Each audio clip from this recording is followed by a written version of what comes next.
Hail to the pod. Hi and hi.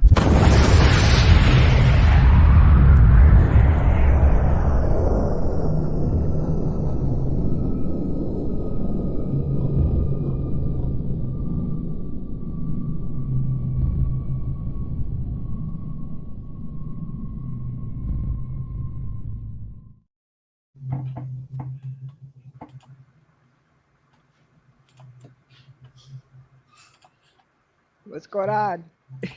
This episode is brought to you by where? thedolphinwars.com.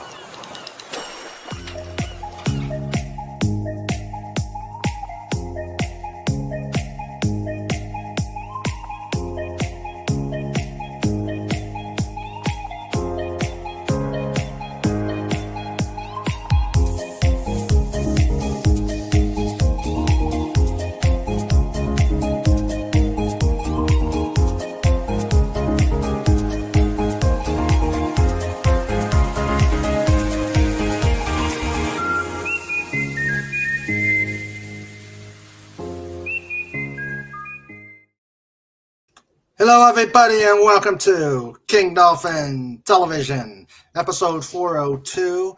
This is an early theme issue. We will be talking about airplanes. I am Raymond. I am the author of the Dolphin Wars trilogy and ruler of the greatest pod on YouTube. And I'd like to welcome you all. I am joined by Fez forever. Hello. Fez. And sort of joined by Wendy Trauma Warrior. Hi, Hey, Wendy. everybody. Head cold sucks. Yeah, put a WTW out there because Wendy is not feeling good. So yes, let's put a WTW out there. And also, as soon as I can get to the links, I want to think of our friend Tim Hinchcliffe, and he's going through some serious issues right now.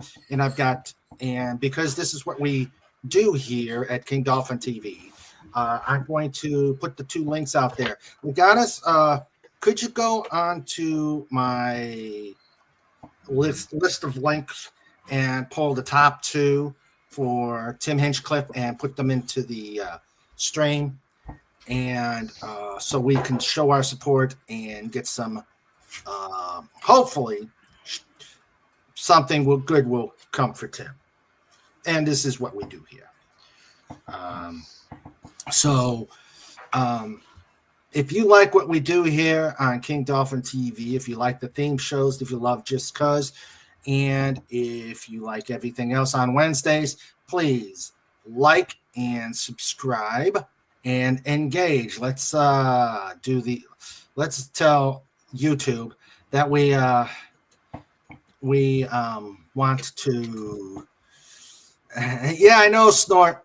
What does flying have to do with airplanes? Well, you noticed on the splash page for tonight's stream, we do have definitive proof that bears can fly. And I have a special interesting fact for you, Snort, later on. Cool. So please like, subscribe, engage, and show YouTube that the pod rules. And if you are also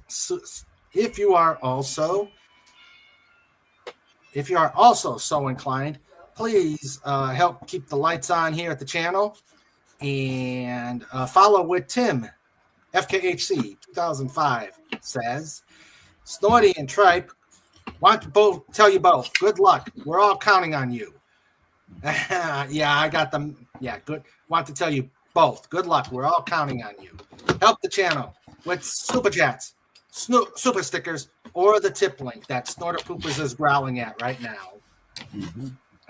And because it's not coming up. So help us out. Help us out. And let me see here.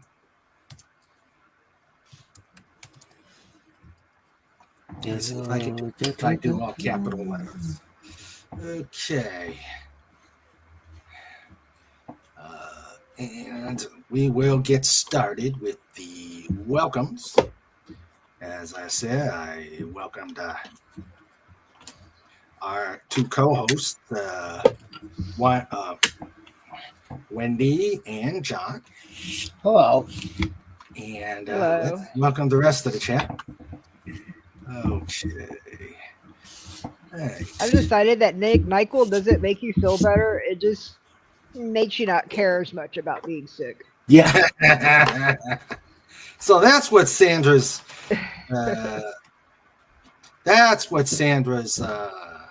why she likes it. Yeah, you just don't care so much. Yeah, because Sandra's been sick. She's been sick all over a week now. Oh dear. Yeah. So let me welcome. Amazing. Yeah.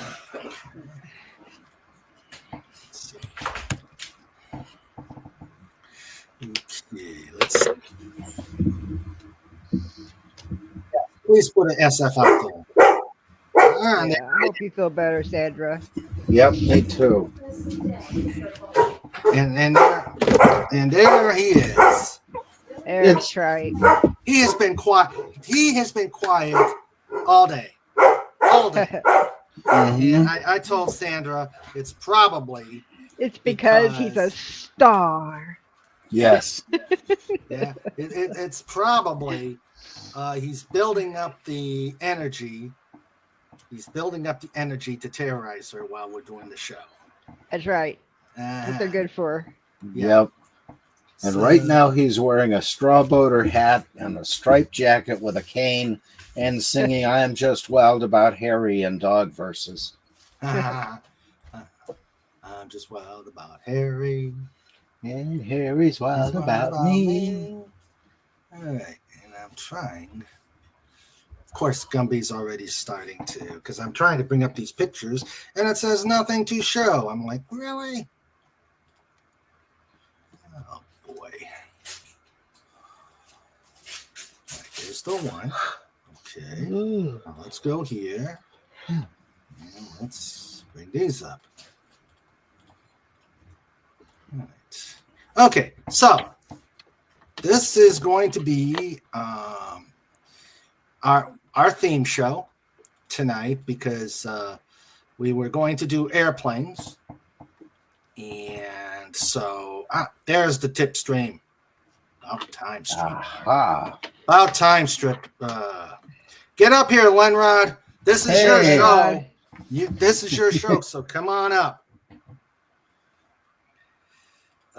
Let's see. So, let's get here. Okay. Yeah. So the story was we were going to do the airplane show next week, but then Lenrod, a couple days ago, Lenrod. Yo. Yeah, I'm telling you how tonight's show came about. So we were going to do airplanes next week. Well, Lenrod, while I was on Dalek's stream, says, wait, I'm not here for the next couple weeks. And then, hit my head on the forehead. I said, all right, we can do this. We can make this happen. So tonight is the airplane show. Yay. Awesome. Surely you can't be serious. Stop calling it early. Yeah. So, all right. It's Marcella. Marcella, huh? All right. So we got Lenrod and John and Wendy for how long? I do not know. Neither do I. As long as necessary. And then, so we got the tip stream out there. So just remember to help the channel out here, and especially you don't want these guys making a midnight visit. Oh, they have been. They've been doing midnight runs. Here's a midnight mover. They've been doing midnight runs into people's houses, saying, "Give us the money." Yeah. Pay or suffer or both. Usually both. Yeah, usually both. Yeah. And already we've had Trike. Trike's been quiet all day, sleeping on the bed, building up his energy to bark and terrorize Sandra tonight. So, all right. So let me welcome the amazing people in the chat. Right now, we got Hooby Dooby, Herc 130. How you doing, buddy? Hello. How you doing, Herc? Ooh. All right, we've got our amazing lifeguard corps. We've got our producer, Sandra. Yay. King Dolphin TV in color. Stereo were available. We canceled the HDMI because YouTube was using it. Sandra Feliciano presentation. Yes. We got Trike, as you already heard, making his presence known. Hail Trike. We got Legata's Legionai. And we've got the baddest bear on the internet. Actually, I'm going to do this one. I'm going to do this one here. For something completely different.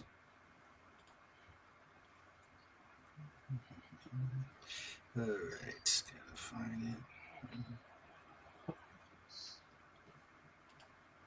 right, there it is. The one. The only.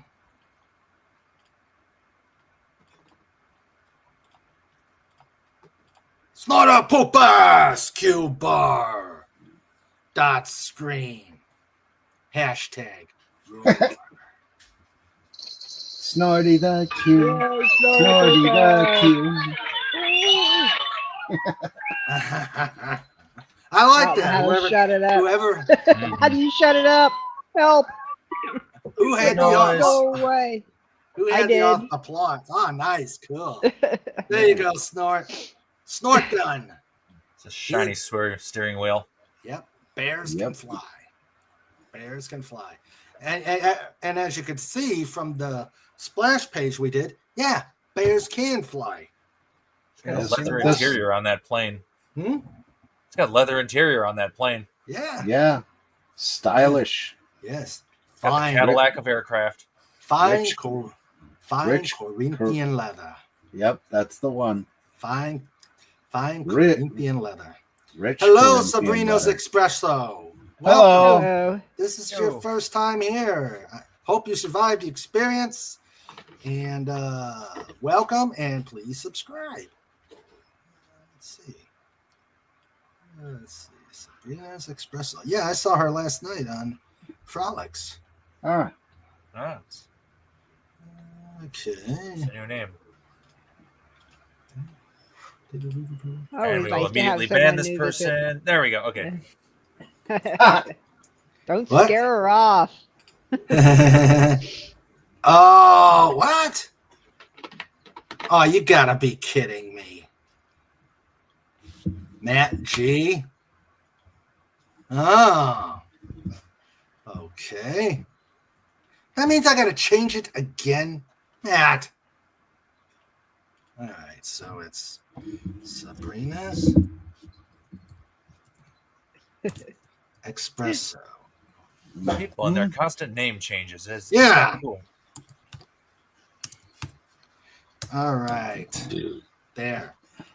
Okay. Yep. Just one more reason to ban him. Let's go. Let's do it. All right. Put him in timeout until he learns to keep his name. Yeah. Mm-hmm.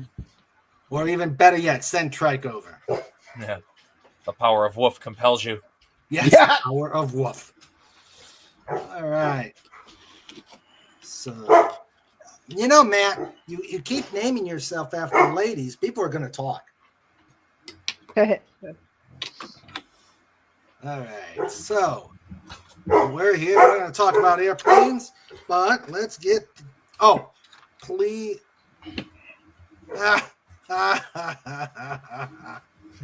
Changes his name more than I would change my underwear if bears wore underwear.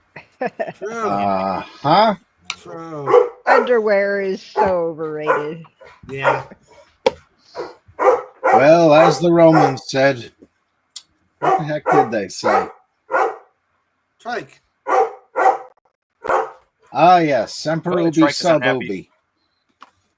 He's unhappy about the name changes again. Yeah.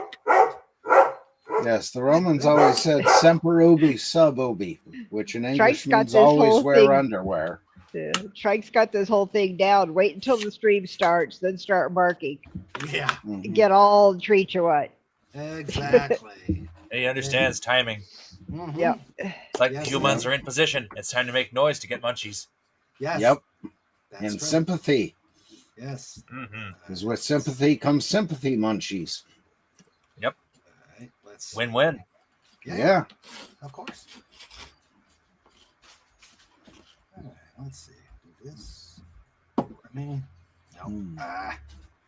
Let's see. Which one do I want to do?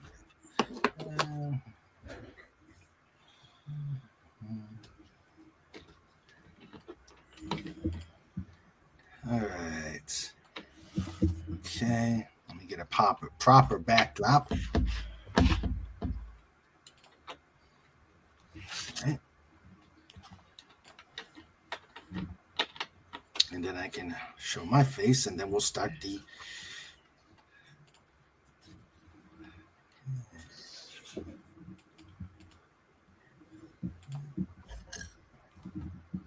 Let's see.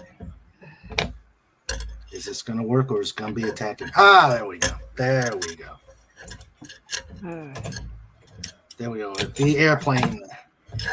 And of course, in the background, we can see the dolphin and Snortopoopus flying. There we go. Looks like Snortopoopus is trying to hold the plane down. Yeah, it is. Come back, lunch. Come back. Lunch and a Liberty self-cooking. Seals on there. Yeah. Pudgy. Budgie, come on up. Hey, Budgie, come on up. He says, this technical delay is brought to you by the Dolphin Wars. Christmas is coming soon, and it makes a great gift. So Yep. very true, Pudgy. And he hugs everybody. Come on up, Pudge. Hugs to Pudgy. Hugs to Pudgy and an invite to Pudgy to come on up. Let's see. So I'm going to start out. All right, with a joke. Let's see. I recently heard that the company that makes yardsticks won't be making them any longer. why? I'm afraid to ask, but why? No, that's the punchline. Oh, okay. Oh, geez, yeah, I'm not making them Damn any longer. NyQuil. I don't get it. Damn NyQuil. All right, here's another one. Did you hear about the cheese factory explosion in France? Nope. Debris was everywhere. Oh God. Mommy, make I it came stop. here for this. Let's see. Everybody's saying Pudgy's hugging everybody, and Pudgy hugs. Technical delay. Technical everything. Technical everything. Pudgy hugs everyone. Snort goes stud, and send Mr. Raymond to the lumberyard. Yes. Ooh, to the lumberyard. The lumberyard. That's interesting. Yep. Oh, and Tim, FKHC, did a $2 super chat. Welcome, Tim. And he says, off to the pit for that joke, and boom. Oh, no.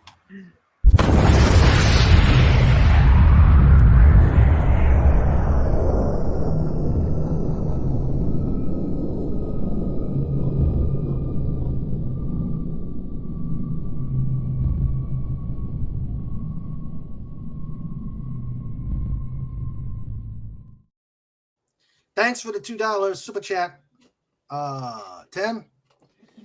And the chance to cause major damage. And let's see. Okay. And also, now that she's on, Wendy, thank you for that magnificent super chat last week. Oh, we enjoy, you guys, whenever we're listening to y'all and you're just talking and telling jokes, it makes the mood of the room much nicer whenever we're doing something stressful like that. Okay, well, glad we can appreciate it. Well, I'm absolutely glad we can do it, and thank you very much. Let me also. Yeah, you guys had a hell of a time. Yeah, I used all my brain power for like the next 2 weeks. Ugh. Last Saturday. Oh, that's why you got a cold. All your brain Could power be. was down, and it was invaded by just cold completely power. drained me. I haven't been able to plug back in. That was a big case. I was exhausted. Oh, I can imagine. I didn't get home until almost 10 o'clock that night. Oh, the time we got everything sorted out with all the patients. Okay. Oh, Sandra wants me to ask Wendy, do you want Sandra to make the holla that the team asked for? No, I don't give them anything. They deserve nothing. They don't. They'll expect it all the time. You do it once, they're going to expect it all the time. No, they're all right, Sandra. They're all right, huh? Well, we do. Besides, I told everybody I had already conveniently forgotten that conversation. So yeah. Nice going, Sandra. But you can send them a coupon for a challah bread. Yeah, send them a coupon. All right. So, okay. So, I'm still trying to get into but Sandra did make a birthday cake. Yes, to John. Yes. For our granddaughter, whose birthday was earlier this week, and we'll be celebrating it tomorrow. And of course, Sandra baked her a cake. Happy birthday. Yes. Happy birthday, Elise. And happy birthday. And here is the cake. And let's sing her happy birthday to Elise.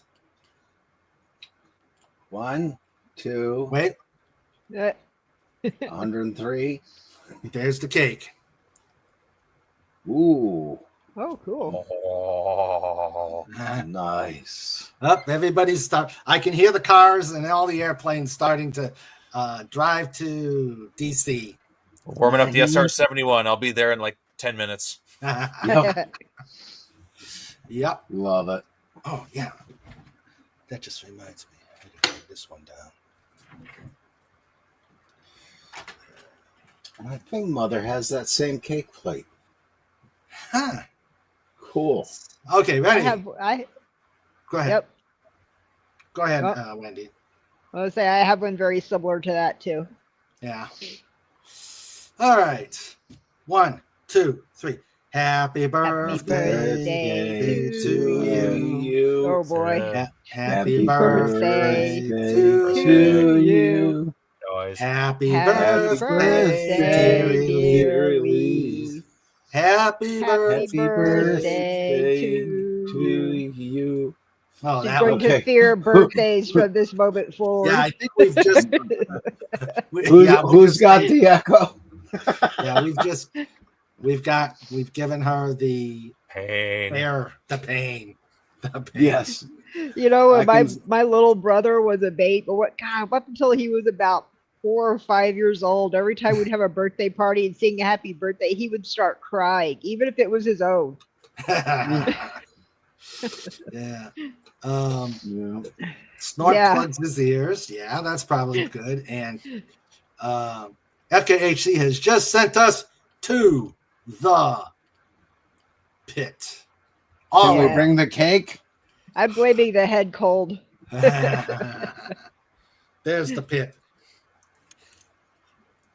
Yeah. Yep. Yeah. Let's take the cake. We're taking the cake. If we all got to be there, I'm taking the cake. That's right. We're taking it with us. Yeah, we're taking the cake. Sorry, Elise. Could be worse though. It could be like when I was at work and they sang "Happy Birthday." That was horrible. Yeah. The company president, the vice president, the chief CSO, and the HR gal all came up and sang "Happy Birthday" to me. It was awful. Each in their own key, of course. Yeah. I try to take my birthday off every year so that they won't do that to me at handoff. Every time I've ever had a birthday at handoff, I always get the worst birthday song ever. Yeah. They go out of their way to make it as painful as possible. Hey, Dalek. Hey, Dalek. Snort says we're going to need a bigger pit. Yes. Let's see. And a couple of throw pillows. Actually, I think we need a smaller pit so that people won't want to go in there. Well, we got the cake right now. They do what everybody wants to be in here. Yes. Once the cake's gone, then nobody wants to be in again.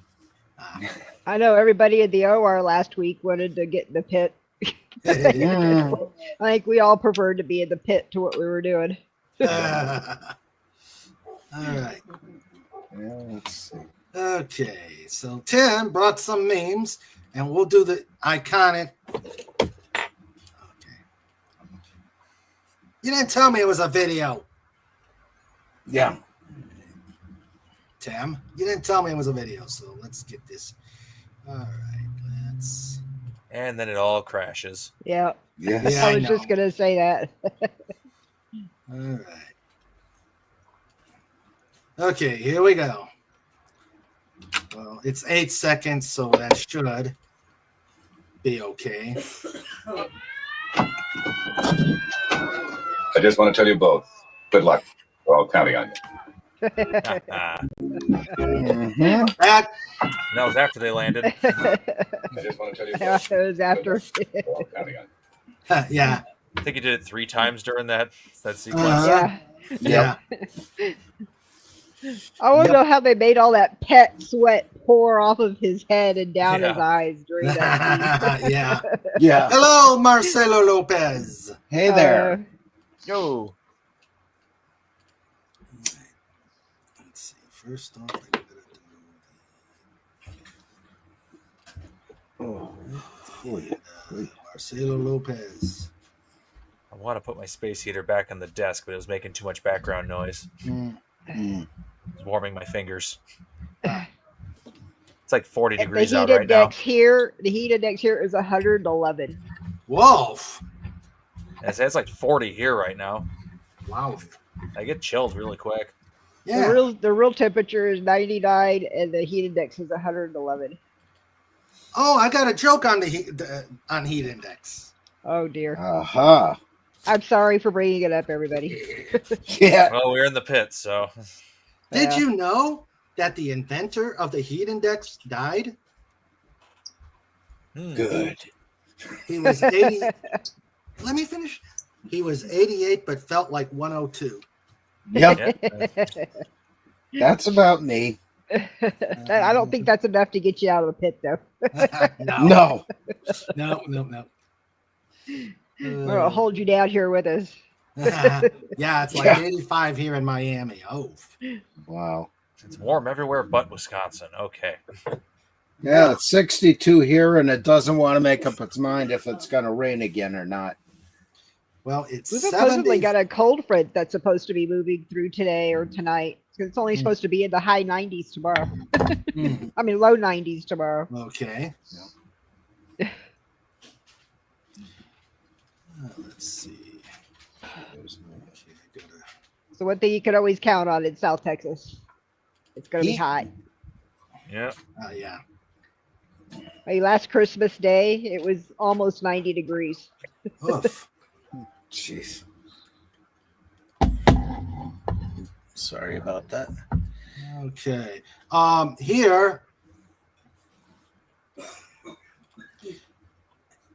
Snort says 88 here, high for temperature, but a great caliber if you're a German cannon.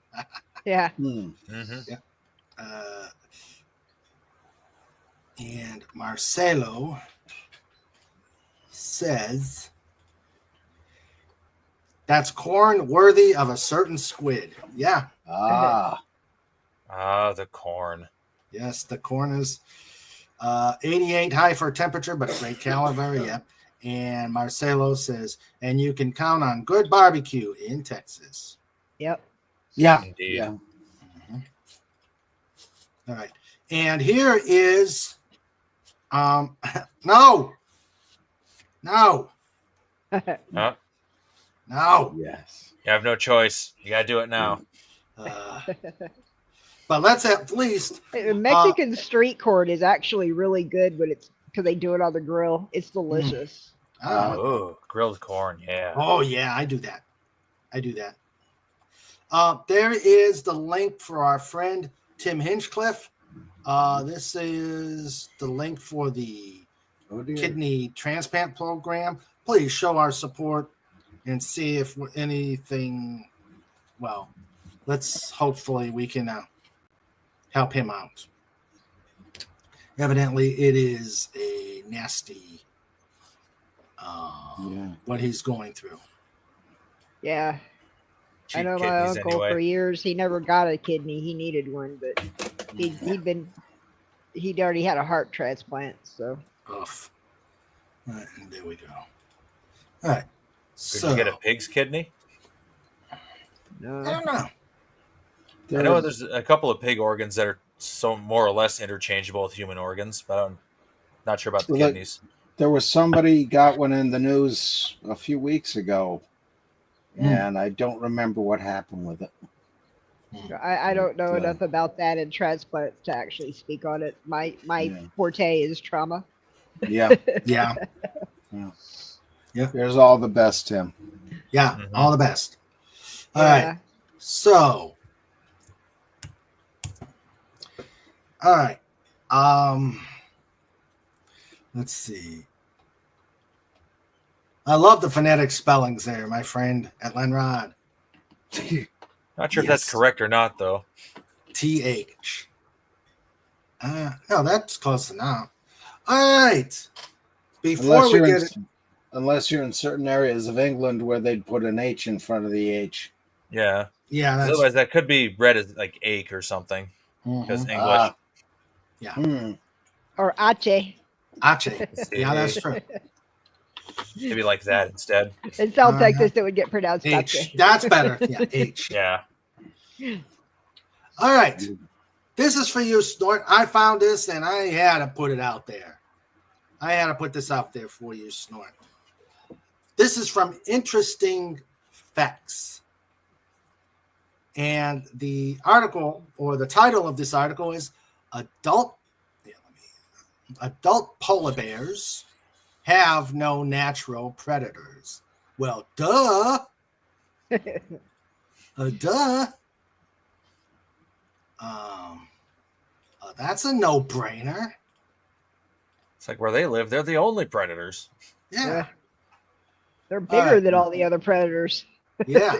It's like the next biggest thing would be like a fox or something, maybe. He says, yay, us. Yeah. Standing as tall as 10 feet on their hind legs and weighing between 800 and 1,300 pounds for males, polar bears are as imposing as they are majestic. They are the world's largest land carnivores, don't fear humans, and have no natural predators. Another way of saying that Ursus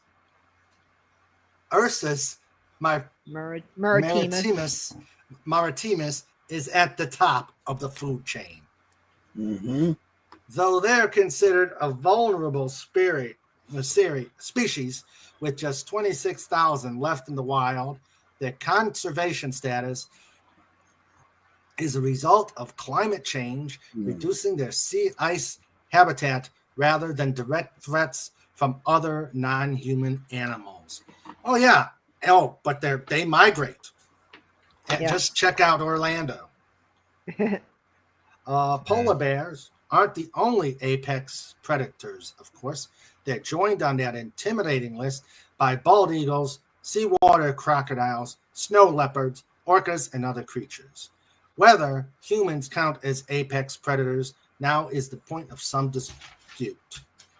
We certainly dominate the ecosystem, but we eat lower down on the food chain than other apex predators usually do.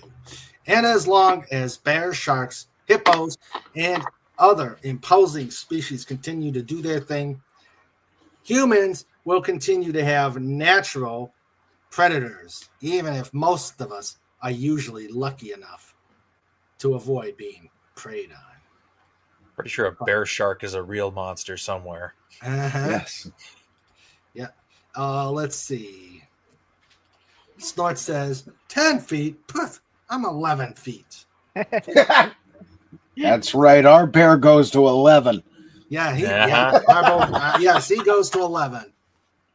Yes. And he flies too. Hail Lenrod, Marcelo says. He flies now. He flies now, yes. Let's see. Anti-derivative Jill says, Woof, woof. hello.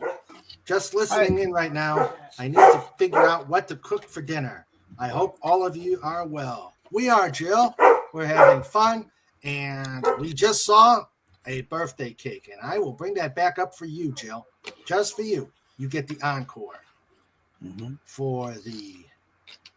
But if you want a piece, you have to come to the pit with us. What? I said, if you want a piece, you have to come to the pit with us. Yeah. Yep. Yeah. Yes, indeed. There you go. That is a really beautiful cake. Yep. And it looks Okay. so rich and Yeah. decadent.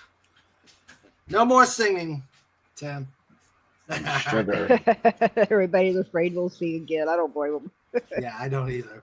At least I I have. would At be. least I can say my singing's terrible because I have a cold. Yeah. Yep. And My she singing is said- terrible because it's terrible. Yeah. That and my voice is kind of burned right now. Jill Got another says- new song done. Oh, cool. Cool. Hope we get to see it tonight. Yeah, I got him, Tim. I'm fighting here. I think Jill says, I think Trike wants an encore of cake too. Yeah. Who doesn't? Oh, yeah. Who doesn't? And she says, feel better soon. All right. Let me go to Thanks, these. Jill. Hi, Jill. Yeah. Hello, Jill. And yes, Wendy, we do hope you get better. All right. Let me go to these memes. I don't mind the NyQuil buzz so much, though. All right. Oh, God. These are going to be painful. If Bring this it is on. any, Well, if this what? is any indication, these are going to be painful. why should today be different? The Weather Channel said rest for the mid 70s today. Yeah. Scary. That is. I think my dad had that shirt. I was going to say, I remember people wearing things like that.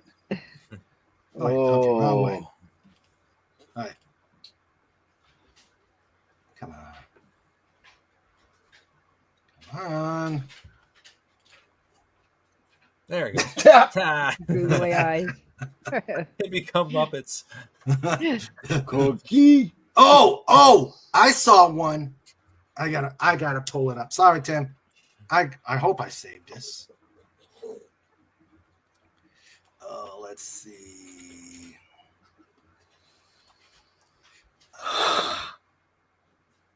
Oh, Oh, yeah. find that. Mm. I know I saved it. But I have so many memes and so little time. As Pudgy said, this technical delay was brought to you by the Dolphin Wars. Christmas is coming up. I've got a Halloween signing I got to do. and I'm going to try to do a booth at the local car show, which just happens to be right next door to my house. Yeah, nice, easy access. Yeah. Mm-hmm. Yeah, just roll the crate over and put everything up. All right. Okay, I don't have it, but the gist of it was Aliens is owned by Fox. Fox is owned by Disney. So guess what? The Alien Queen is a Disney princess. Oh, no. Oh dear. Well, She's better looking than Snow White. Yeah. Meet Fat Albert, the heaviest bear in Alaska, weighing 1,500 pounds. I think Snort's probably got him beat. Snort says, there are some sources that say there are more than of us than there used to be. Okay. But yeah, Fat Albert. Do you know this guy, Snort? Right there's the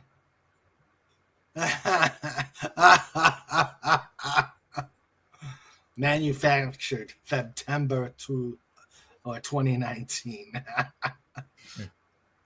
That's good.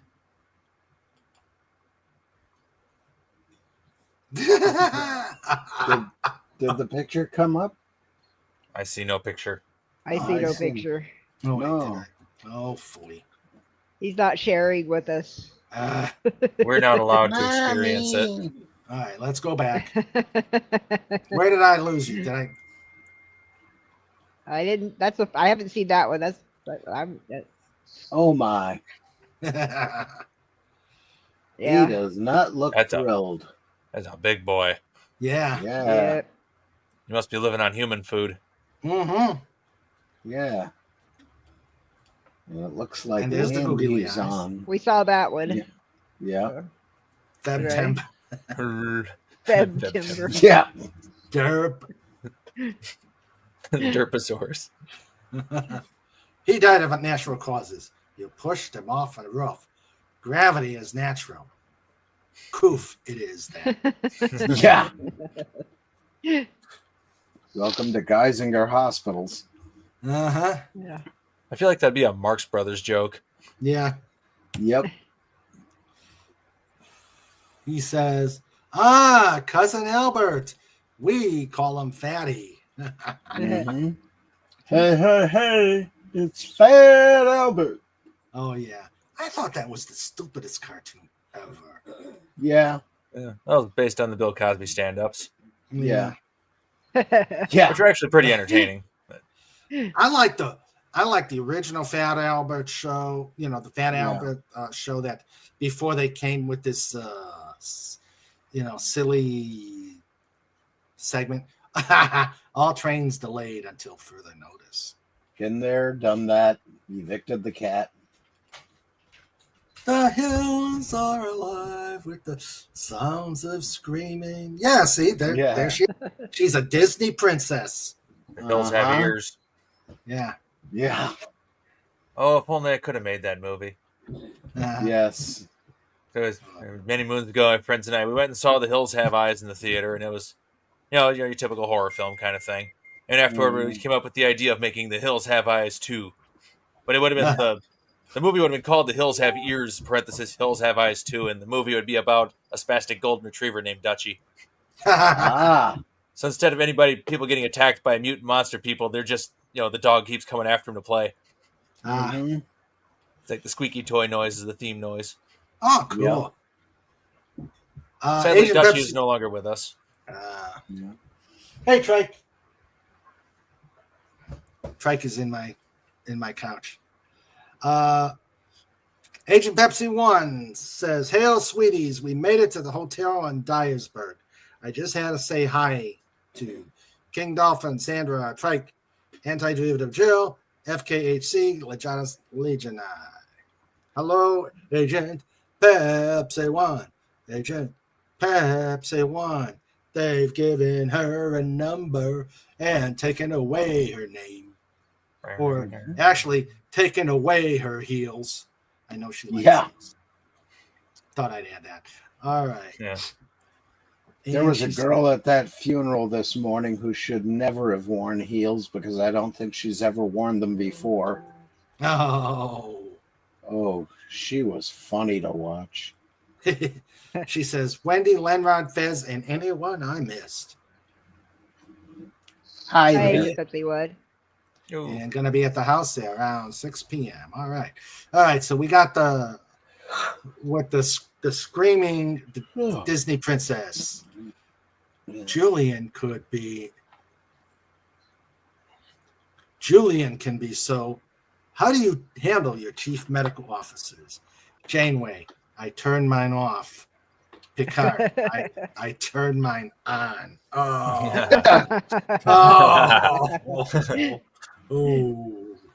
Yeah. This is perfectly fine. I approve of this. Yes.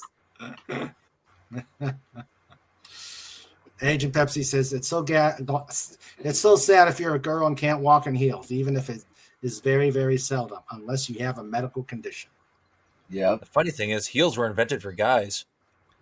Yeah, they were. I'm proud to say I can't walk in heels, but I can run really good at army boots. Yeah. Army boots are great. Mm-hmm. I used to have a pair of those. It's like the best boots I ever had. Yep. Yeah. And somebody stole them. Which era?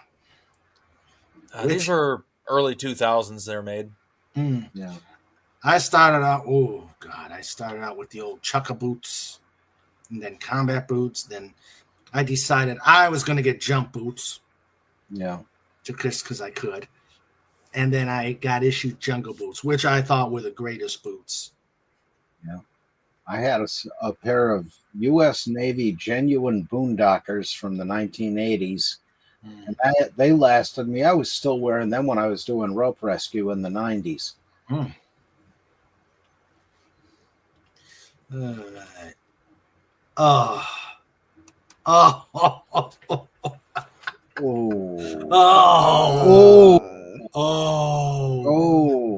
The pain. The pain. Oh. Is it 1991? And the one in the middle looks like Gary Glitter. Oh, no. I bet you Jill's rolling on the floor on this one. Jill says, I will buy that out. Jill says, I will buy that album. God. Oh, dear. Dude, you gotta try the seaweed brownies. Oh, man. You gotta say there. It's like, dude, gotta try the seaweed brownies. See, you can tell Lenrod has said something similar to that before. Allegedly. I'm allergic to this stuff, but I know plenty of people who do. Yeah. When I retire, I'm gonna get involved with that. Oh, Sandra is sending out a public service about the weedy stuff. Let's see. Tim says, off to the pit for that Spock meme. And Marcella hopes you feel better. Oh, thanks. It's a head cold. I got a sore throat too. Yeah. Properly fitting Army boots in basic. We still had the black boots issued. When I went to AIT, they were replaced by beige. What the hell are beige? Boots. Beige. That did not even fit half as good. Yeah. Snort said, I used to own a pair of Israeli paratrooper boots. They were so comfy, but sadly, one of the heels self-destructed. Oh, beige. Okay. Beige. Yeah. I think they had lots of the black boots over as when issued, they were not regulation. I think the post commander gave an exemption. Beige boots. Okay. Right. Yeah. When I was in the Navy, we still had to put the gaiters over the boots. Oh, God. I hated those things. Calvinist NFL preview. Each team shall win the games they were predestined to win. How about Yep. that? All Okay. right. Pretty sure that half the games are rigged now. So No. It's the game that it's the team that the referees want to win. Yeah. Right. just No. got the bets in right. No. No. This is wrong. No. Strippers nobody asked for. Yeah. No. Let's move on. They're throwing him money to keep his clothes on. Very quickly. Oh. Uranus is leaking much more heat than we thought. I bet it is. Yeah. Yeah. Yeah. That is that was a poor name for a planet. Uranus? It's Actually, Greek god, or or a actually Roman a god. god. Yeah. Yeah. It just seems wrong because the modern English pronunciation sounds like something else. Yeah. Yeah. Yeah.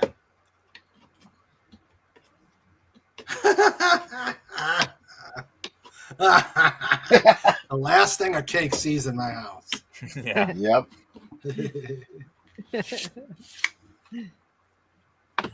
If you know who this is, your joints hurt in the morning. I'll buy that. Yes. I know who it is, but my joints are fine. Yeah. Yep. The best part of growing up. Yeah. I miss him. Yep. Yeah. Mr. Moose and Mr. Green Jeans and Bun Bun. All And the Bun ping Bun. pong balls. All the Yep. ping pong balls. Yes, I was thinking that same. I am not itching as bad as I had been. Not sure what bit me on Thursday. The medicated cream the doctor prescribed is working, I think. I know. I've got a bit of a rash on my arms. And I don't know where it came from. Of course, we got a bunch of. Oh no! Oh dear. Oh, what the heck is that? Bear sharktopus? Bear sharktopus, huh? Bear sharktopus. Yeah, Uh, bear sharktopus. it's the barista at the Wilkes-Barre Starbucks.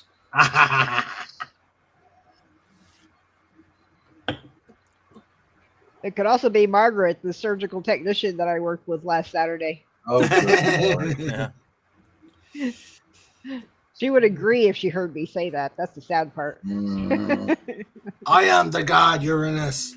Go. I am the god Uranus. Go get over it and don't be such an a-hole. Yeah. Oh dear. Yeah. Yeah. Yeah. Oh dear. Okay. Yeah. Yep. There we go. There we go. There we go. Lose the princesses, get with the queen. Move over, beaches. Yeah. And Cinderella says, "WTF, Walt?" Oh dear. I think only 2 of those are from Walt's era, though. Maybe 3 of them. The rest were Yeah. after Three Walt. of them. 3 of them. 3 of them. Sleeping Beauty. Yeah. Snow White, Sleeping Beauty, Cinderella. Yeah. Okay, yeah. That's a Then- bad drawing of Sleeping Beauty. It is. They'll look like a girl I worked with at the salt company at the same time the movie came out. Oh dear. She pretty. Oh dear. Giggity, giggity, goo. Mm. I thought I had Agent Pepsi Wen says I thought I had shingles or chickenpox. Wendy, I looked at some pictures of the little pistules and I thought they looked the same. Dr. Forrest said something bit me. You didn't Agent already have Pepsi won. chickenpox? Agent Pepsi 1, you would know what shingles are if you endured it. Yep. They hurt like hell. Yeah. Let's say if you've had chickenpox as a kid, you shouldn't get it ever again. And getting it now would be Yeah. a very bad day. Mhm. Yeah. And But- shingles are a real pain to nail down on the roof. Indeed. I have been requested to do shingling work. Yeah. I did it Very, once. very steep roof. Never again. This one's for you, Wendy, from Tim. Yeah. Yeah. To spread our nasty germs. Da, da, da, da, da, da. Yep. Mm-hmm. Germ Bites were farts. Bites were everywhere. Arms, legs, belly, neck, back.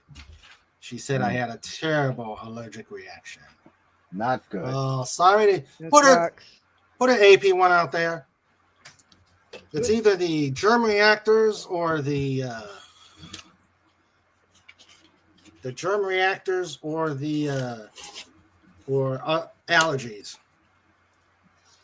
Damn histamines. Yeah, Mm-hmm. that's true. Yep. But yeah, shingles, because it feels like you pulled a muscle. Mm-hmm. It feels like you pulled a muscle, or it feels like somebody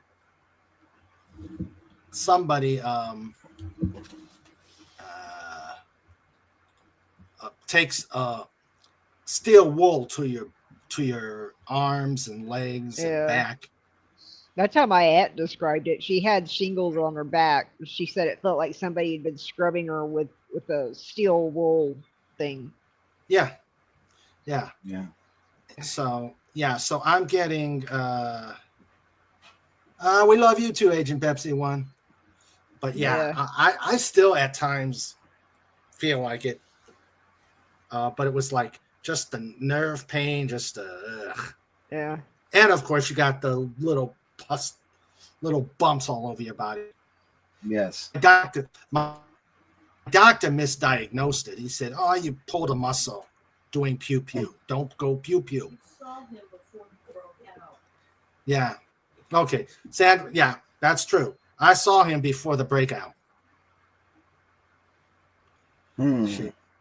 So yeah, it was so he only diagnosed the pain, and then Sandra saw the breakout and said, "Oh, you got shingles." So take this. Always remember, nurses keep doctors from killing you. Yeah. Oh, we Yes. also decide what size IV you're gonna get. That's true. And Foley. You get the 1-inch diameter. And the dreaded cath. Yep. The cath. Be nice to your nurses. Yes. Always be nice to your nurses. Especially the naughty nautical nighttime nurses. Yes. And beware of singing doctors. Have you the rabies or scabies or leprosy or a humongous fungus on your butt? Can we dig a hole in the pit, a deeper hole in the pit for John? Yeah, I was thinking the same thing. Because that's where the cake is. That's right. You think. If you dig the hole deep enough, we'll find cake. So we'll just dig a tunnel. Or you find snort. That's the downside. Well, as for me, I'm buying a Stairway to Cheesecake. Ooh, no. All right. Ooh, I got to get together with Fed on that one. Yeah. Cheesecake. Stairway to Cheesecake. Sandra makes a heck of a cheesecake. Yep. I wish I could taste cheesecake today. I can't taste anything. We had cheesecake at that funeral dinner, and I didn't realize it till Mom and I were heading out the door. Darn it. It had the cherry dripping on it. Oh. I want cheesecake. I want There's a food. Monty Python song called Medical Love Song. NSFW, big time. Mm. All right. Okay.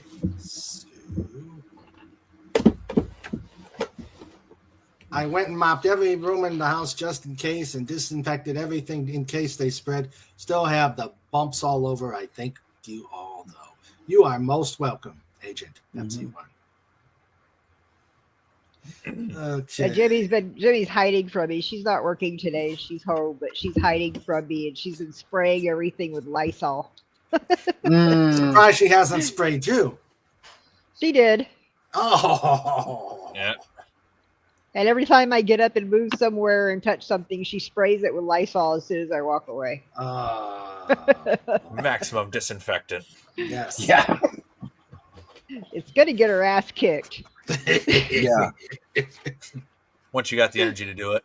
Mm-hmm. Yeah. And all the dogs are saying, "Can we sleep over at Rover's house tonight?"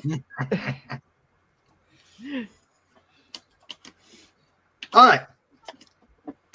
What word starts and ends with an E, but has only one letter in it?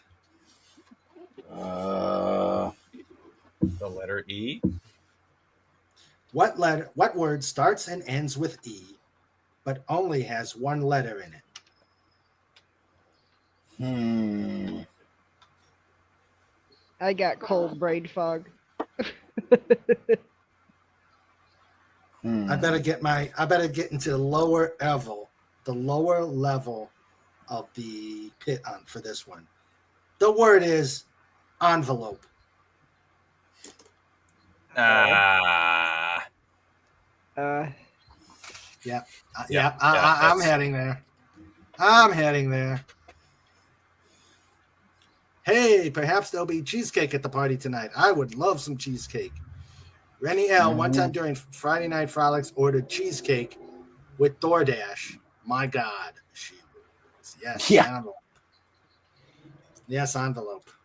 You know, Agent Pepsi, when Sandra and I did some logistical planning, you could make it over here in 6 hours, but there's a better way. You have your own two-legged airline ticket. Yes. Just pull Steven by the ear, tell him he's going to get a jump seat. You're going to give me a pass. We're going to fly from Mississippi to Dulles to see King and Queen Dolphin. There, I've got it figured out. Just grab his ear and pull him to the airport. Problem solved. Yeah. Yeah. It's wonderful to have your own airline ticket. And I've got silence from Agent Pepsi 1. I wish I had that. I wish I had that when I was a flight attendant, but I could only go on my airline.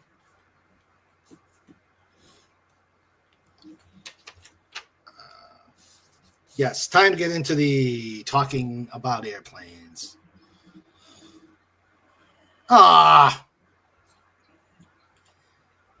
Doesn't work like that anymore. FedEx doesn't do jump seats anymore except for relocating flight crews. So much for that idea. So have them wrap you in bubble wrap and put you in a box. Yeah. With breathing holes. Yeah. I don't know. I think FedEx has a hub at Dulles. If not there, BWI. All right. Okay. Let's see. They actually have nice X first class seats directly behind the cockpit. Their catering, I am told, is amazing. Oh. Awesome. Okay. And the caterers bring cheesecake. Yeah. When we this is low cost airlines.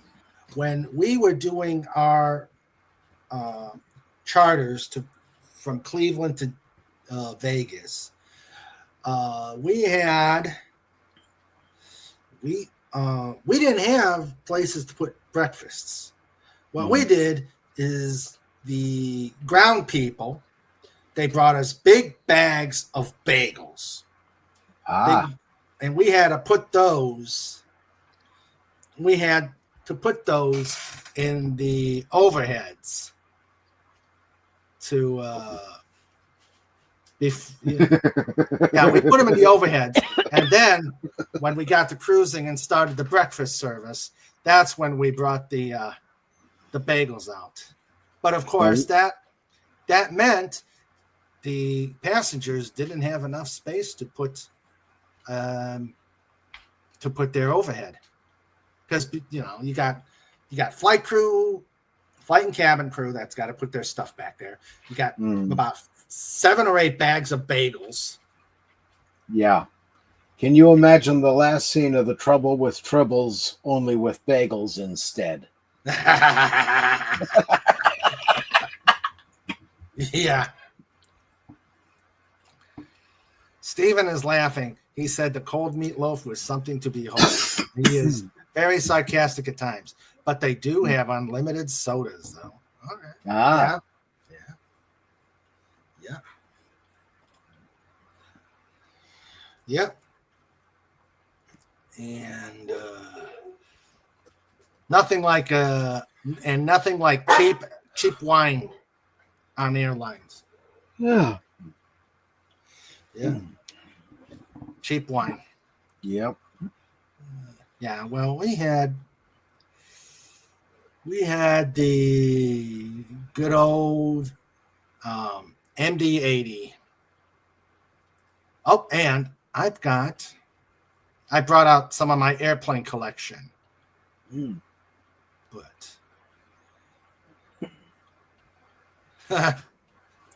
moldy bagels, trouble with tribbles, as the bagels would have been in the storage compartments for months. Yep. Hello, Wes Cagle. Hey there. How you doing? How goes it? Yeah. Wes Cagle. And I didn't. Let's see. Where's Pudgy? There's Pudgy. It's Pudgy. I feel like I've hit a wall. I'm really feeling pretty crummy right now. Well, if you want to take off, we Yeah. would totally understand. You've done you've toughed it out for the pod. Yeah, we I love appreciate you guys. And I would have much rather been here last weekend for the 400 show, but I know. Yeah. I know. It was still fun. yeah. It was so cool that the team was taking part in it. Yeah. Yeah, everybody. I mean, you guys would have what y'all were talking about. We would kind of break off in our own conversations and then just kind of get back and listen to what y'all were talking about. And the jokes and stuff. Dr. R really likes it. He likes it easy listening. He calls it easy listening. Oh, we're easy listening. Hey. Awesome. We're right up there with Johnny Mathis. This is Radio King Dolphin TV After Dark. Light That's listen on Saturday evenings. Just join us for just Yeah. Oh God, now the dogs are acting up. And the good thing is we don't do Christmas music starting in October. Yep. That's the good thing about Radio King Dolphin TV. Yeah, we start Christmas music the day after Christmas and keep going till the next. Yeah. All right, guys. All right. I'll be lurking in the chat. I love you guys. Love you too, Wendy. Take care. Take care, Wendy. Let's see. Agent Pepsi One says, I'm going to wish you a wonderful evening. We're going to go stop by and get some beer and wine for the party. Supposedly they're barbecuing tonight. Don't know what yet. All right. Enjoy. Hey, bring us some. Yeah. We're only 6 hours away, Wendy. Come on. I mean, not Wendy. Pepsi One. You can do this. Yeah. You can do this. Hop in the car after your barbecue. You got 2 drivers. You don't even need 2 drivers. I've done 16 by myself. Yeah, I know. If Lenron could do it, you could do it, Wendy. Mm-hmm. I mean, Agent Pepsi One. Wendy and Agent Pepsi One. Let's all get together. Let's do this. Yes. Impromptu PodCon. You take care. God, why am I doing that? Take care, Agent Pepsi One. Take care, Wendy. You guys, get better. Enjoy your barbecue, Agent Pepsi One. And Wendy, you get better. Please put a AP1 and a WTW out there. Oh. There it is. Okay. AP1, WTW. There we go. There we go. All right. So, and we've got the patented Lenrod phonetic alphabet, phonetic spelling. AP1. That sounds like Obi-Wan. And WTW. And Steven says hello too. Steven, we're going to get a pilot show on, and I'm going to get we should have done one this week, but we're going to get a pilot show going on, and you will be there. Whether you like it or not. Whether you like it or not, or I'm going to have Agent Pepsi 1 grab your ear, twist it, and drag you over to the microphone. How's the Wi-Fi on the plane? You can just do it while flying. Hey, that's the way to do it. Saturday night show, you come on and talk. Just turn off the data recorder first. Huh? What was that, John? Turn off the data recorder first. True that. Yeah. Clean cabin rules mean nothing. Like, when he crashes, when he's being sent to the pit, we don't want anybody to know. Yeah. That's true. All right. So I did get, since this is an airplane theme show, I took pictures of a lot of my airplane collection. And between Sandra and I, we have quite the airplane motto collection here. Cool. I took a collection of your airplanes. Ha-ha! Yeah. So let's start with this one. Sandra got this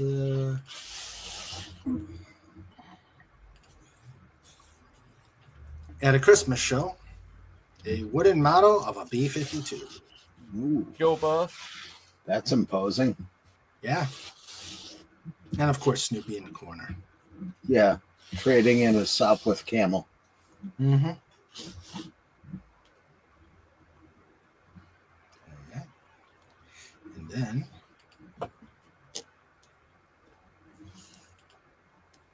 let's see, is it showing? Okay, no. So it's not. Wes Cagle says, another Saturday night, and I ain't got nobody. I got some money because I just got paid. Yes. Who did that song? I remember the song. Was it Jose Feliciano? No, I don't think so. No. I remember the Hagers doing it on Hee Haw. Oh, Cat Stevens. Ah, okay. Back when he was Cat Stevens. Now he's just Stevens Cat. No, he's some yeah. foreign name.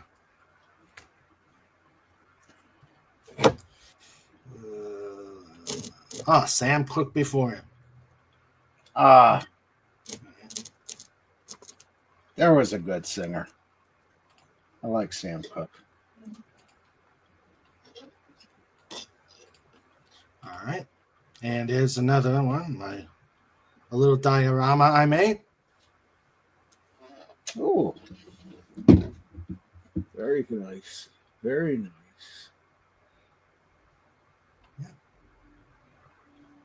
And Wes Cagle says, my favorite plane is the SR-71. Second is the X-15.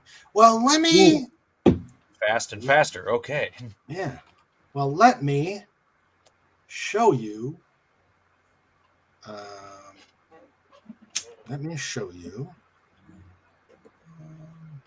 Now, is the X-15 technically a plane or a spacecraft?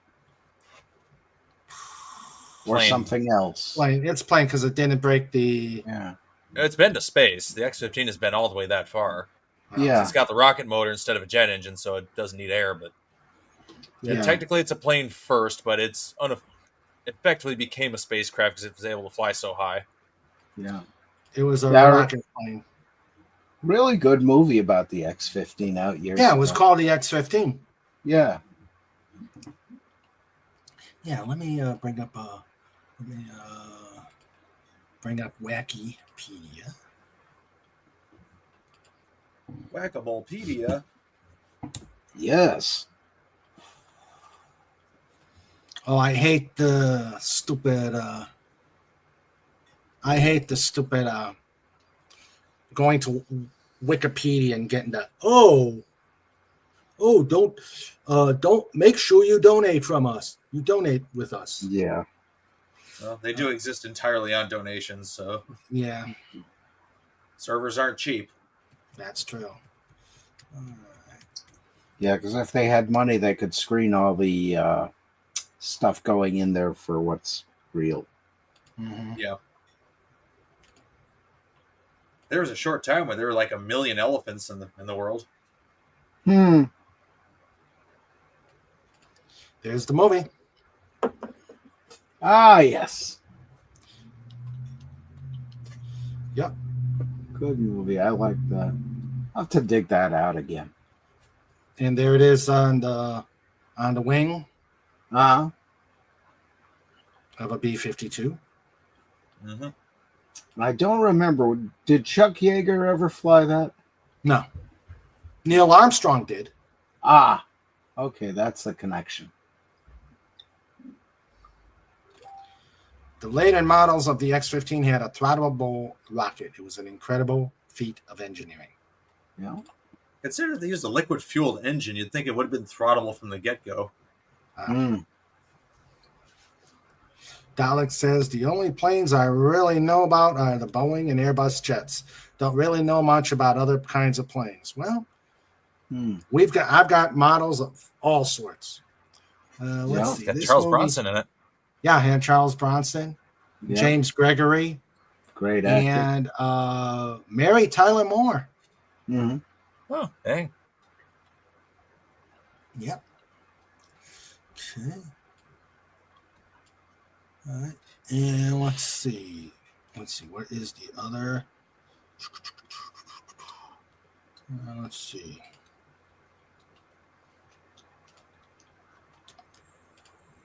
All right. Here's. And another one of my airplane models that I took a picture. I didn't want to move these, so I just took a picture. The Panavia Tornado. Cool. And maybe Panavia. one of those joint venture planes. Yep. This was from where I was stationed in Italy. Mm-hmm. They were just converting from. They had the 104s for quite some time, the F-104s for quite some time, and then they moved on to these airplanes. A long overdue change because the 104 they were using it for what it was never designed to be. Mm-hmm. It's like the 104 is meant to be an absurdly fast interceptor, not a ground attack aircraft. That's true. That is true. Flying low level with a plane with such tiny wings, not usually a good idea. No. Yeah. The attrition rate from accidents on those things is nightmarish. Yeah. Jeez. Yeah. But yeah. Plus, that's why God created the A-10 Warthog. Mm-hmm. Yeah. Yeah. All right. So those were. Yep. The F-104 was a fast plane. A missile with a man in it. Uh-oh. Mm-hmm. Cobalt is trying to fix the microphone. Pudgy disconnected something. Oh, boy. The bunny stole his mic. It must have been. Hey, blame it on the bunnies, Pudgy. Yeah. Always blame it on the bunnies. Yeah, the bunnies, they do funny things. Yes. The early models of the X-15 was once it was lit, it was full blast until the fuel ran out. And that's okay. Let me I think that movie had the scenes of the guy in the rocket sled chair on the tracks. And you get the shots of his face being pushed up around his skull. yeah. Weird. Yeah. All right, let me bring up The the human camera. body wasn't meant to go this fast. Yeah. Hold on. Let me get my. This is not. Fake background, not agreeing. All right, there we go. But now we see a trike. Yep, there is a trike. Ah, Speaking of SR-71s, there she is. Got a goofy looking cockpit. Yeah. I'm pretty sure Yeah. it's not that clear. no, this came from Smithsonian. Yeah. They had a model out years ago. It had the 2-man cockpit. I think it was the one they trained pilots on, wasn't it? Yeah. Yeah, And it's got the weird like staggered cockpit thing. It's got like a nose bulge and then a big bulge over the top of that. yeah. Yeah. Now this is. I think this came from Smithsonian Institution, so it was kind of cheesy in its just making. Yeah. See, the Smithsonian in LA, that one's got a. It's not SR-71. It's an A-12 sitting out front. Yeah. Huh. Any Russian planes in the collection? The MiG-20, the MiG-25 went like a bat out of hell, but it wasn't good for much else. Mm. The MiG-25.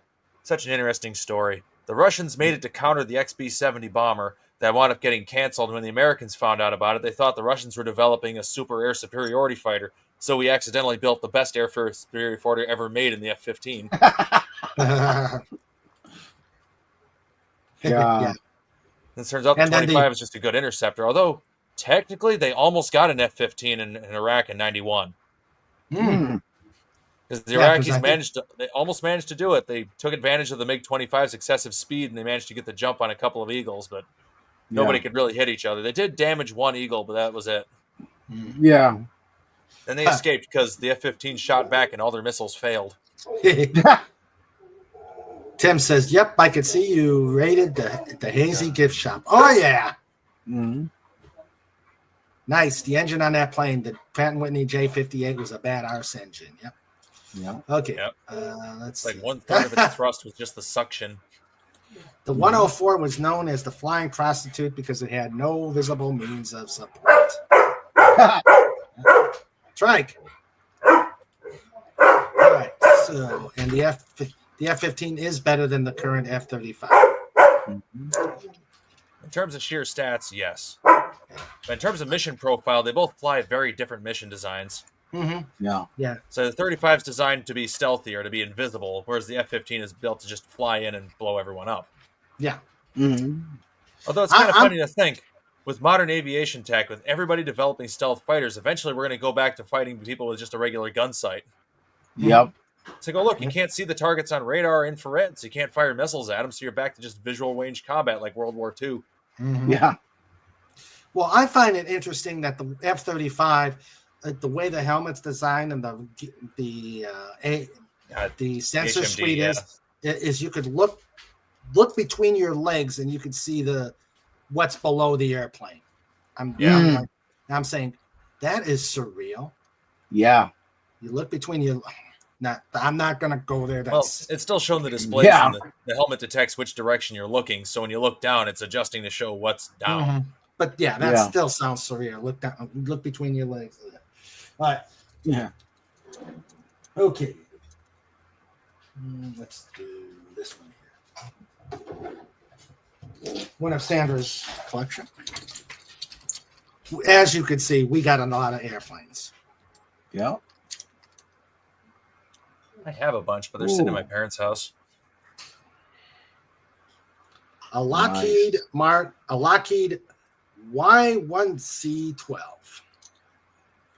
Interwar designs. Army I training see the airplane. pilots on top of the wing or in the wing. He's right. They're basically No, right in yeah. the wing, yeah. Geek. They're sitting above the passenger bay. Yep. Yeah. This is a heavy model too. Yeah, no doubt. Yeah, a model made before they required to have at least 2 engines for passenger planes at the time. Mhm. Yeah. Mm.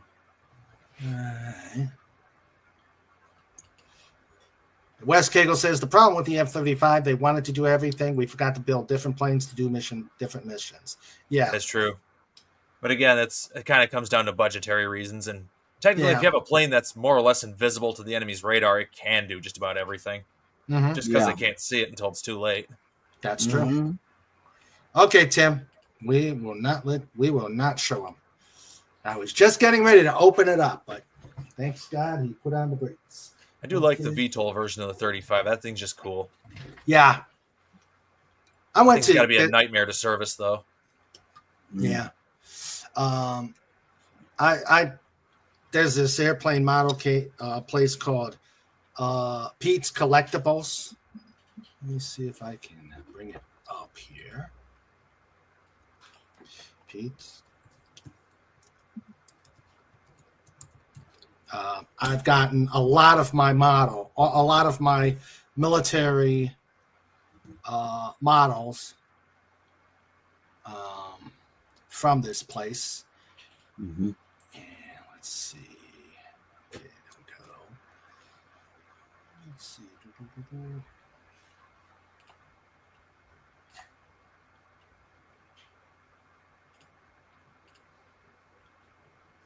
There we go. And they have all sorts of airplanes. Like there's this one. The Wildcat. Yeah. Nice. Fun to think the Wildcat was still flying all the way up until the very end of World War II, just because certain carriers couldn't actually field the Hellcat or anything. Yeah. It's like upgraded versions of the Wildcat could still keep up with the newer Hellcat models and Corsairs and all them. And the thing is, by that time, the Zeros were pretty much irrelevant. Well, we had the tactics to actually beat them. It's like, oh yeah, if you don't get them in a turning fight, you just win. Yeah. Just use your speed and the fact that the Wildcat and the Hellcat can all dive like 10 times faster than a Zero can. Yeah. Something too many Japanese pilots learned too late, that you can't dive in a Zero. That's why most of the kamikazes wound up missing their targets, because once you exceed the dive speed, the plane becomes completely uncontrollable. Let's see. There's A-10. Yeah. It's a flying cannon. Yeah. And they just started sending the ones from Maryland over to the Boneyard. So they're starting to retire them. Those fools. Yeah, the fools. They've tried retiring it so many times, it's not going to stay retired for long. Yeah. Yeah. I always say, just give it to the Army. I'm sure the Army would love to. The Army's not allowed to have fixed-wing aircraft. That's the bad thing, yeah. Well, they're not allowed to fly them. They didn't say they can't put their little gun on the ground and go burp and go have a snack afterwards. We swear it's a tank. It's not actually flying. Yeah. Wes Cagle says we should have never canceled the 22 in favor of the 35, but I think certain folks got paid to do so. Yeah, you're probably right, but we're not going to go too far into both were made by Lockheed. Yeah. True. The 22 was canceled mostly because it was obscenely expensive. Yeah. The 35, despite the cost overruns, is still cheaper per unit. And it was only set for one mission. It was set for an interceptor. Yeah, it's like interception and air superiority with a stealth element. But not. It wasn't really set up to do ground bombing. Yeah. The Grumman F4F Wildcat was good once we used the thatch weave. Yeah. It all came down to tactics. It's like boom and zoom tactics were a real big deal. It's like, oh yeah, we're faster and we have more guns. We can hit them, and if they hit us, okay, we can take a few hits because we actually use armor plate on our aircraft. Yeah, our planes were built for protection. Most Zeros didn't even have self-sealing tanks until years in. Exactly. Wow. Let's see here. It also helps that we rescued our downed airmen, whereas the Japanese did not. Yeah. They ran out of ponchos real quick, and our guys are like, oh yeah, we know how to beat these because we flew against them before. Yeah. And you've got a submarine, you either got a submarine or a seaplane standing by to rescue your airmen. Yeah, we invested a lot into rescuing down pilots and really soldiers in general. Yeah. Yep. EA-6 Prowler. Mm-hmm. That is a nice plane. Yeah. Crazy how long it's been in service. Mm-hmm. Well, it's gone now Thank you. because it was replaced by the Growler. Yeah. Yeah, well, I think the original A6 entered service in the late 50s. Yeah. Yeah. And they So the this electronic this- warfare model is still in service today. no, they retired it. They finally did retire it.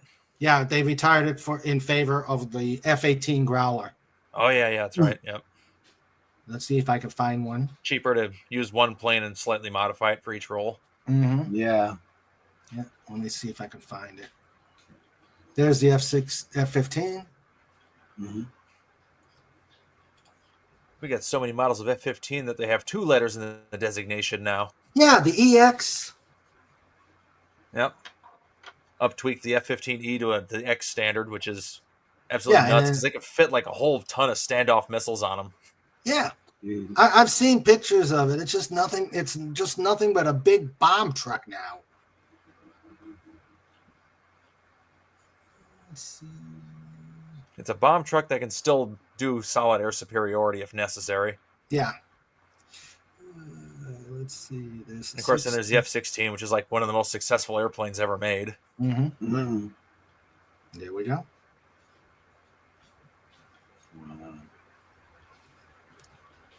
Uses the same engine as the Eagle, so it was slightly cheaper. Yeah. Well, actually, they had 2. The F-16, the Eagle. they had- Let's say the 16 used the same engines that the F-15 ran. It just ran one of them. Yeah. Well, actually, they had one model. They start okay. The blocks that had 0 at the end, like block 50, they had. All right. I want to make sure I'm correct on this. I'm sure they put like upgraded versions and slightly different models of engine with each revision. Yeah, it was mainly 2. One was the Pratt and Whitney, and the second was General Electric. Yeah. Yeah. And you can Probably usually a cheaper version of the Pratt and Whitney engine. but actually, the General Electric was more powerful. Yeah. Okay, why are you not? Okay, there it is.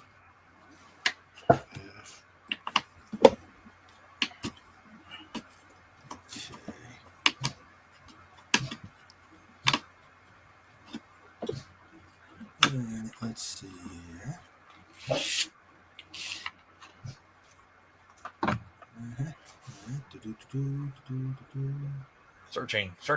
Searching, working.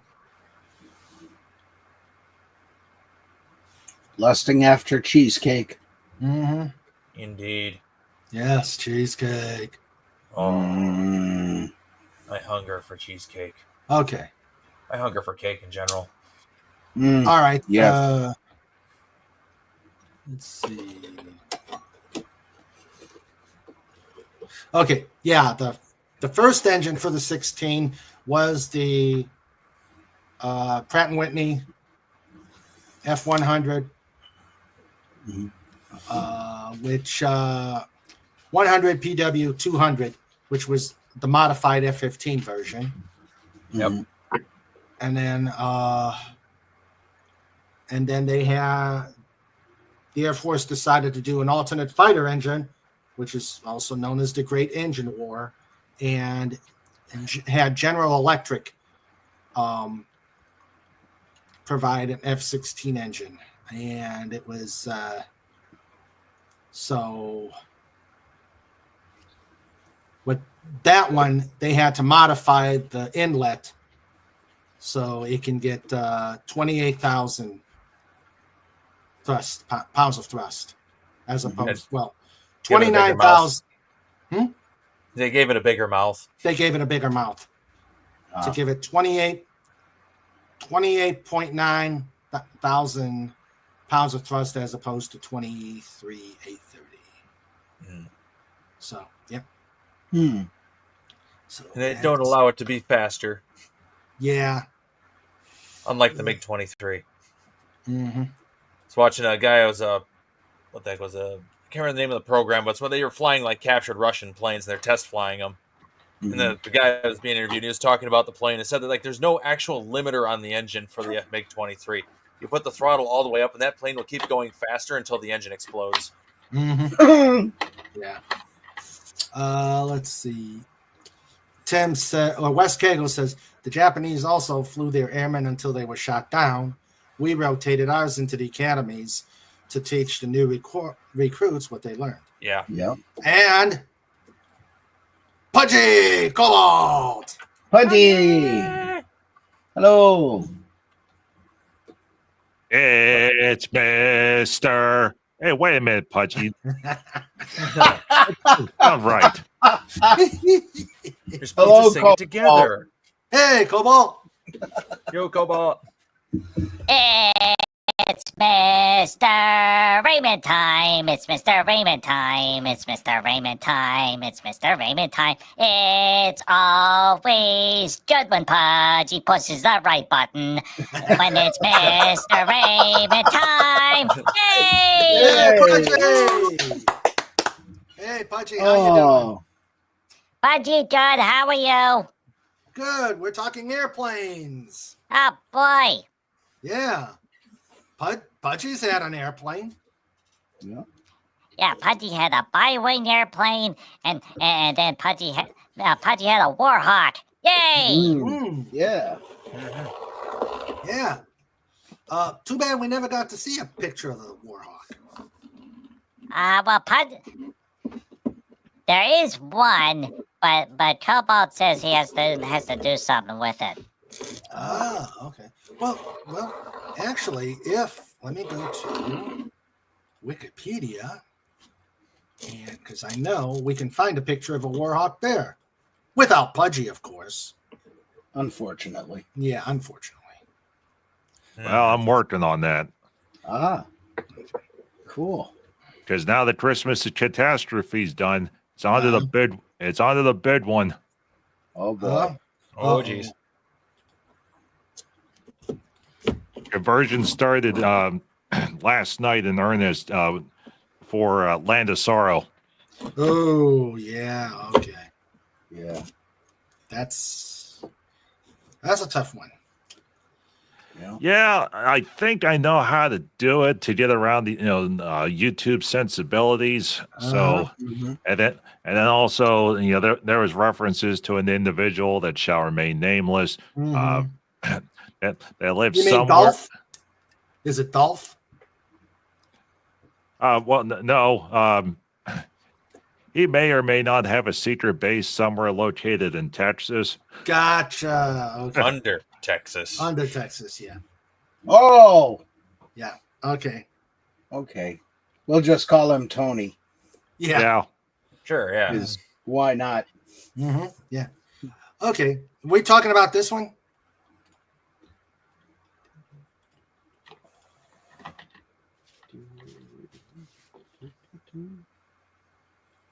Is that what? Well, almost. The typical Warhawk, has the tiger mouth on the front the of flying it. tiger. Yeah. Actually. Yeah. The old shark nose. And another fun piece of information, because I was going through. There it goes. Yeah, there is. The same model without the tiger is known as the Tomahawk over in Great Britain. Oh, okay. Tomahawk and Kitty Hawk models. Yep. Kitty Hawk was like the earlier model, and the other was the one with the D model on up with the big scoop on the bottom. Yeah. This was it was the Air Cobra that the Russians really liked. Yeah. Nice. The P-39 Air Cobra. Yeah, it's too bad that it's against Air Force regulations to have those wonderful paint jobs, because having tiger mouths on them or the buxom beauty with ruby red lips looking and smiling on the side of a bomber and I said bomber not the other word, but but yeah. Yeah. Those were the good old days. Mm-hmm. And surprising the number of really talented artists doing that. Yeah. Well, with so out many of people the being ranks. drafted. Yep. Yeah. Tim said the greatest engine was the Pratt & Whitney J58 for the SR-71. Second to the Rocketdyne F1, but that's a different animal for the Saturn V. Safest rocket engine ever made. It's the only one that's never exploded. Yeah. Huh. Yeah, and that's the reason why NASA lost the planes. Mm. It's like, we can't keep rebuilding these. We gotta make any money. Yeah. Snort says, Hey, Go you ahead. see the controversy with the space shuttle that's going on right now? No. They want to move the space shuttle from its current museum location, which is in Birmingham. Yeah. No, Birmingham's in England. Birmingham. That's the proper pronunciation. Yeah. Right. Yeah, they want to move it from Birmingham to another museum, and there's three main problems. One, space shuttle. Mm-hmm. Two, it is so old and brittle from many decades of use that if they were to move it, it would risk damaging it irreparably. Really, a whole lot. They couldn't fix it. Yeah. And then the other thing is this: there's a chance. It's a non-zero chance, but it's still a low chance that somebody might steal it. True. Where are they looking Now, to put it? Where would you hide that? Well, it is technically functional. Oh, good Suppose lord. the Chinese wouldn't mind getting their hands on it, make their own copies. Yeah. I thought they already did. Well, No, the Russians had the, what do they call it, the Berman or whatever it was called. I forget what it was called, like basically the Russian version of the space shuttle, but Yeah. they never did get to use it. Yeah. Yeah. Plus the clock is ticking for the decommissioning of the space station. Yeah. True. Yeah. Yeah. It's at the point where it's too expensive to maintain it and way too expensive to fix. So they're just gonna break it apart and start sending it down in chunks. Yeah. Hopefully they don't. Hopefully they don't hit anything. Just aim it for the ocean. And there's this one section of the Pacific Ocean. It's off the coast of Chile, where all the space junk is targeted the land. So if anyone is able to develop, like a SeaQuest DSV style deep water submarine. If they can get a guy that like Roy Scheider, obviously they can't use him because he passed away, but someone along those lines. Hey, I know. How about Patrick Stewart? He's not doing anything.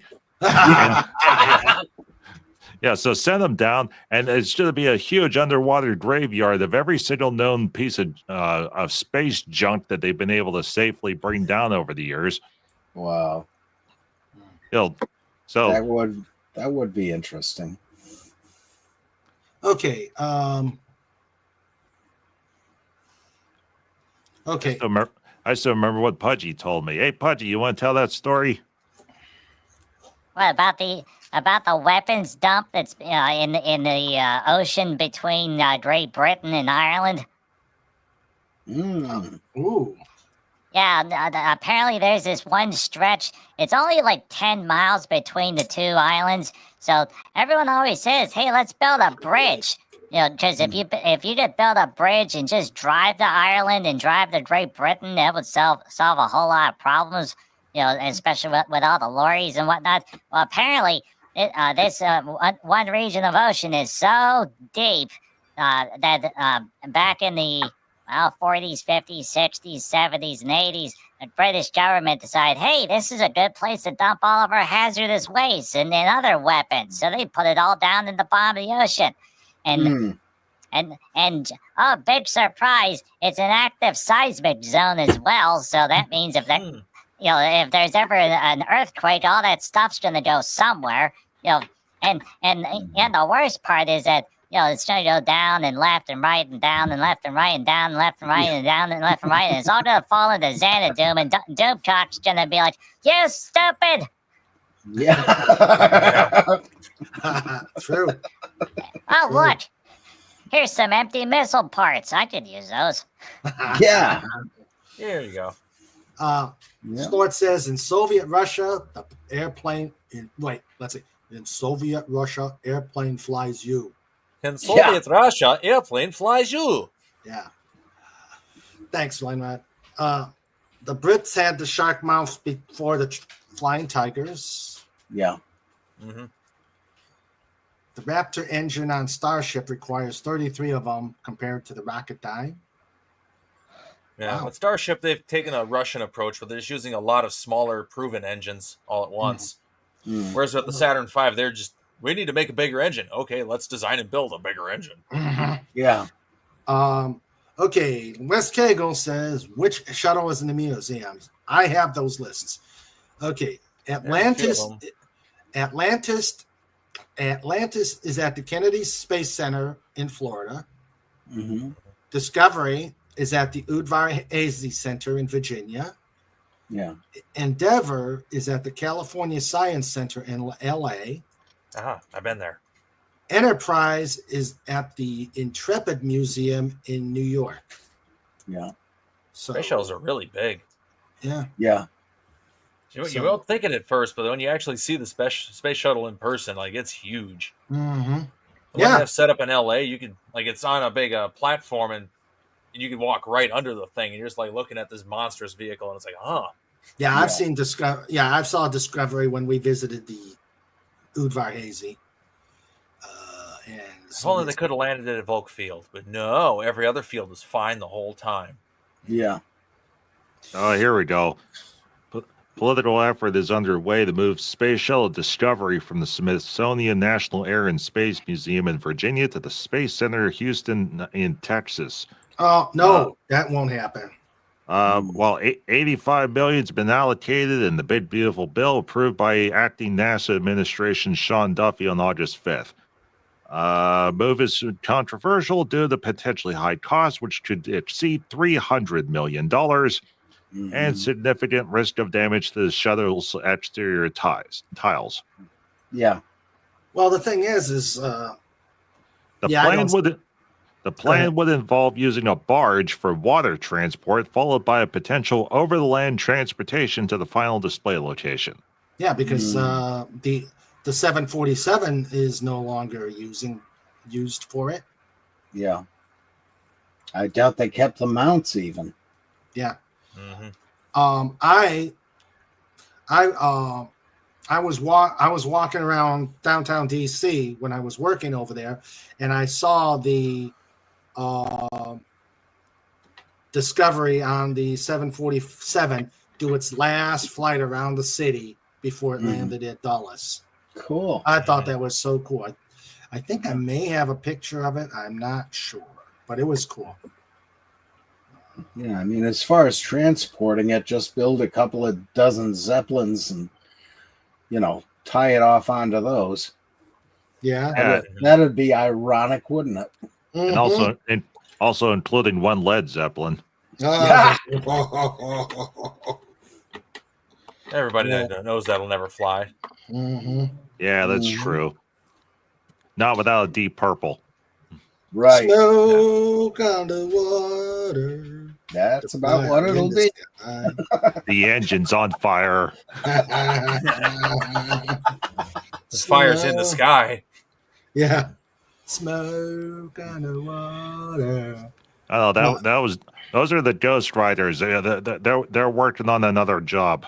Let's see. The early P-40s obtained from the Chinese, who obtained them from the British. The British also destroyed an island off the coast of Scotland by testing anthrax on it. Yeah. Well, we did that in New York with Plum Island. I had it coming. I can only think this is part of the idea of reusability and maneuverability. And Wes Cagle says, cool, I didn't realize the Enterprise was safe. Why not? It's the Enterprise. Come on, people. It's the Enterprise, yes. Well, they blew up okay. every other Enterprise in the Mhm. movies, so you know. And here, it's not the same livery of the airline I flew, but this is a model I've worked cabin crew on of the MD-80. Ah, That makes sense. It's not big enough. Mr. Raymond wouldn't fit inside. yeah. Yeah. Mm. So yes, I worked the cabin crew here, and it was again.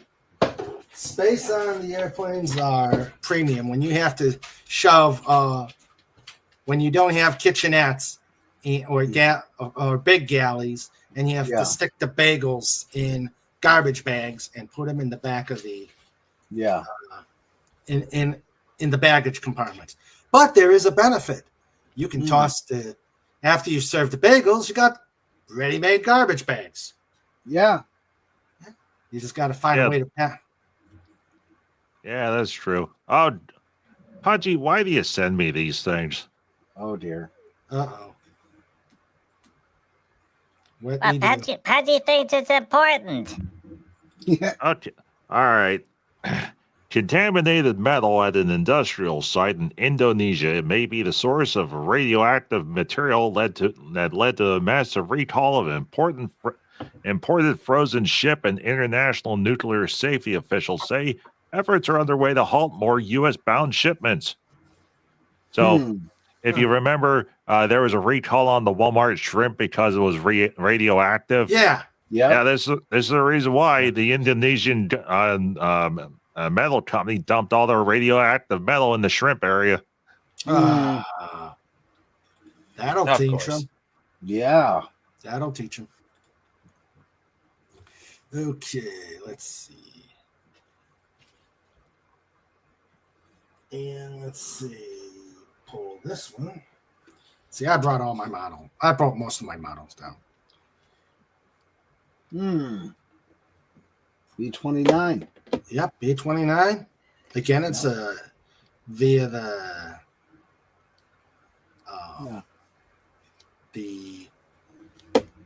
letter E. Yep, it's the letter brought to you by the letter E. It is called the Dynamite, and let me bring this up. You can see that this one has one of the Foxy Lady pinup picture. Oh, I see what they did there. Dynamite. Dynamite. Yeah. I feel like this plane needed some dusting. There's some serious webbing on there.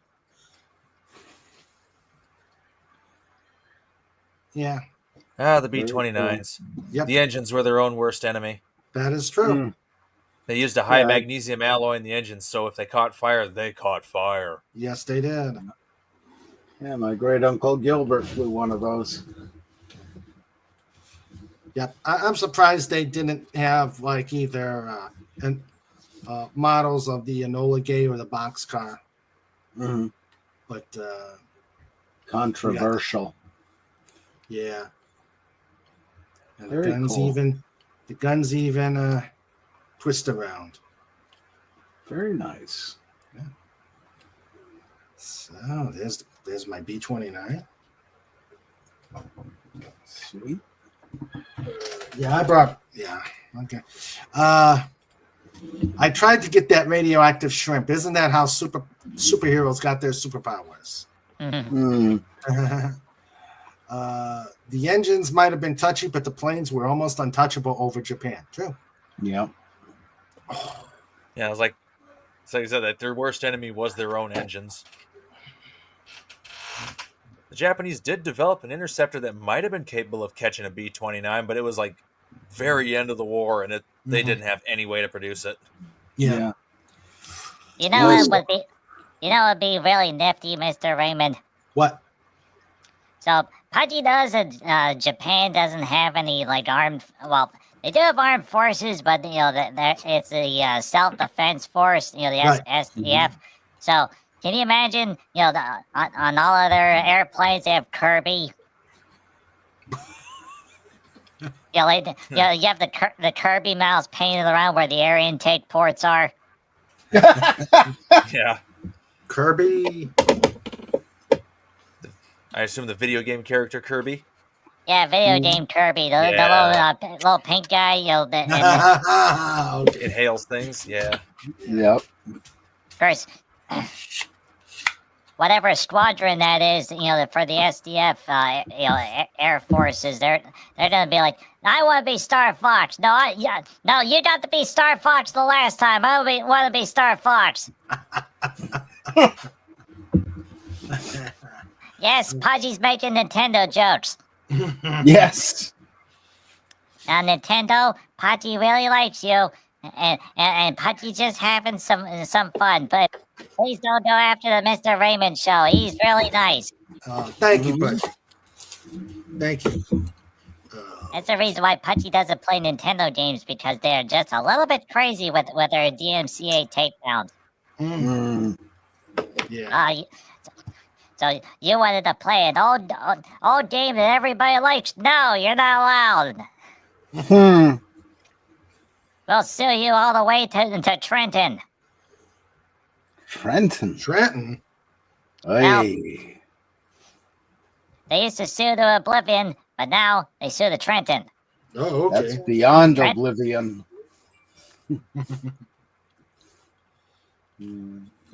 Okay. Take care, Marcelo.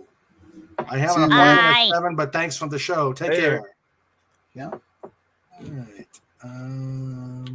Pudgy ups, you get lots of cookies. Oh yeah, cookies. Yep. The Carrier and never got to Trenton. It is beyond a shite hole. Mm. All right.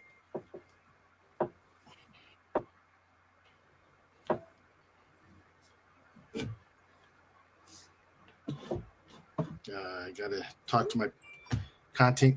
A technical delay as I talk to my producer. Mhm. Oh, jeez. See, the big problem, you get to New Jersey, if you make a right turn, you wind up in Delaware, and the state motto of Delaware is, insert 50 cents into the machine to enter. Yeah. Yeah. That's a good one. Yeah.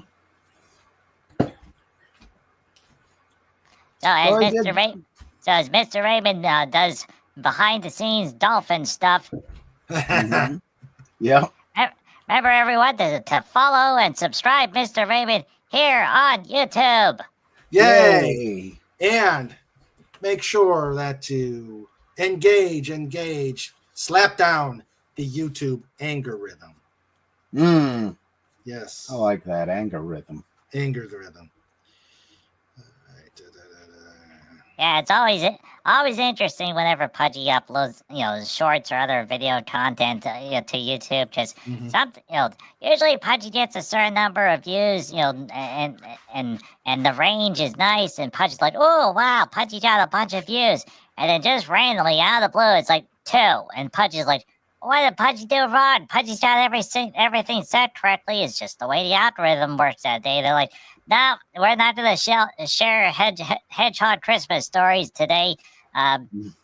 So then Pudgy puts up video game content with mosh pit bunnies and loud rock music.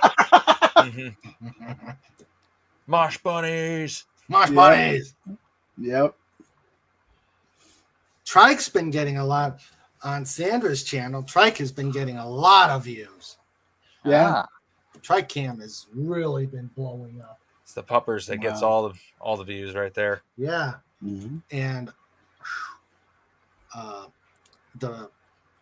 I just had a trike blow up about a couple of minutes ago. Whoo! Oh, is that what that was? Yeah, that was Trikey, sugar frosted Tikey Troots. Mhm. Troots. Oh yeah. He was Troots to toots. he was a private tutor. Yeah. All right, He's an institution. institution. Yeah, he is the trike. All right, speaking. All right. I accidentally swallowed Scrabble tiles, and I am now experiencing constant vowel movements. Oh, good Lord. My next trip to the bathroom could spell disaster. Yeah, it would, wouldn't it? Well, fortunately, I have 3 tiles laying out in front of me that spell P-I-T. Yeah, there you go. Yeah, that's pit time. It is pit time. Mm-hmm. Let's see. Super Hornet. Oh, come on. Where's a growler? I know there's a growler. All right. Come on. I know I saw a growler. A howler. Oh boy, what does this button do? Oh, God. Oh, no. Oh, you've. Hey, but Caleb somewhere else, Pudgy. Hello, Argente. Sorry, Argente. Oh, boy. Oh, geez, Pudgy, she's making the angry eyes at you. Oh, no. Oh, no. Oh, no. Oh, no. Well, it's good to hear from Argente. Yeah. Do it again, Pudgy, do it again. Oh, God. Oh, no. Hey, you know the next one, you know what will happen the next time that happens. Just saying, Pudgy, you know what happens the next time. You know, you got two of the small, you've got 2 of the small ones. Mm-hmm. I don't know. I guess Pudgy figured it out. Yep. All right. And here. Right, Pudgy, we're helping.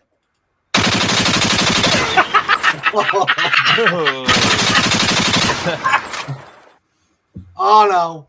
Oh, no, you started it. No! Way too much.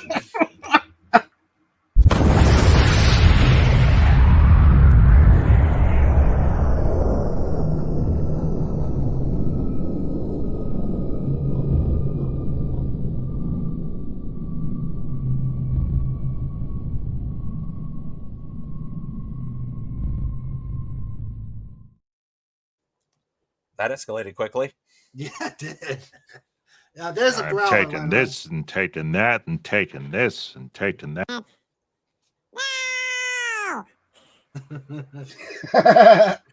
Oh, man. The confiscation begins. Cobalt taking it up to his nest in the top of the tree where we can't get it anymore. Well, if I know some of the people in the pod, we may get some other things. Yeah, there's right there, Lenrod, is the growler that replaced the EA6. And didn't they just do some goofy thing where they fit a crap ton of missiles on it just because they could? I think that was a growler, if that was something else. Yeah, I don't know. It might have been just a regular 18, but yeah, because you got where the yeah, and then the next version they added pepperoni and mozzarella and Italian dressing, and they turned it into a grinder. Yes. Yeah. Hashtag hoagie time. Yeah. It now is hoagie time. It's now is hoagie time. Yeah. Oh, it is a Hornet, but they called it a growler. So it's a Hornet base. Like internally, it's a very different aircraft. Yeah. Because on the wingtips, instead of missiles, you got these little pods. Jamming pods, basically. Yeah. And then under all the wing, you got more jamming pods, and then you got a couple harm missiles. Yeah, all the jamming pods are full of sprinkles. Oh, cool. That's true. See, I believe it has bigger fuel tanks as well. Remember Spaceballs. Yeah. The raspberry. Who dare give me the raspberry? Yeah. Lone Star. Yeah. Yeah. There was the one picture of one of the jets. I forget which one it was, but it had, beautifully geometrically arranged around it every kind of weapon it could carry, and just an awesome picture. There's been a few pictures like that of various aircraft, and I love those pictures. Yeah. It's probably this one, right? Those are the kind of pictures they should have at Subway, so you can see, there's your bread and here's what goes on it. The various kind of. It looks like toppings. An arsenal in front of a bread bun. Mm-hmm. Yeah. Okay. I haven't been to Subway in a long time. Yeah. It's been several months for me. Pudgy went. Years. Yeah, Pudgy went to the Subway place because they had the footlong cookie. Ooh. Oh yeah. Yeah, they cooked in a long tray. And there was also a footlong pretzel, and there was also a footlong garlic bread thingy. And Pudgy's like, Kobold, can we get the footlong cookie? And the Kobold went up to the person and said, how much is the footlong cookie? And the person said, oh, it's only $7. And then Kobold said, come with me, Pudgy. So Pudgy's like, but Pudgy wants the footlong cookie. And then we went through the entranceway of the place with the big blue W on the outside, and then we made a right turn and walked past the deli and get to the bakery section, and there was a dozen cookies for $6. And Pudgy's like, Kobold, can we get the dozen of cookies instead? And we got the dozen cookies, and they were yummy. Nice. Yeah. Speaking of yummy, I always talked about that place, Stuckey's. Hoping you can see this. That's just the sandwich wrapped up with the little wooden pin when you get it. Ah, cool. And they don't use the little plastic swords anymore. They used to have those for decades. But some kids came in and they ate one. So that's why they should keep using them. Let the problem solve itself. Yeah, that's the sandwich itself. Very nice. That's a nice sandwich. And then other way, John. Inside this particular one is the ham. It's smoked with apple wood, and it's got the relish. And that's the only thing I'll eat relish on. Those things are so good. Wow. What type of relish is it? Is it sweet relish or is it good dill relish? It seems sweet, but it's spicy, and it's just so nice. Spicy sweet could be edible. Yep, that's the place itself, Route 11 in West Nanticoke, on right on the side of the road. But Stuckey's famous barbecue. So if you're ever on Route 11 in Pennsylvania, that's the place to go. Oh, you know what? I got a full tank of gas. Let's do this. The Lenrod Express. Yep. It'd probably be quicker just to go to Portillo's. I don't even think there's one of those here. Let's see. That's in the Chicago greater region. Pudgy keeps bugging. Yeah, Pudgy keeps bugging me to take him back and take him out there. I went to the Portillo's. It was, hands down best sausage sandwich ever. I was so full I never made it to the chocolate cake shake. Oh dear. I've heard the name of it, but I've never been there myself. Only got to Chicago twice. Once on leave and one for a locksmith's convention. And that was actually in Elk something. Elgin? Suburb. No, it was Elkwood or Elk Lake or Elk Heights, something like that. It's a suburb right outside the city. Oh, okay. But, I did get into the train station, and then one of the locksmiths local picked me up and took me to the hotel. But it was definitely cold and windy when I got there. So I waited for about an hour for him. Snort says the last time I ate a Subway, got food poisoning. Nope, no more. Yeah, that's a good Same thing reason. happened to my dad. Yeah. Last time he ate there, he got really sick, and he's like, "Yeah, We don't go to Subway. We found Firehouse subs. Yeah. Back in the day, Quiznos used to be really good, but but Yeah. most of them closed, especially after the weird Dust Bunny commercials. Oh, those are strange. Yeah. It made no sense, but it made it memorable. Yeah. Okay, Wes Cagle says, so what do you think? The F-14, the F-15, the F-16, or the F-18, or the F-22? If you were the leader of a country, which would you spend your money on? Depends on the country. Yeah. And how much budget you have available. Yep. Yeah. Well, the F-16 was perfectly fine and capable for the longest time. We had the contracts. There was all the different part manufacturers. Everything was good to go. And the only reason why we have an F-18, F-22, and an F-35 is because the manufacturer of those planes wanted to sell the Army a new $100 million plane every single time. So it was purely just for lobbying reasons. Yeah. Well, you still got to update airframes for mission parameters. Like, say stealth is a pretty big deal for modern air war today. Like, if you can see the enemy before they see you, that's a huge edge. So, big push for F-22 and F-35 to be active fighters. Yeah, but see, here's the thing: the F-16, that's what Tom Cruise flew in. The F-18. Yeah. The F-18 is what. The F-14. F-14 is what Tom Cruise flew in, and then and we had to wait, and how many decades for him to eventually get his second movie, and he's in whatever model that was. So whatever he flies in that movie is the maximum in terms of technology. Anything beyond that is science fiction. Yep. So the 18E series on up is arguably more advanced than the F-16 series is. Yeah. Although there are some newer block F-16s for like international designs and stuff that are looking pretty ridiculous. Yeah. Wait. Then the reason that they needed to upgrade to the F-18 is because it came with a parking brake. Well, yeah. Yeah. Plus, it was legal. Yeah, it was a $30 million parking brake, Pudgy.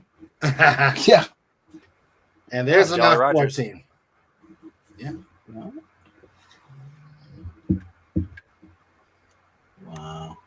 Oh, there you go. Yeah. I like them when they articulate. You know what? I'll be right back.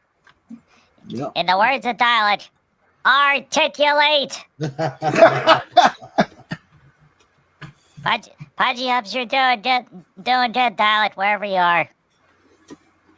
Yeah. Yep, it's the Jolly Rogers, Wes Cagle.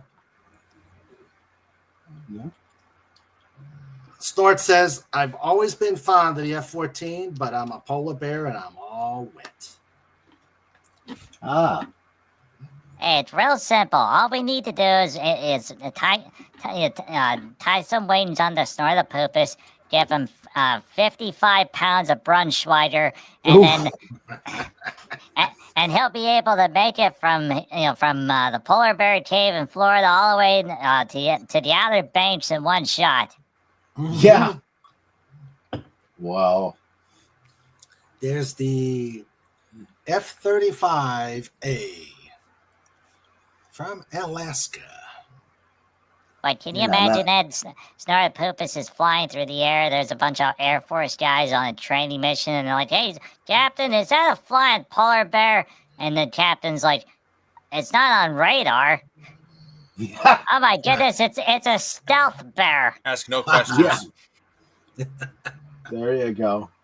There you go, And then he ran out of gas and he fell on some Navy boat, and then the Navy guys are like, "Hey, why is the Air Force throwing bears at us?" Because they're cheaper than Sidewinders. That's true. And once they land, they can tear you up. Yep. Yeah, that thing does look like an armored tank. The F-35? Yeah. Yeah, it doesn't have the lightness that the other ones all had. Yeah. And then it's got a nice chunky weapons bay in it. Yeah. That's the word, chunky. Chunky? Chunky, dun dun dun dun dun dun. Peanut butter, dun dun dun dun dun dun. Reese's Pieces. And there's the B. The B for it. It's got an air conditioner. Yeah. Or Yeah, something. Is that for the vertical takeoff? So that's got to be a pain to maintenance. Yeah, really. Yeah, that's the vertical takeoff. Okay. How many seagulls will that handle? Mm-hmm. Unfortunately, Pudgy had to uninstall War Thunder from Pudgy's computer, but a lot of these airplanes are in War Thunder, for the purposes of flying and playing with. Of course, the big problem is Pudgy found this one experimental jet that was only one of them ever built for the Navy. It was a stealth fighter and had all the details and everything. And Pudgy's like, "Oh boy, Cobalt, this one's really, really good." And then Cobalt said, Pudgy, we are not spending $199 in War Thunder to get the special jet. Mm-hmm. Yeah, that seems a little extreme. It was so expensive. Cobalt had to save 3 times in a row. Yeah. Ha ha. God. Ras Kegel says, I don't like the F-35. It's the red-headed stepchild compared to the 22. Hell, even compared to the 15. And I'd rather fly the 117 than the 35. Or heck, I'd rather fly the 117 than the 35. Yeah. Let's see. Yeah, there's a nice Pudgy friend that stops by Pudgy's chat over on Twitch whenever Pudgy does the War Thunder shows, and he was telling Pudgy he spent $7,000 on the game. Holy moly! Jeez. And the reason why is that he was a completionist. He wanted to have all the American equipment. So to be able to buy everything was $4,000, and then be able to upgrade everything to maximum settings was another $3,000. And of course, they'd added some additional equipment. So once he tapped out at 7, he was like, "Okay, I'm done. I'm not buying anymore." Yeah, really. And if his hard drive ever goes, that's it. Mm-hmm. Well, actually, the good news is that it's one part hard drive space, but it's also one part server. So as long as he maintains his account and doesn't get banned, for doing bad stuff, he has access to all that equipment, no matter what computer he installs it on. Oh, okay. I've never been quite sure how that game stuff works. Yeah. War Thunder is really nice. You have access to all the different, like the Army and Navy and and Air Force and all those sort of things. And it's a case of, okay, you can spend 1,000 hours to grind out the points to be able to get the pretty good jet, or you get the magic of the credit card. You buy it and then you get yelled at by an eagle up in his tree. Yeah. It's like, I had to stop you that one time for the tank. Pudgy had a tank. It wasn't a tank. It wasn't a special model Israeli tank, that they used during the during the '68 war. Whenever Egypt invaded, and it was It was all period specific, and it was wonderful, and it was $399. Pudgy's got expensive taste. Yeah.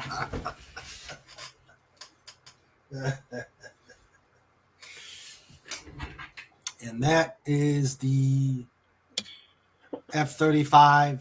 Yeah, exactly, Wes Cadle. Whenever you get into the historical games, especially with gotcha mechanics and other stuff, it's like, yeah, you can spend a small fortune on these things.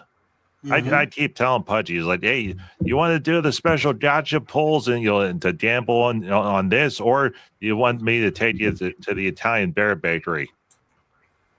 He always picks the Bear Bakery. Well, yeah, because they have donuts.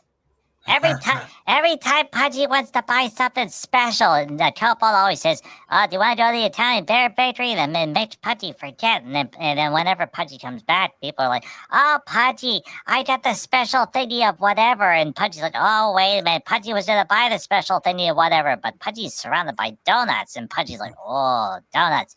Yeah. And now it's important to get back on topic, back to airplanes with Mr. Raven. Okay. So where do they keep the donut dispenser in an SR-71? They don't, because I don't think they do, because they're in spacesuits. Oh. What So good the is flying if dispenser you is in can't the have suit. donuts? Yeah. It's Yeah, it's once concentrated. they get up to full speed in the SR-71, for some reason they keep looking like Clint Eastwood.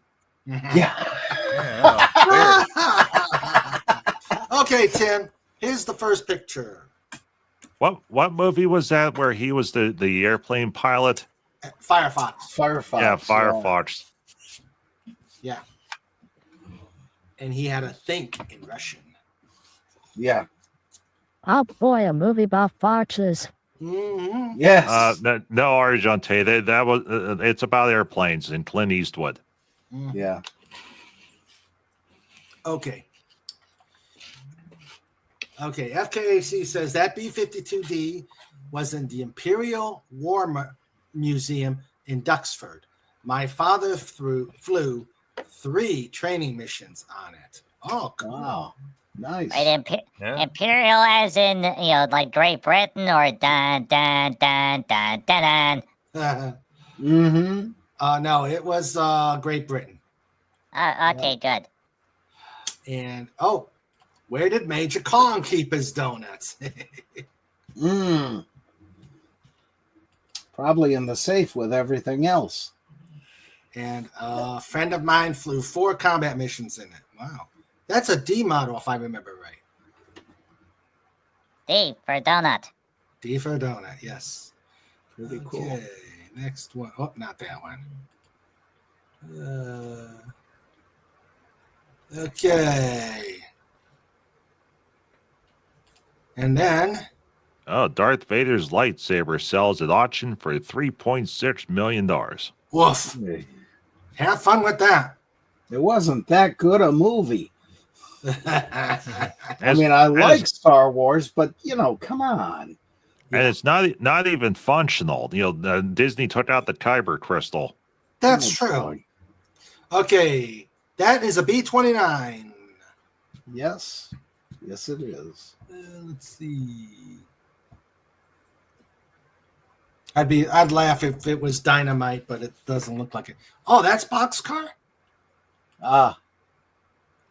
Let's see. Let me zoom it. Oh, I don't have a zoom.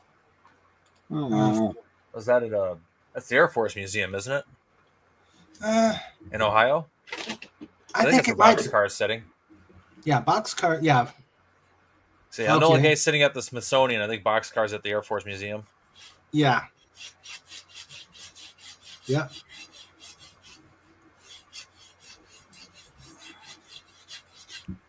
Yep. Okay. Yeah, it's in Dayton. Yep.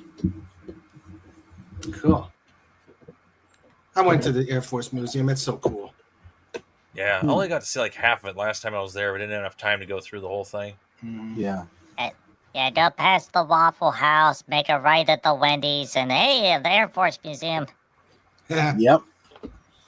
And then Man, there's- Pudgy wants some waffles now. That would be nice. Yeah. I had French toast made out of challah. It made out of the last of the challah that Sandra made. Nice. Oh, wow. Yeah, it was good. It was yummy. All right, let's see. Move over to what is affectionately known as the rhino. Oh, there's more? Okay. Hold on. But Am I wait, back? there's more. Hold on. Let me share the screen. And I was there's gonna- soup. And I was going to show my model, but that's okay. Okay. Man, they've emptied out a lot of it. Well, that's what happens.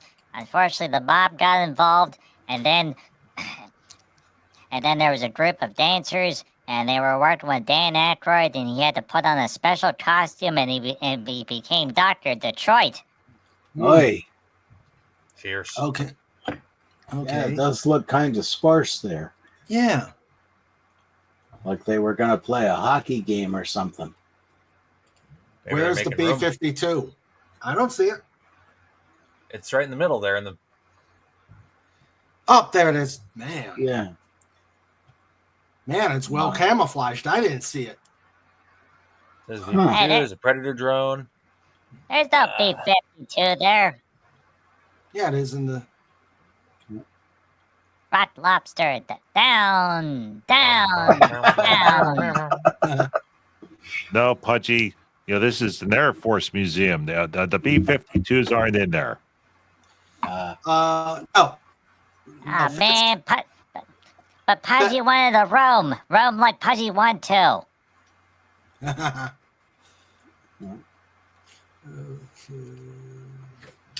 Yeah. Okay, hold on a second. I don't know, Pudgy. I think these musical jokes might be worse than those ones that sent Mr. Raymond to the lumber yard earlier.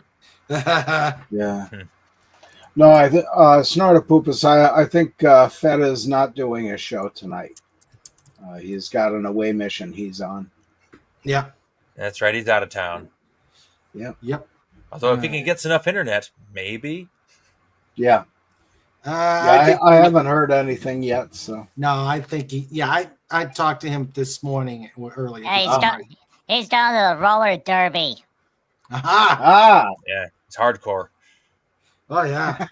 Man, I miss watching roller derby on TV. yeah, I'll be back in Okay. a little bit. I got to run upstairs. Okay, I see an Okay, airplane. make sure to mute your microphone, Mr. Fez. Otherwise, we can hear you. Okay. I don't know what that one is. It's a picture. And there's an airplane in the background. Something flying. Oh, it's a Never a Vulcan. An maybe? Avro Vulcan. It's- Yeah, okay. Oh, I was right. Yeah. Like it's just a tiny little silhouette, but like maybe a Vulcan. Mm-hmm. Guam, 1978. Wow. Wow. I didn't know they go to Guam. Or the Wow. Avros went to Guam. Imagine the old V bombers are probably stationed at various Allied bases throughout the world, on and off. Yeah. Let's see. Okay, and there's the SR-71 at Udvar-Hazy.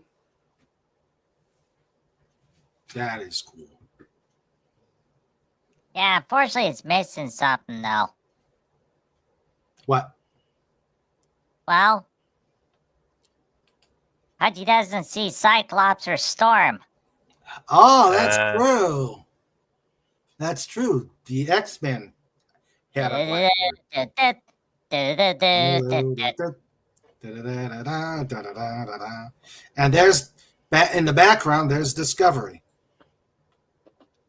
Hey. Yep, it's hiding. Yep. It's like, I don't want to get Blackbird. He's scary. And the famous Memphis Belle.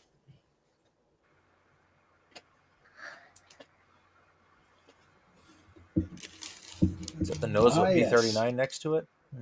Let's see. Yeah, looks like it. Could be. No, it's not enough there. And there's the Enola Gay. Yep. And they actually had to put it on lifters because evidently a Karen tossed some paint on it. Stupid people are stupid. Yep. Yeah. There's a hurricane next to it. Yep. And a 338 there. Yep. There's a lightning and a hurricane and the Cessna 150. Is that a jug? Can't tell. Oh, which one? Oh, is that a blueberry muffin? Yes, it's muffin time. Oh. I knew I should have just got in my car and started driving. John.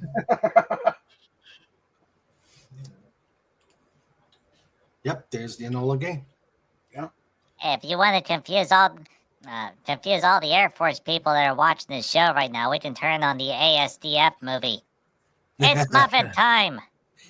All right. I got a plane for you. Okay, go ahead. Bloop. Oh. Do you know what this is? That's a Macros. Yeah, the VF-1. Hey. And it is really yellowed. It's been sitting in my music room for years and I just realized how yellow it is on one side. Oh. But it's fully transformable. Nice. Nice. Oh, speaking of which, how goes the Devil Ray project?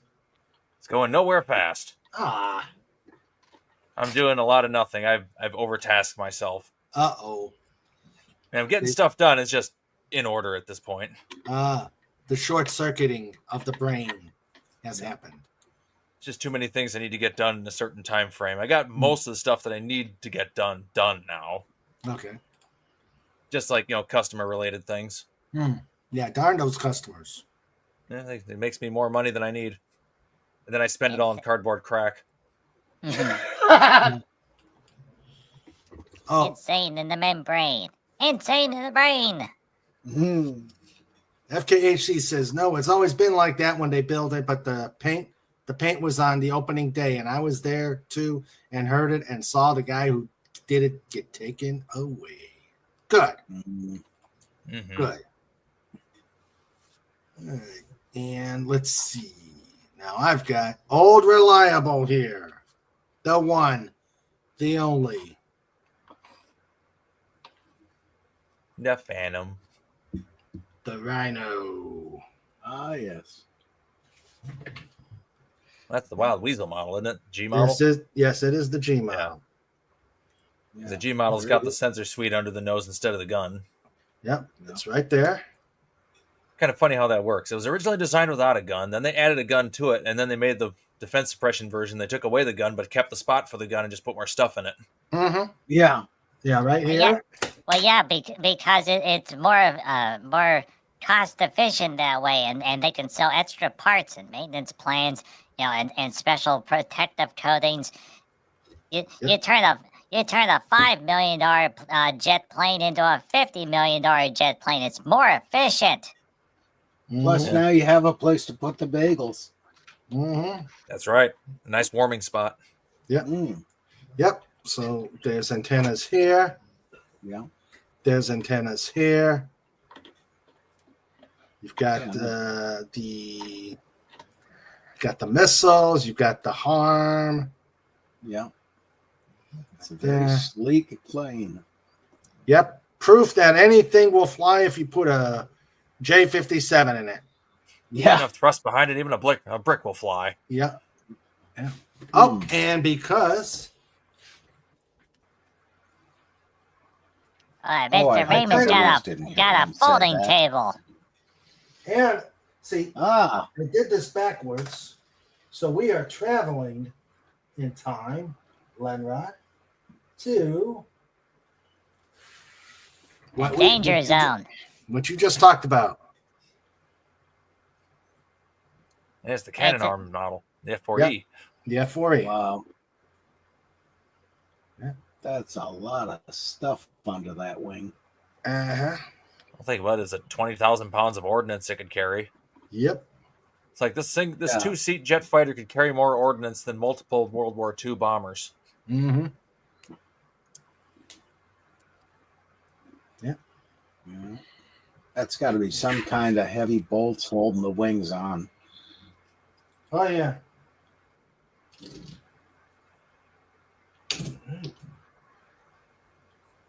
And of course, I bought these because they were at the Air Force Base I was stationed at. And let's see. Cool. And if Mr. Raymond didn't buy him, then the Air Force guys will look really sad. Yes. Mm-hmm. And more extended warranties. Yeah.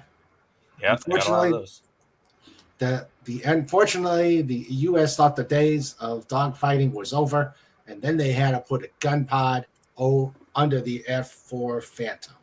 Yeah. The big thing was like missile reliability, because despite all their great efforts, they turned out to be extremely unreliable. They had something like even the AIM-9 only had like a 10% hit rate. Wow. Better than the AA-1 Alkali, the copy of, or not the, was it? Oh, geez, now I'm going to try to remember the name. The Soviets made a copy of the AIM-9 because one managed to get stuck in the back of a MiG-15 in Korea or something, or in Vietnam, and they were able to copy it because it didn't explode. Aphid. There you go. Yeah. See, all the NATO code names are like with letter A's. It has a totally different name in Russian, but yeah. And then, of course,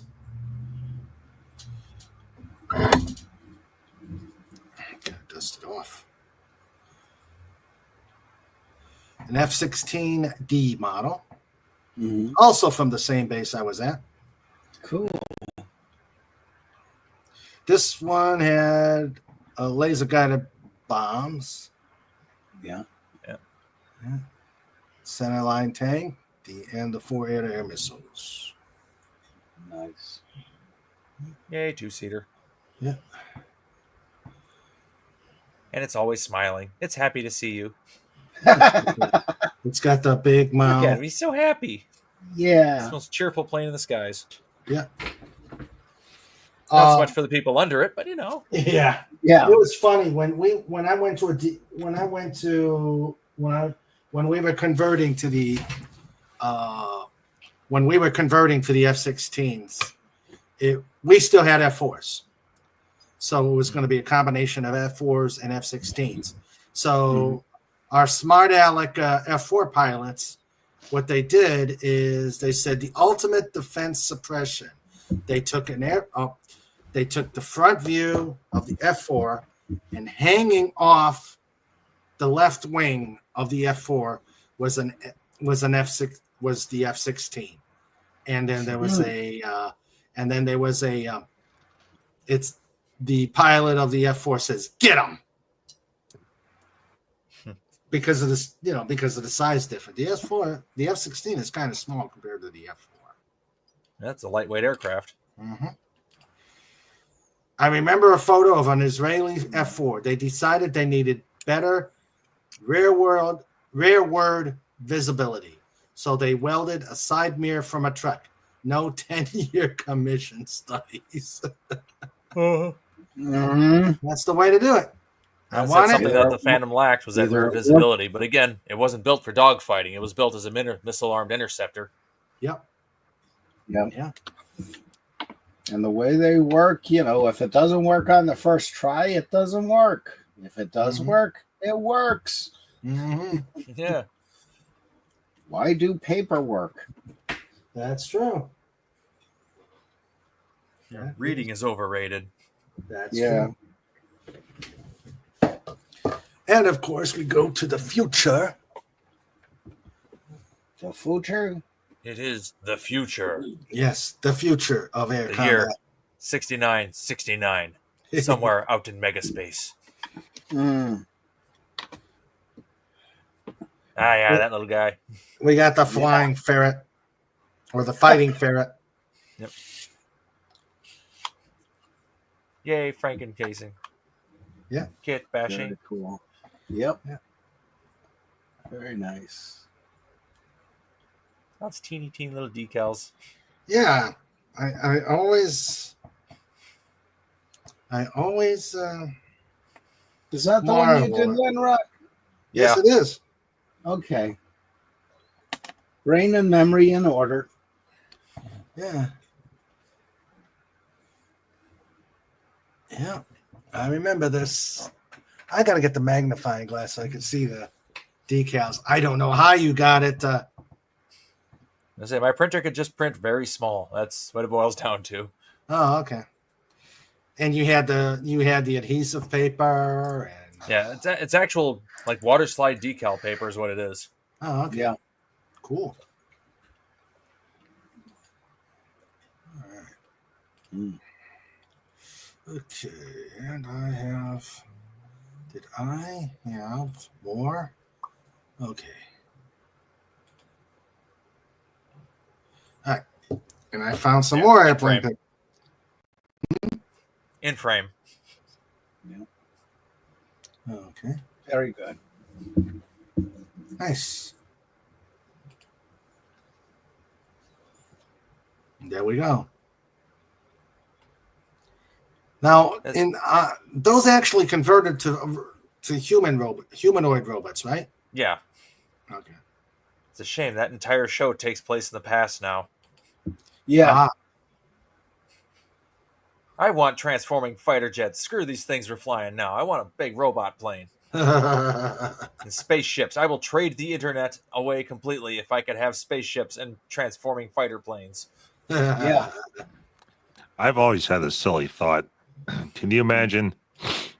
Obviously, the Army, the Air Force, the Department of Defense, they're not going to do it. You have one crazy person with a lot of money, they go through and they actually make an actual functional Macros fighter and then fly it to Tokyo. Mm-hmm. And as it's landing, transform it right there on the tarmac. You would have everyone in that airport. It would be national breaking news. Oh my God, someone actually got the Macros fighter, fully transformable. And then whenever they interview the pilot, he's like, oh, well, I was taking this out for a joyride, wanted to get some sushi. Like, I'm not even supposed to be in this thing.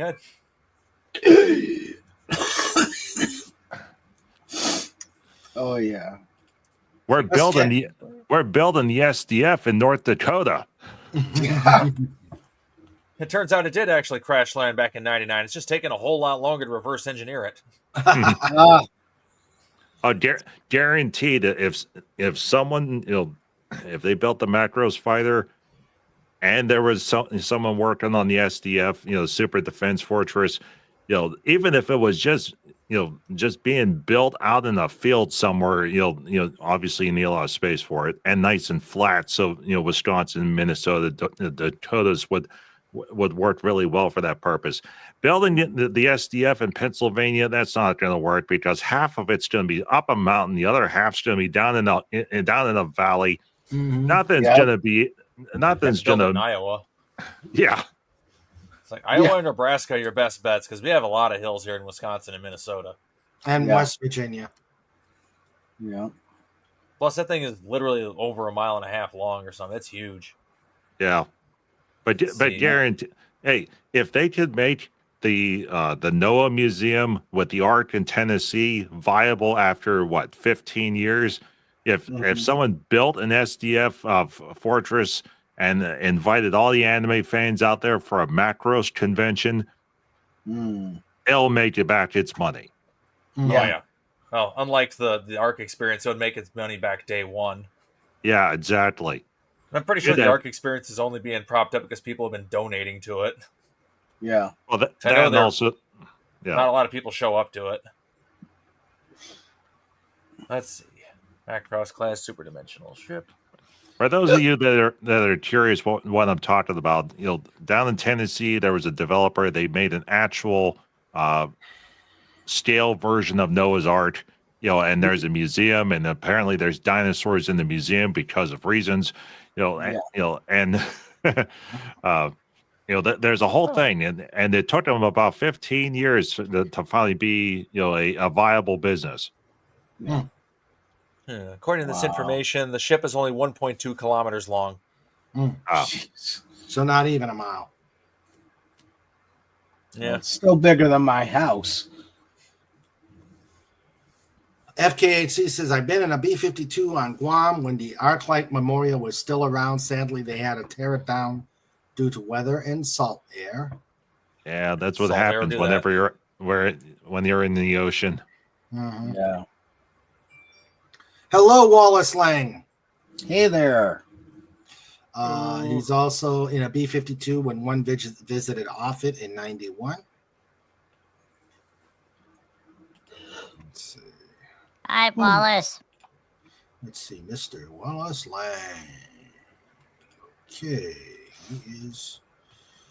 What we need to build is a Neutron S superdimensional strategic nuclear missile. That's what we need. Oh. It's 2.8 kilometers long. Weighs 340 million metric tons. Mm. And has a nuclear warhead with enough destructive power roughly equivalent to the asteroid that wiped out the dinosaurs. Why do we need that? Because we got to stop the invid. Oh, okay. Yeah. All right. Yeah. Reasons. All right. And visited the Avro Vulcan in Duxford. All right.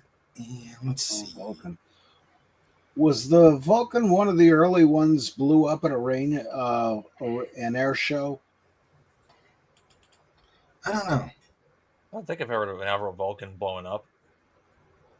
Yeah, it either blew up or it fell apart. I don't know if it was that one or another one. There might have been an accident involving a crash for one. Yeah. Oh, there was a half Vulcan that was on a television show that did really bad.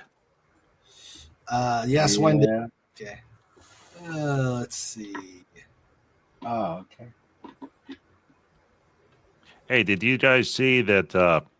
I can't remember the name of the actor, but the guy that played the emergency hologram doctor on Voyager. Picardo, yeah. Yeah, he's in the new series that's coming out. Yeah, I heard that. Yeah, they're doing Starfleet Academy. Yeah, I heard that.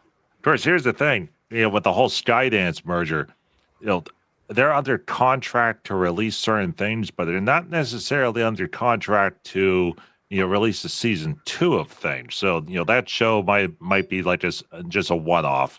Mm-hmm. Yeah, get a pilot done and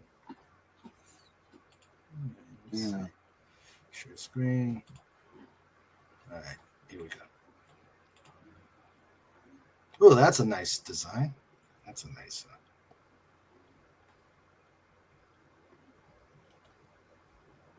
Like, can you imagine if?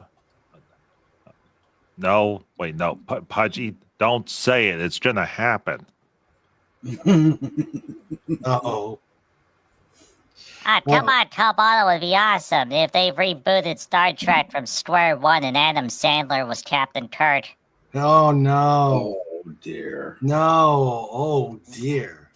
Zippity zoo!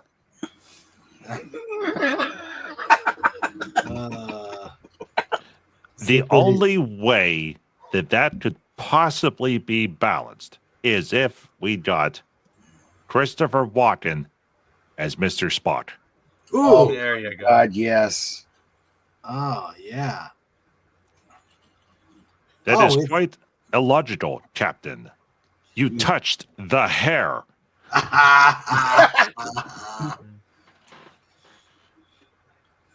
And it's Star Trek Day, too, by the way. Yeah. Oh, can you imagine? Oh, so Christopher Walken is Mr. Spock. Gary Oldman is Bones. Oh, jeez.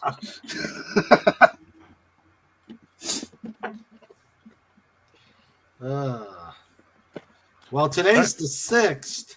Well, actually, you have Adam Sandler as Captain Pike, and then if you remember in way back, original series, Pike was only on there for a couple episodes before Shatner took over, as Captain Kirk.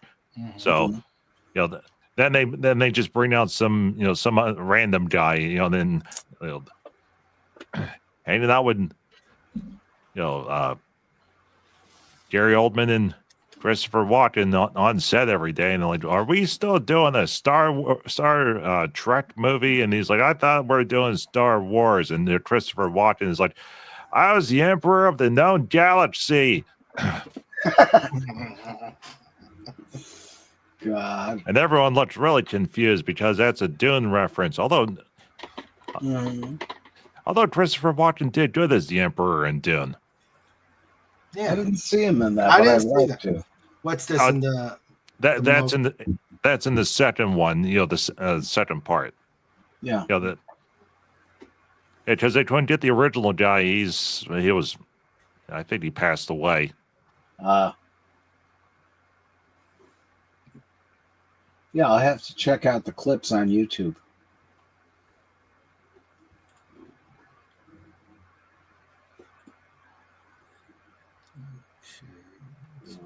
Yeah, part 1 of Dune, they did a very good job on that. The most recent movie. Really? Yeah.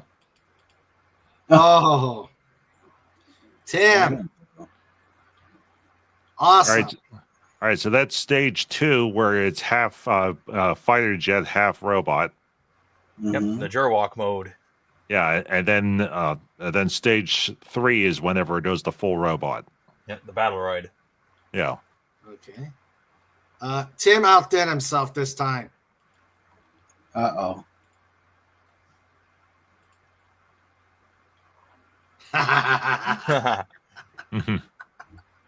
It works, I guess. Yeah. Oh, dear God.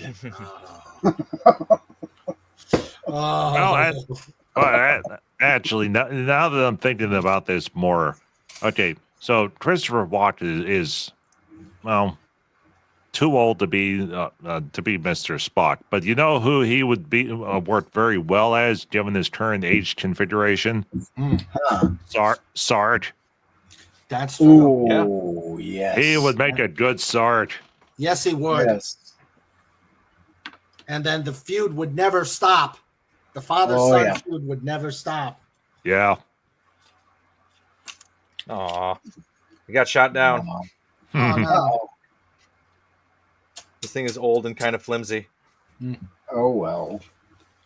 It's so thoroughly sun-faded.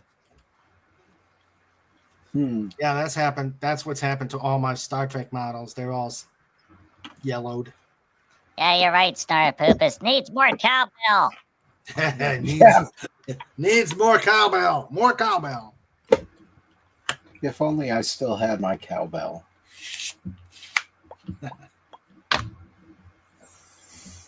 Oh, dear. But Pudgy's trying to think, if they did do a Star Wars, not Star Wars, Star Trek full reboot, who would they get to play the various characters? But here's the thing: Pudgy knows what's going to happen if they ever do a full reboot. They're going to pick the worst possible actors. They're going to butcher the scripts. It's going to be absolutely terrible. They'll turn Star Trek into Star Wars, and Star Wars into Doctor Who, and Doctor Who into Red Dwarf, and Red Dwarf into Monty Python and Holy Grail. Mm-hmm. And nothing will be right in Netherlands. That's a trim little plane. Yep, the F-104. Ah. Wait, that's not the Starfighter. Yeah, it is. No. Starfighter was big and white. Oh, you mean the X-Wing? Yeah, it doesn't have the nice, helpful alien guy as the co-pilot. Yeah. Best part of the Starfire movie is whenever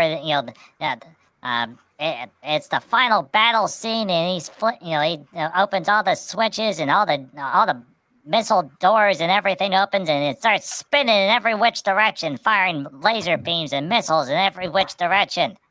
Wow. Mm-hmm. Wait a minute, that's not a C model. Yeah, it is. That's one of the really new revisions. It's got those big dorsal humps on it. Yeah, but they still call it a C. That's weird. Like, it should just have a completely different designation at this point. I know, it they is a very should. different plane. They should. Actually, they do. It's like a C Block 100 model or something. I'll get rid of this knowledge of human. Yeah, you're right, Pudgy. Last Starfire was a good movie. They don't have to reboot it. They set it up as a sort of cliffhanger, set up for a possible sequel. So it's completely possible to do a sequel because Alex did leave his little brother back in the trailer park. Because that was in the 80s, and your little brother was 8. So that means the little brother would be in his 40s close now, to 50. Yeah, close to 50. He's too old. He doesn't care anymore. Yeah. Jose Ferrer from 84 died in 1992. Yeah. Michael Ferrer was his son. Yeah. If you ever get to see Jose Ferrer in Cyrano de Bergerac, that was fantastic. I think it's still free on YouTube, but great movie, great actor.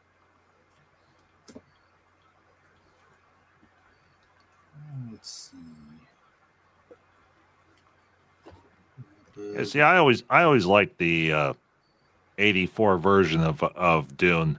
The Peter. I did too. I did. The Peter Lynch version. Yeah. And I don't know why that got so much shade. It was a great movie. And to this day, I always felt that Sting, with his quiet little bit, was a much better actor than Patty Stew. That's true.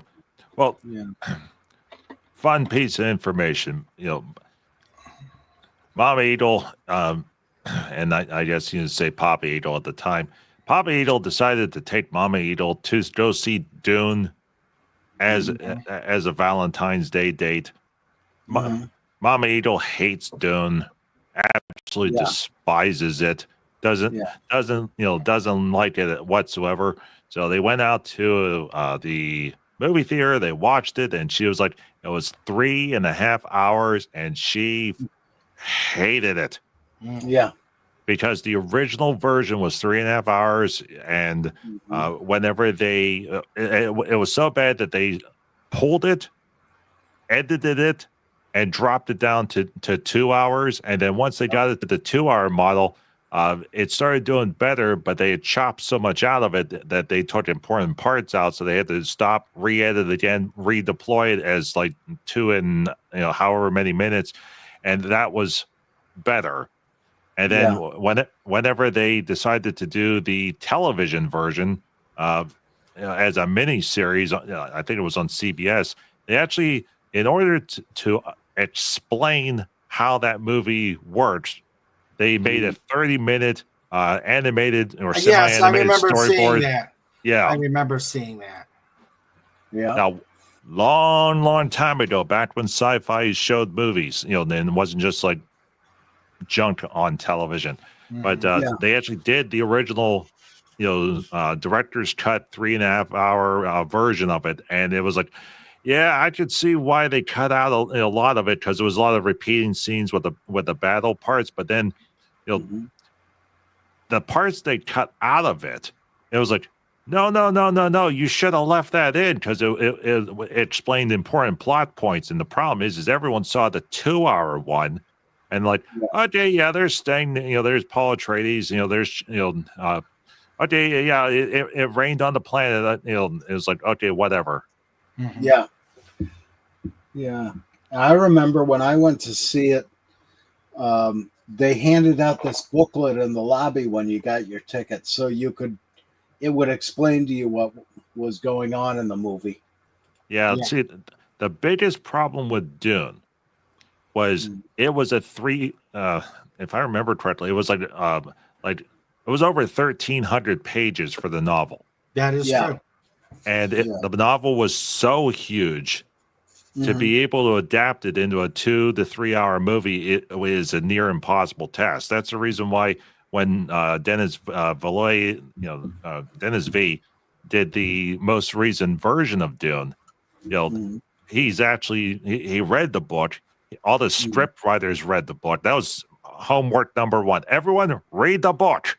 And then once everyone read the book, then it was like, now we're going to start to adapt it. And then it took them 6 months of adapting to be able to get to to a point where they could even start to think about doing the movie. And whenever they do things in the proper order and read and research and script everything out, everything works really good. Yeah. Yep. Hello.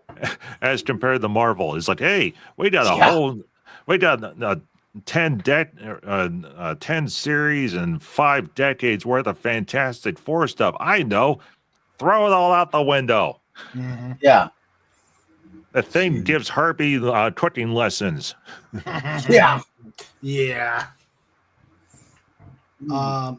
Old Man Bird says, I have a fear of flying given to me by a career in the U.S. Air Force. I prepare to die on the ground when the time comes. I salute those brave airmen and astronauts. Hello, Old Man Bird. How you doing? Hi there. And yeah, Lenrod, that is a C model with the tanks slapped on. With the conformal tanks slapped on. So it's just with the conformal tanks then? Yeah. The first edition of Dune has 412 pages. Okay.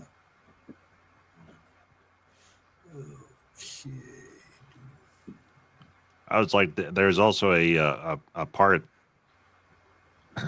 long time ago. There was a documentary on Frank Herbert Walker that did the Dune books. He couldn't get any publisher to publish the book for him, so he went to, I think it was a garage door / electronic manufacturer that did technical manuals, and they were willing to print anything as long as he was able to pay for it. And he's like, yeah. So he went through them to publish the very first version of Dune, which was the 412 page model. And then once he started selling those ones and it started doing pretty good, then he got an actual publisher on board, and then that's when they released the actual big one, which was like 1,300 pages. Yeah. Can you imagine what those would be worth? Those originals? Probably $5. I don't know. Collectors are strange. Have you tried selling books at a garage sale? You're lucky if you make a quarter. Well, garage sales are one thing. Most garage sales are just Harlequin romance novels. They aren't even worth a quarter a box. Yeah. Frank Herbert's Dune novel was just too massive to make a single movie out of. Yeah, exactly, Wallace. $8.96 for the paperback. Whoa. Yeah. Wow. There's an F4 from the Netherlands. Yeah. That's chunky. Let's see here. What else is here? Oh, a helicopter. Yes. 100 French. A French helicopter being flown by the Netherlands. Oh, dear God. Must have been cheap. Yeah. Actually, it probably was. At that time, French labor was really cheap. Yeah.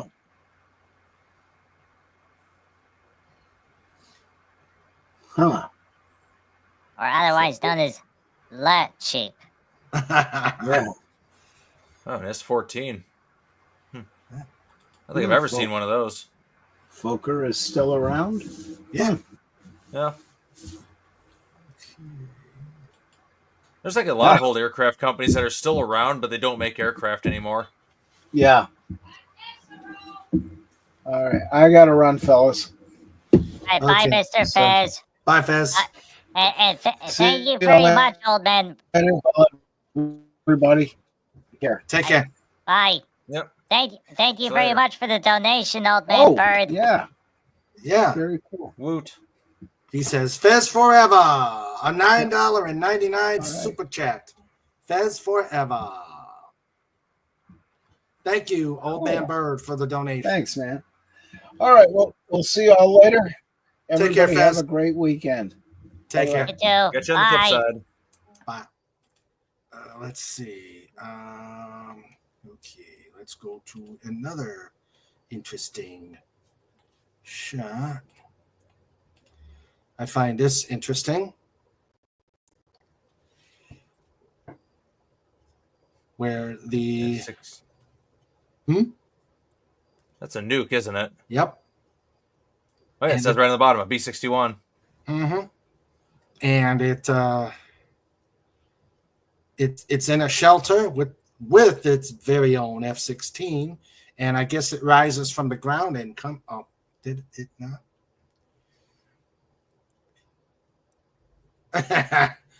Tim says, I don't see nothing. I don't see nothing. Yeah. So it's in a shelter. It's got an F-16, and it rises from the ground. And I better make sure I turn that off, even though it's Wikipedia.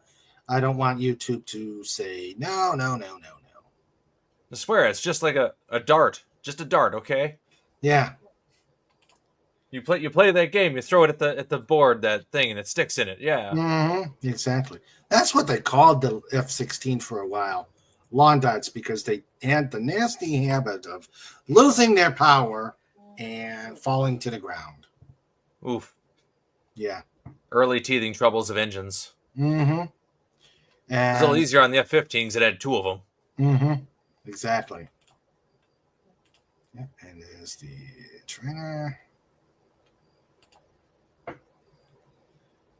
Ooh. A Hawker Hunter. Ah, it's a beautiful plane. That is. That's like one of the sexiest things to ever fly. Yeah, that. Back when Britain made some really cool stuff. Yeah. Well. Oh, that's a nice helicopter. Nope, we lost the picture. Ah. Darn it. I hate when that happens. Hate when I'm on two screens and both of them. Oh, okay. Let's see. Before we go back, Snorter Poopus says, I'm afraid I'm have to bail out early again. Eyes are sore from too much computer time. Oh, time to eat some seals then. Yeah. Hold on. Hold on, Snort. All right. Go here. Snorter Poopus. Snorter Poopus. Where is Snorter Poopus? Snorter Poopus. Dun dun dun dun dun dun. All right. Cuber. Dun dun dun dun dun dun. You are my polar bear. All right. So he says, take care, every human, dolphin, doggo, Dalek, ferret, eagle, hedgehog, and Japanese raccoon dog. Oh, yeah. TM, a wholly owned subsidiary of the DolphinWars.com. And here it is. Here is the picture of the raccoon dog.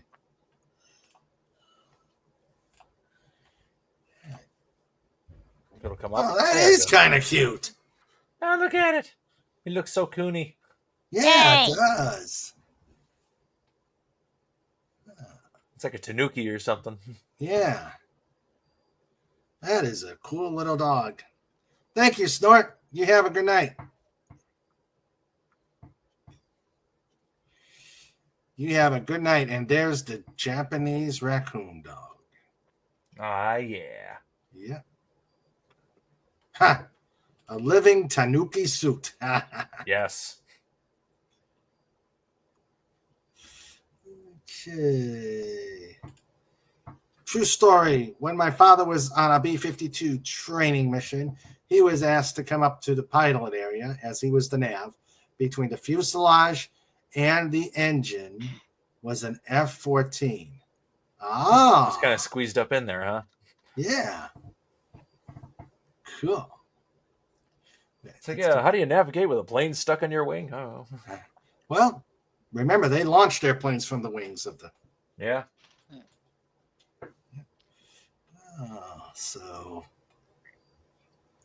Well, I've seen the pictures of B-52s doing low-level stuff, like right below the flight deck of a carrier. Now, I don't know if those are photoshopped or what. But yeah, it's got the low-level performance. You get enough gas going on those engines, it'll probably do it. Mm-hmm. Yeah. Kind of funny considering it was designed for high-altitude performance. Yep. There's something special about that era, though. They made planes that could do ridiculous things. Look at the C-130. That thing's been in constant service since the 50s, and there's no plan to retire it because they just keep tweaking the engines. The airframe is perfect. Yep. Yep, indeedy. Let's see. And the fact that it's hard enough to fly into a hurricane and then back out again. Oh, the 130, yeah. Yeah.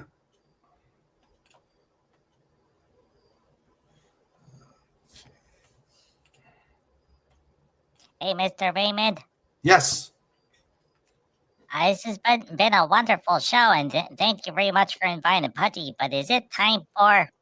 No, we're going to go a little longer, but if you got to tap out, Pudge. Yeah, Pudgy needs to scamper off. Thank you very much, Mr. Raymond. You are most welcome, Pudgy. And we will see. Yeah, thank you very much, Raymond. Glad to have you guys. And I just saw that you guys will be good for the 10th. Yeah, see you Wednesday, Mr. Raymond. We'll see you Wednesday. You take care, Pudgy. And take care, Cobalt. All right, bye. Yep. Catch you later, you two. All right. Let's see. Okay. And there's a F-35A from England. Must be an early model. Yeah. Back when they were still like $200 million a piece. Yeah. So many cost overruns. But now that they've got that under control, the price per unit has dropped down drastically. Yeah. So it's actually a pretty cost-effective plane now. Mm-hmm. Tim says, yes, it's all true about the B-52 and the carriers. One of the pilots who did it also flew under the Mackinac Bridge. Wow. That is sick. Yeah. Imagine the turbulence just going under a bridge at the speeds that thing is moving at. Mm-hmm. Yeah. Plus, you also got the ground effect to deal with. Yeah. Well, it was actually I think it was built to take advantage of ground effect. Yeah, I imagine at least for takeoff, it's such a heavy vehicle. Yeah. Well, most airplanes we do the oh God, I know it. I've done it. We've done like low ground effect flight. Sandra's gonna have to kill me for not remembering the name, but I'm old. Soft field takeoffs. Soft field takeoffs where you want to keep your landing gear, the weight of the landing gear so off a soft field so that you don't damage it. But it's mainly used for learning how to do the ground effect. And you can stay in ground effects a lot and then come up to avoid the obstacles. All right, yeah. And ground effect can be pretty handy. Oh, yeah. My uncle, who I was named after, was a World War II bomber pilot, and he said that the Tuskegee Airmen were great pilots who risked their own lives so that the bomber pilots could succeed. Yep.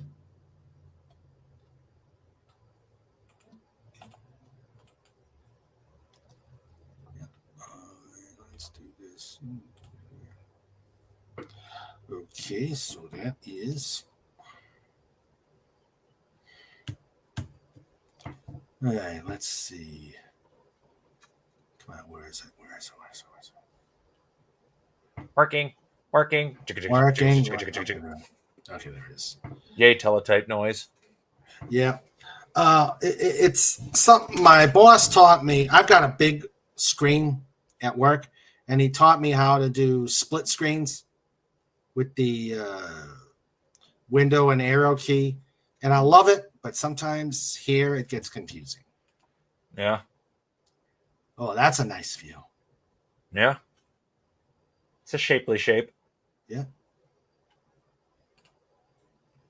Oh. Oh, it is a dark colored. Yeah. That's my Nice. style. Yeah.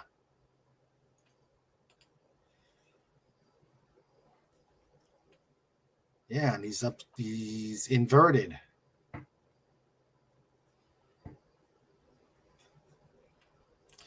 Wallace Lang says, I talked to a Tuskegee airman about the movie Red Tails. He gave it a C. They overdid the flying parts. Oh. Yeah, I'd give that movie a pretty low rating too, because there's a bunch of stuff in there that didn't make any sense. Especially at the beginning when they showed the Pentagon. I'm just like, that didn't exist yet. No, it only came in. That was in the 50s when they built that. No, hold on. Let me. I know that wasn't built until after World War II. Yeah. I want to say maybe 1947 they started on it when they officially created the Air Force and stuff. Yeah. And then renamed the Department of War to the Department of Defense. Yeah. Which and apparently the president is trying to rename it. Yeah. It's going back. It's like, let's get rid of that PR department and make it sound like what it really is. It's a war department. Yeah. No more sugarcoating it. Agreed. Considering we haven't had a proper declared war in 70 years. All right, let's see.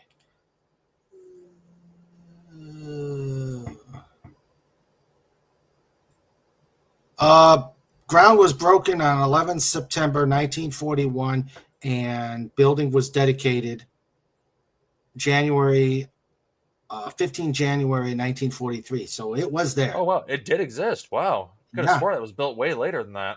Well, it was completed 15 January 1943. Yeah, I knew it was there during the war. Oh, the tail end. Okay, F-18. A growler. It's a growler. It's missing all of its toys, though. Mm-hmm.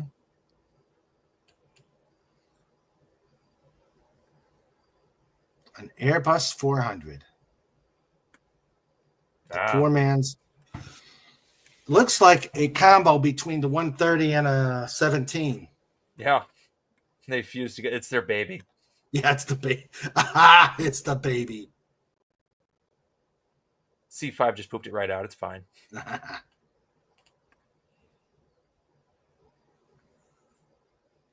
An Airbus C what? Atlas, huh? A400 M180. Yeah. Yeah, I suppose it has a different name in the British nomenclature because they use it doesn't have a number name. It's like a critter name of some kind.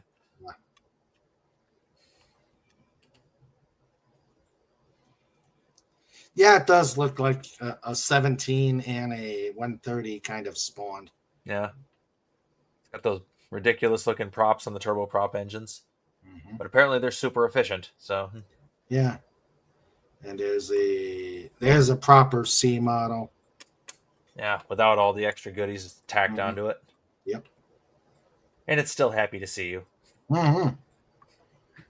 Oh, I gotta see. Let's see. 2-seat Harrier. Yeah, I think that's the Pratt and Whitney one because the inlet's more narrow. And there's the Harrier. So it's a 2-seater model. It looks so goofy. Mm-hmm. I think it probably has pathetic fly time just because of the extra seat eating up fuel tank space. Yeah. Mustang. Oh, yeah. Yeah, that was actually pretty recently. They had some sort of anniversary or something of the F-16. Yeah. What was it? I don't remember if it was an anniversary date or just the X number of plane built. No, I think it is the anniversary of the original. Yeah, I know what you're talking about. Because that's the initial test and development. Yeah. Paint The cut. colors, yeah. Paint It's a scheme, Gina. It's Gina. Yeah. It was built for a specification that never got filled because a bunch of lobbyists managed to get everybody to buy Starfighters. Mm-hmm. That thing would have been a much better fit for the West German Air Force. Yeah. You mean this one? This Yeah, the yeah. FG-91. Yeah. Okay. Oh, an a P-51. It's a wee willy.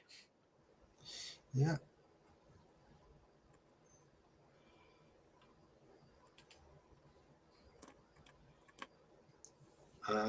Shit. Jolly Green. He's a chunky boy. Mm-hmm. Just transport everything. Yeah. There's another Jolly Green. There's a German one there. Mm-hmm. The same one. There's a German one again. Yeah. And I think this is Eurocopter. a foreign foreign air picture site. Well, yeah, so there's a bunch of Germans there, and that's Eurocopter. Never seen any of those flying around, but that's probably a strictly European model. Mm-hmm. An Airbus, a 319. Yeah. Official military version. It doesn't have chairs. You sit on the floor. I've done that in a 135. It's no fun.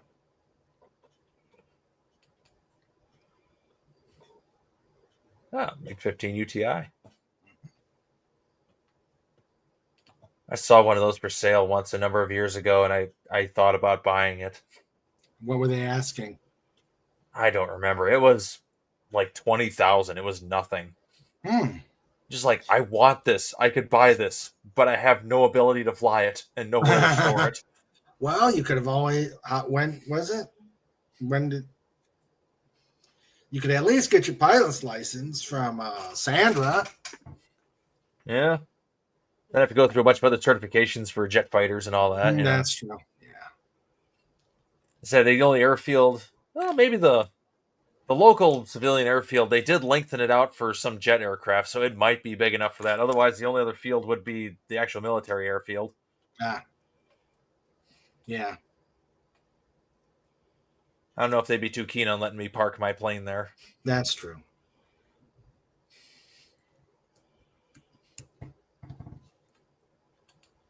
F4F, yeah. Oh, the F4F must be the overseas version. Yeah, it might be the export model, yeah. Because I said the E version, I believe, was the US one that had the gun installed. Yeah. And this one has has of course, the G is the Wild Weasel.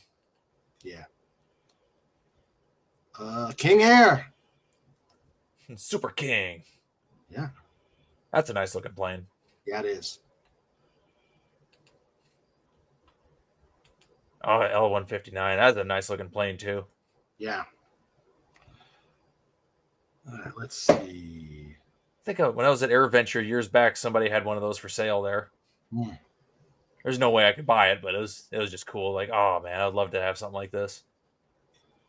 That'd be fun. Yeah.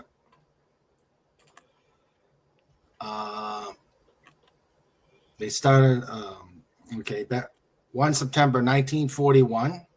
Best not to think about what happened 60 years later there. No, probably talk about the Pentagon. Yeah. Seen those land at Dulles. Also seen RAF VC-10 flying to Dulles too, when they were still flying them. Yeah, I think those were the ones with the four engines by the tail. Probably, yeah. Wallace Lang says, when I see certain airplanes, I wonder how the world did they get them to fly? Easy. You provide a big enough engine. You're getting up thrust. Yeah. I've seen the F-117A fly into Offutt, got a heads up one was coming, and went to see it land. Yeah. I've seen an F-117 as well. They had one at Volk Field a few years back, and we were watching that fly around. That was dope. I've also seen the U-2 land at Anderson Air Force Base on Guam from the flight line. Again, got a heads up, it was coming. Think it was mapping the Philippines. Yeah, those things sound angry. They had one at AirVenture. Last year I went to AirVenture. They had a U2 come in there, and it just sounds terrible. I think it's got like the nastiest sounding engine. Never heard it. I mean, I've heard it on TV, but it must sound different in real life. Yeah, it's like it screams in a really weird way. I imagine it's got like a crap ton of compressors on that engine for the high altitude air gulping. Mm-hmm. Yeah. I'm jealous. You get to go to Oshkosh. I haven't been there in a long time, though. And the one time that my friend decides to go on a whim with his parents is like the one weekend where I was heading somewhere else. No. It's like every year we plan to go, and then something comes up and he's not able to go. And then the one year where I decided to plan something else instead, that's when he goes. Isn't coordination a pain? Yeah. They had an ME-262 there this year. Hmm. He sent me pictures like, yeah, there's a 262 here this year. I'm like, you went to AirVenture without me? We have yet to go to AirVenture. You should. It's totally awesome. Yeah, we're Sandra. We gotta go. And where do you propose that we stay? I don't know. She's saying. Not parking out under an aircraft plane. Sandra says we're not camping under an aircraft wing. Well, you could land at the airfield here. We're only like a 4-hour drive from Oshkosh. Okay. And it's a much shorter flight by plane. You just land and then park there, and then we can fly back. That's an idea. Hijack Lenrod's place, Sandra. Okay. She's giggling. She's thinking about. She's not discounting it. I have a spare bedroom. It's totally open. Nobody uses it. The only thing in there is my giant Game Boy. Oh, could you imagine us getting a picture by a giant Game Boy and posting it on the pod? I wouldn't stop you. I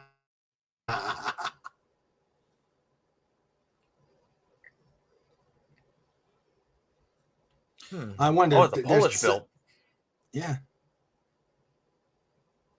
It's private, so I wonder if it was bought by someone, a la Lenrod. Yeah. A lot of let's say all the MiG-15s flying today are pretty much just private planes anyway. Uh-huh. Yeah, that's a Polish-built version of it. I'd fly that. Because Poland. That's my boys. They bought a bunch of F-35s and they named them the Hussars. Like, yeah, yeah, I saw that.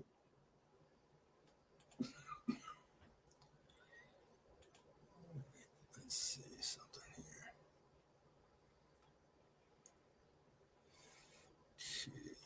It's funny. A lot of people say like the British made a huge mistake selling the Neen to the Russians, but like the Neen was built to be exported. That wasn't their best engine. Mm-hmm. It's like they sold it to them knowing darn well they were going to reverse engineer it. That's just what the Russians do. But they needed the resources that Russia was giving them in trade. Like they were super broke after World War II.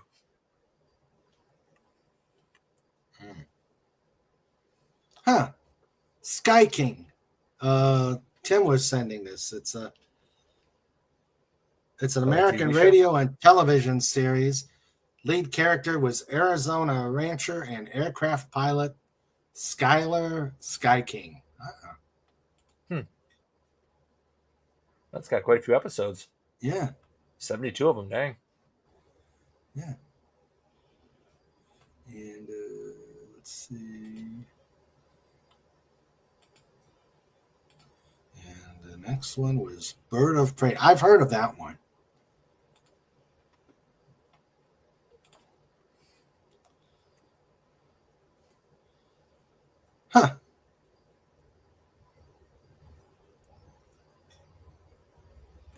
Found a thing. Yeah, that's cool.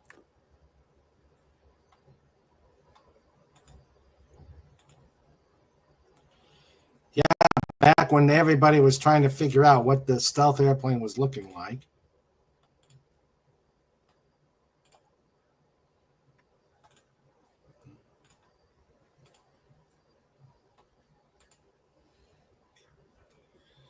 Yeah, they went through quite a few design revisions when they were testing the stealth bodies.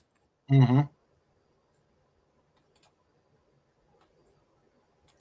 Yeah, that was one of Boeing's deals. Yeah, it's an interesting design. Yeah. So that's a pretty new one, though. That's probably a demonstrator for like the NGAD project.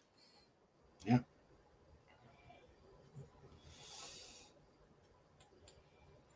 But remember the model kits?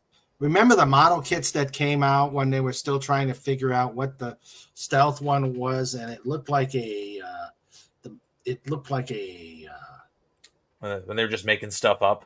Yeah, they were making stuff up, and it looked like kind of a dog bone. Yeah, those are probably coming out a little before my time. Yeah. Unshare that. I'll get back to sharing the.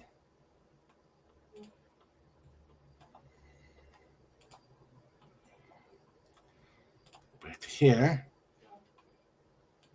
Yeah, that would be cool to fly. The Gripen. The Gripen. That's a nice plane. Yeah.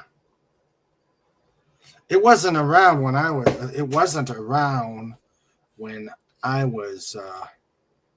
When I deployed to Denmark. Yeah, I think that wasn't introduced till the late 90s, if that. Yeah. Let's see.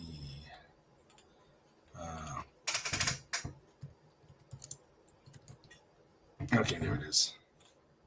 Yeah, I think the Gripen was one of the very first, like, what do you call, like an integrated systems aircraft, like the F-35 does, but they were doing it like 20 years earlier. Yeah. With that integrated data link idea. Mm-hmm.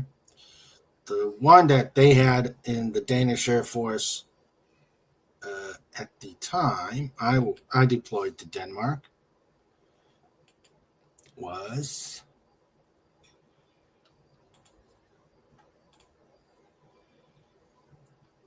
the Draken. The Draken. That thing is sick. Yeah, it is. It just looks like it's gonna punch you. Uh-huh.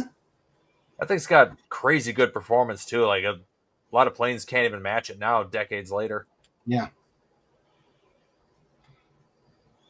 I was never a fan of those goofy intakes, but the rest of the frame just looks so good. Especially that wing. I love that Delta wing. Oh yeah, that's just amazing.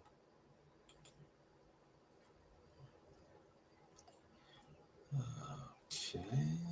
Sleek lines. Oh yeah. I think they also had one with a tail wheel. I imagine the afterburner section kind of sticks out pretty far. Yeah.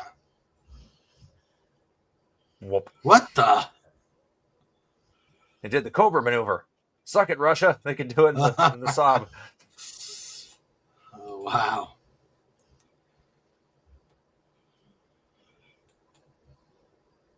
Yeah, that thing's beautiful. Yeah, it is. It's its little buddy. Yep. A little test plane. Must be for testing the wing design. Yeah. Ooh, where did I miss? Okay, they don't have any from anybody other than Sweden. Oh, wait. Ah, there it is. There's the tail wheel. Yep. It's like, we don't want to skid the back of the pipe on the road. Yeah. Bad idea.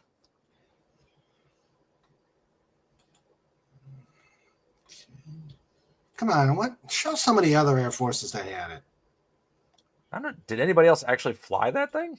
Yeah. The Danes actually flew it too? Yeah. Let's see. We'll just goggle it. Danish Saab 35. Let's see. The Swedish, Austrian, Finnish, and the Danish. Oh. Let's see. Yeah, you just goggle it, they'll pop up. Mm-hmm.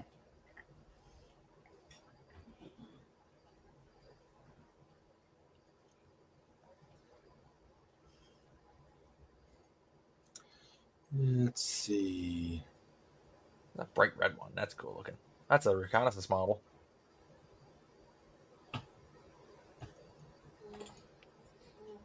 Let's see.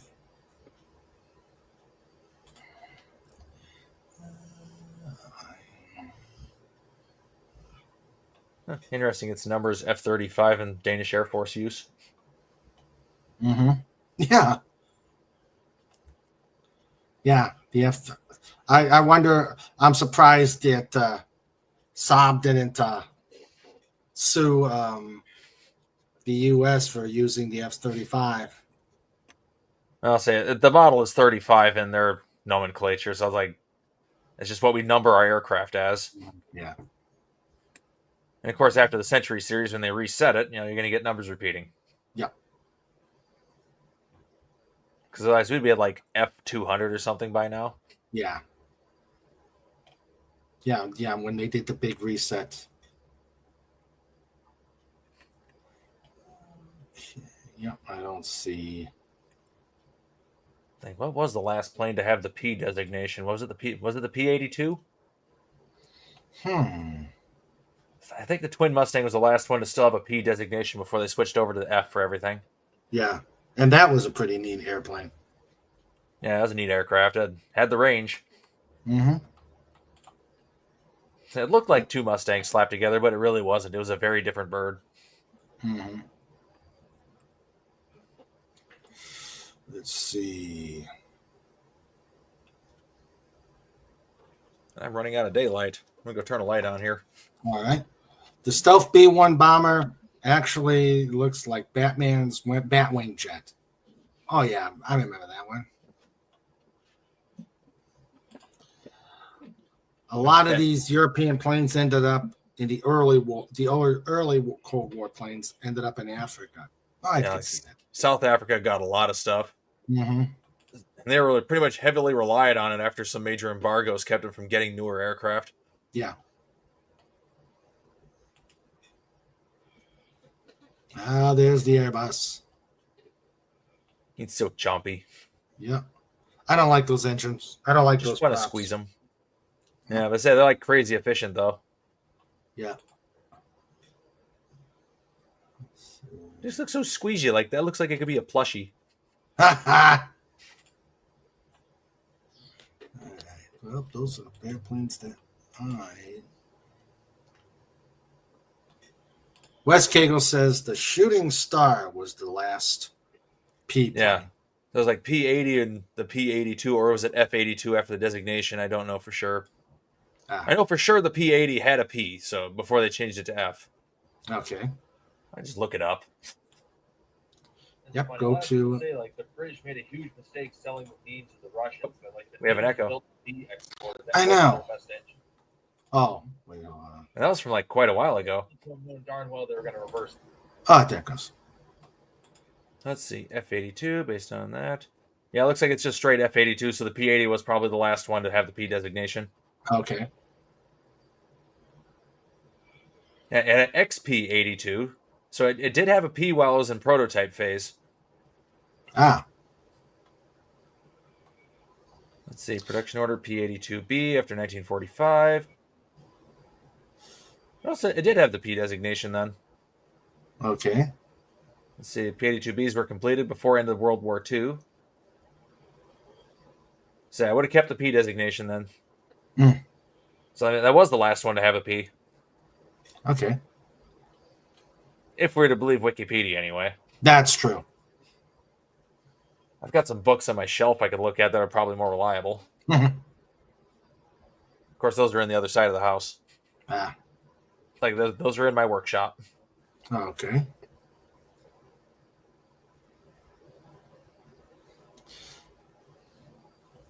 I say it'll be one of those two planes to be the last ones with an actual P designation in service. Okay.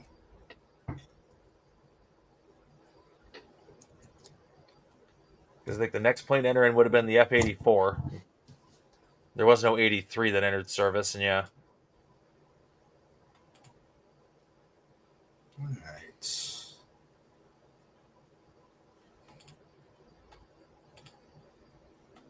And I know we talked about a bunch of military stuff, but let's talk about the Queen of the Skies 747.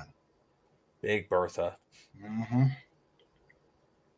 That's a big, big bird. Still beautiful. There's like an idea for a 747 model that could carry F-4 Phantoms into combat. Yeah. And then there's the crazy idea to build an absolutely monstrous aircraft powered with nuclear reactors that would carry like I remember 100 F-4s and stuff into combat. I remember seeing that. Yeah. I think Mustard did a video on that. It was really good. There's the flight deck. Look at that view. Yeah. All that plane, you think you could make it a bit more roomy in there. Yeah. Okay. Wow. There's the factory. Yeah. Imagine working on those. The building is so big it has its own weather system. Like legit, it's so big it actually, if they didn't have the climate control, it would have its own weather. Nice big climate controlled. Oh, that'd be nice to work in. Mm-hmm. Instead, I live in rural Wisconsin where there's no such thing as climate control in any building. That's true, because you've got cold, and more cold. We got extreme heat and extreme freeze. There's no middle ground. That's true.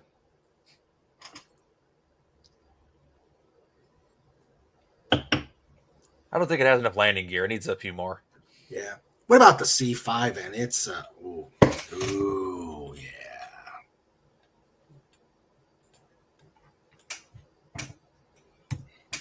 It's cut a little mustache on its nose.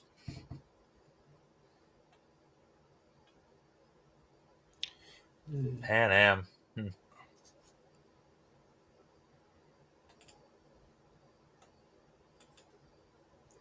All right, Pan Am. Ah, yes, Pan Am.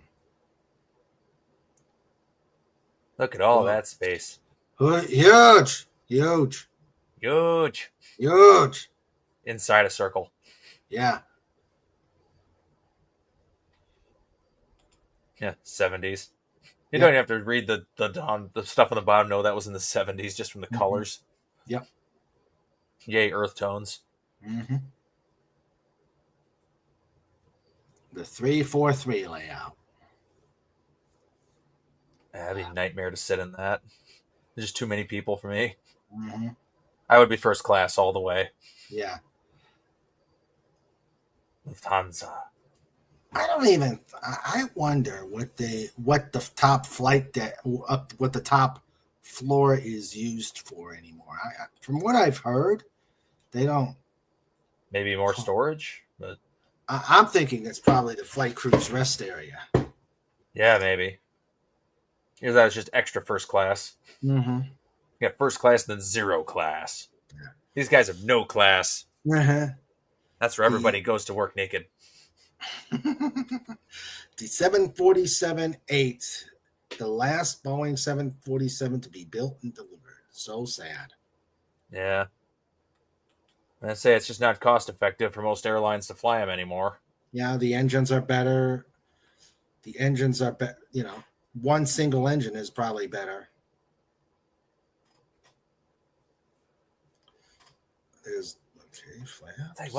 Was it the 747? I can't remember what Boeing plane. It was one of the Boeing passenger planes. When the test pilot, they're flying it and they're doing a demonstration and they're doing like barrel rolls and loop-de-loops in it. And it's like, yeah, this plane is bulletproof, and they're just flying it around like it's a fighter jet. The original 100 had a short upper deck with 3 windows on the side. Okay, there it is. Okay. Yeah.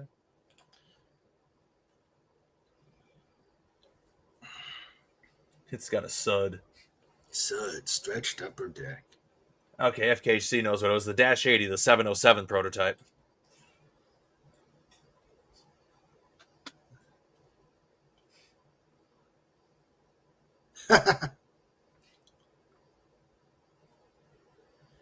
FKHC says, I thought Sandra is the queen of the skies. Oh, absolutely. Absolutely. That's Dulles and Pat Nixon. Oh, yeah.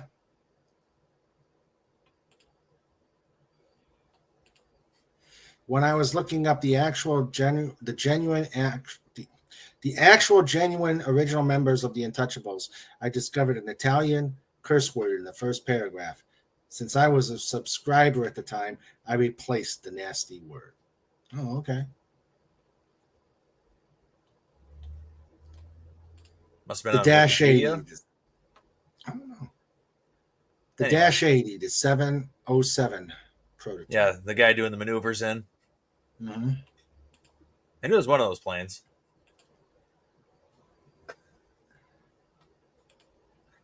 Okay. Oh, Iran. Yeah. They probably bought that back when they were still cool. Mm-hmm. Now just a bunch of buttheads. Air Namibia. Namibia. Oh, what country is that? Probably Africa. Yeah, be one of them. Air India, of course. Oh, look at the way. Look at the. They painted more windows on, or are those actually how many windows they stuck on it? I think that's all the windows, but look at the paint scheme. They look like a little. It's painted Indian style. Yeah, it's like the inside of a cab, only on the outside. Yeah. That's nice. Swiss Air. It's simple yet looks so elegant. Mm-hmm. That big red tail with the plus sign on it. Yep. Northwest, now Delta. Oh yeah. And there's the winglets. Did Northwest just change their name, or were they simply bought out? I think they were bought out by Delta. Yeah. Whoa. Look at that thing. Oh, mamacita. Boeing Dreamliner modified. Oh, yeah. That must have been for transporting rocket components. Yeah. Kind of like the Aerospace Line's Guppy and Super Guppies. Mm-hmm.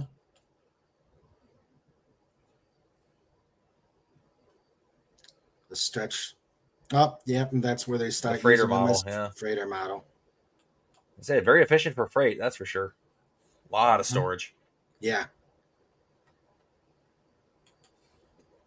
Air Force One, of course. Yeah, the VC-25. Mm-hmm. Sandra's got a funny story about Sandra, can you come on and tell us the funny story about how you made Air Force One weight?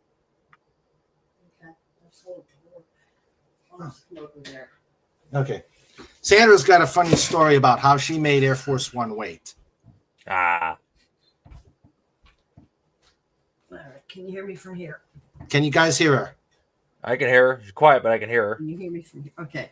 All right. So this was a few years ago when Air Force One is not carrying the president. It uses the call sign Venus.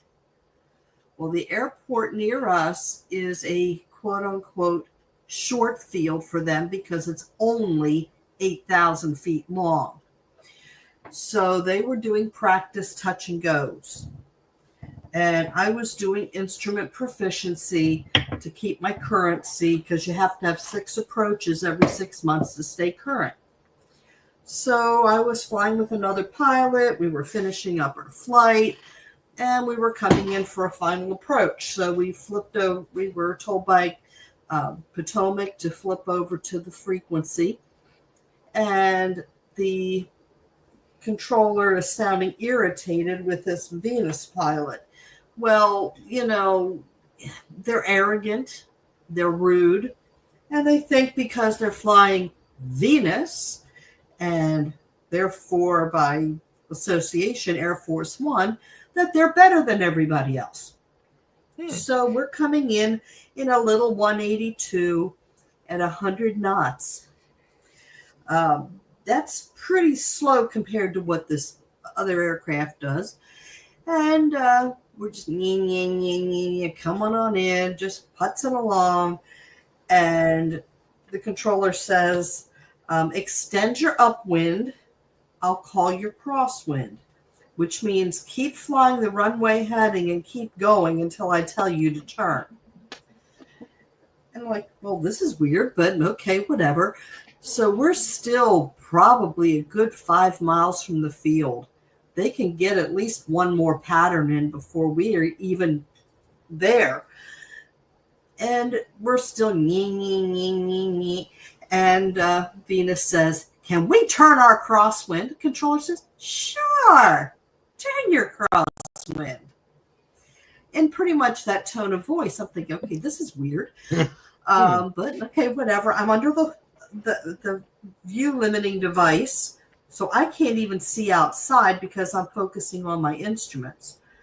And next thing I know, a couple of seconds later, the tower says, Venus, do a 360 on the downwind for spacing. You're following a Cessna 182. And Venus like, do a 360 on the downwind following a Cessna 182. And the controller with a certain amount of satisfaction in his voice. And we know the controllers by now, so we can recognize what's going on in their heads.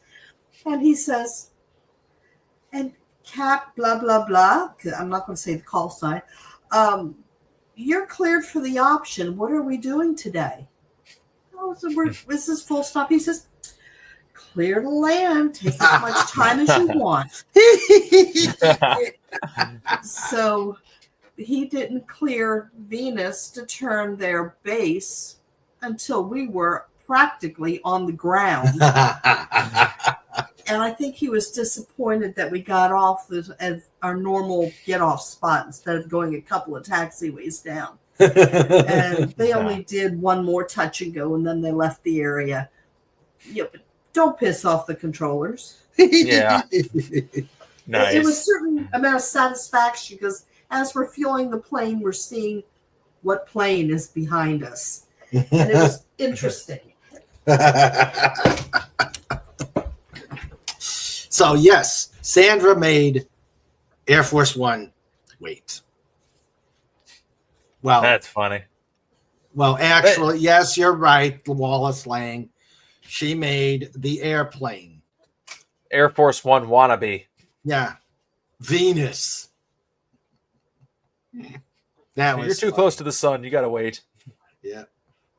Yeah. And I'm sure I'm going to get YouTube. I'm going to get a phone call from YouTube. Hey. You're my Venus. I'm your fire. Your desire. All right. Here's what you were talking about. The airborne aircraft carrier. Yeah, it's a goofy idea. Yeah. But the fact that it's big enough to do that. Yeah.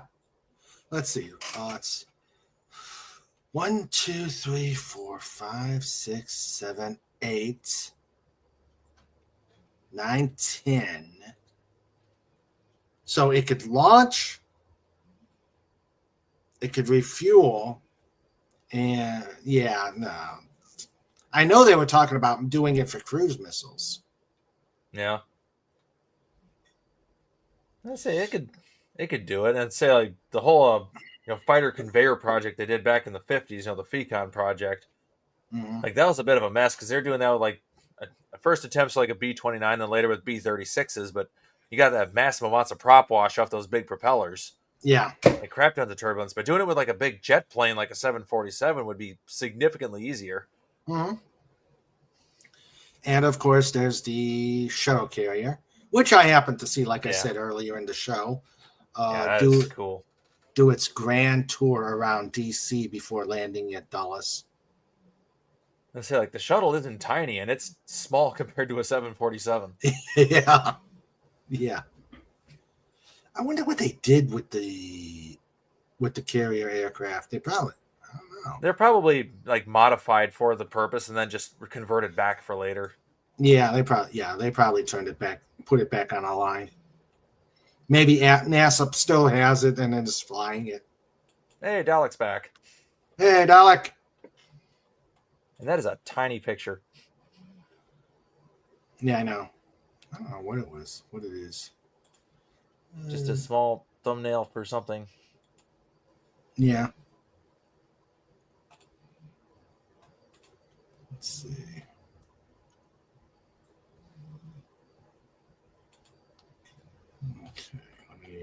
Okay. Ooh, Qantas. Yeah. That's an interesting one. Spirit of Australia. Ah, they got that big kangaroo going on. Yep. And it looks like it's okay, it is being held up by that. Okay. Yeah. Looked like they snapped the photo at just the right time, but no, it is actually being held up by those pillars. Yeah, it's a display. Maybe it's a Wow. restaurant. That'd be cool if it was a restaurant. Yeah. There's a what the heck? I can't remember the name of the plane. It was an old, was it C-120 or something? Mm-hmm. Old transport from 50s era, but they have it set up as a restaurant in a place not terribly far from here. Oh, cool. Have you gone to it? I've only driven past it. I've never stopped. I think it's on my way going to Iowa and back. Ah. And I've only seen it a couple times. There it is. Well, there is one as a jumbo stay in Sweden. Huh. It's a hostel.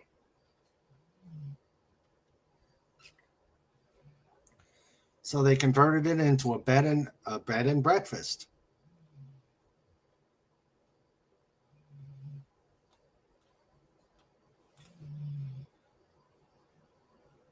Yeah. Dalek says, now there's a plane I know. The 747 is so impressive. Yes. Okay.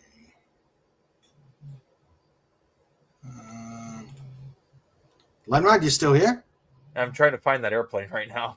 Okay. It's bugging me that I can't remember what it's called. Well, do you see the hostel that's here? Oh, yeah, there's the plane. Yeah, the jumbo jet there. Yeah, that they've turned into a bed and breakfast. Oh, that's cool. That is way cool. It's got the room. Yeah. There it is. It's a Lockheed C-121. Ah, okay. They turned that into like a restaurant or something. Oh, cool. I know FKHC said, I know they made a try of dropping a Minuteman out of the back of a C-5. It's got the room. Whether or not it works is another story. Tim says one is at the Space Center Houston and the other one is at the Joe Davies Heritage Air Park at Palmdale Plant 42. Okay. You take care, Wallace Lang. Yep, get yourself some noms. Yep, noms is good. Nom, nom, nom, nom, nom, nom, nom. Yeah. Let's see. That is so cool that they made it into a... And then this is the variants.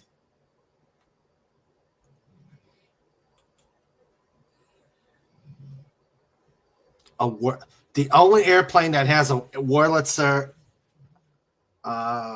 piano. Is that an organ or? It's an electric piano. Oh, wow. Old school electric piano. Yeah.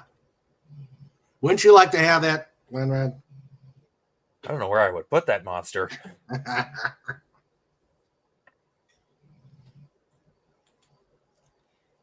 there's an Iberian one. Okay. Nom, nom, nom, nom, nom, nom, nom. Yeah. It's hungry. Yeah. Okay, so we've got back to the start. Yep. Yep. I actually, when I was going back to Germany, when I was going to Germany for my next assignment, we actually had a chartered 747, and we actually had to take a delay because the airplane started spewing fuel from its engine. Uh-oh. And we didn't even board yet, and we're watching the fuel gush out of the engine. I'm like, oh boy, we're not going anywhere anytime soon. Yeah. Yeah.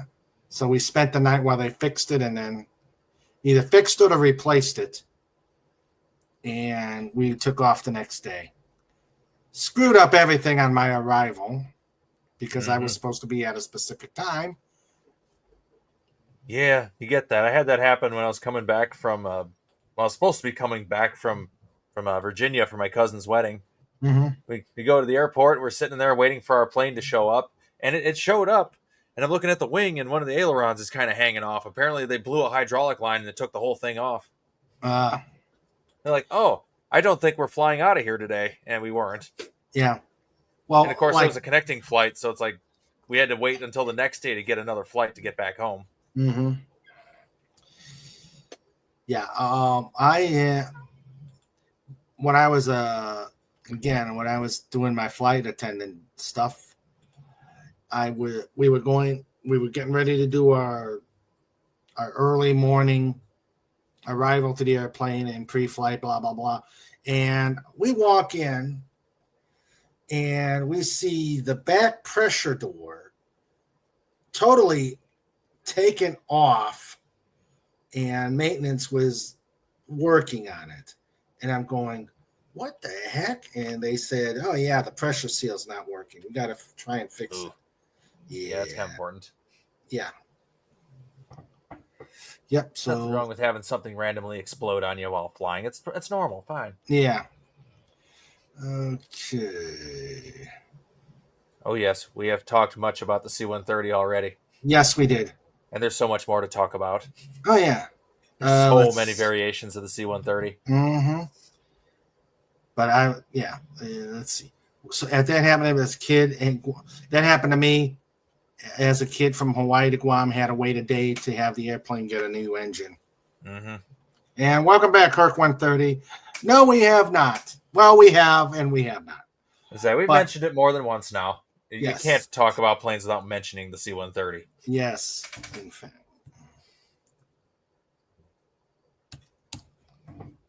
Not 150.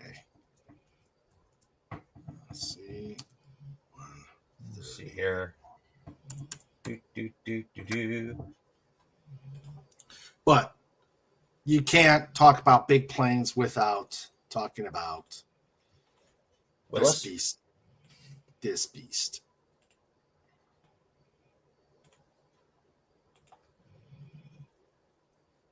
Ah, yeah. The C5. Yep. This thing is so freaking big. Yeah. My last went to AirVenture, they had one parked there. I'm just walking through one side to the other side, and it's like, this is bigger than everything. Yeah. It's like, this is bigger than my hometown. Yeah. Oh, we actually got up to the very top. They've got actually a maintenance access hatch that you it's actually just about the highest point on the fuselage. And it was so cool just looking down at these little dots of people. Like, my plane is so big that it when you're standing on top, you're flying. Mm-hmm. Exactly. There's a Chinook. A hungry C5. Uh-huh.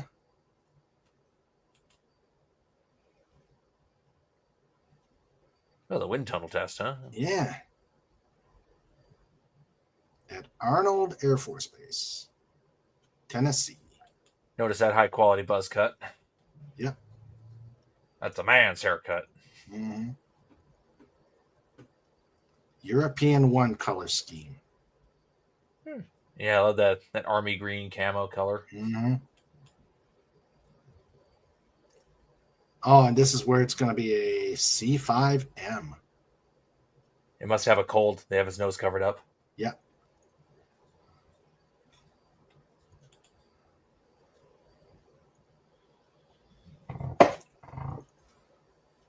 Wow. Yeah. So much room. Mm-hmm.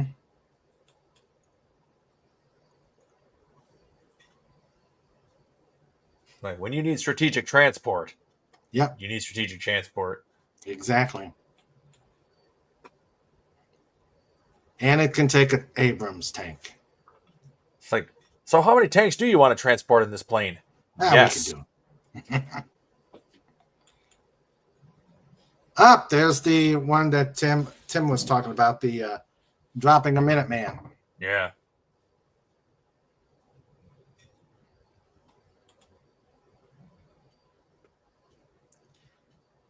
Oh, and it's actually made it down south. Yeah, it's frosty. Yeah. And the crosswinds in Antarctica have got to be nightmare fuel. Mm-hmm. Like, no trees to break the wind. Yep.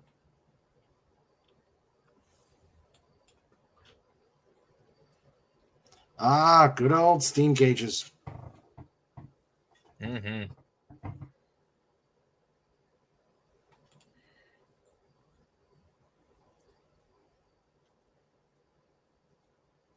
Oh, get to, yep, there they go. Look at those dots. All the little people. Yeah, and they still look miniature compared to it.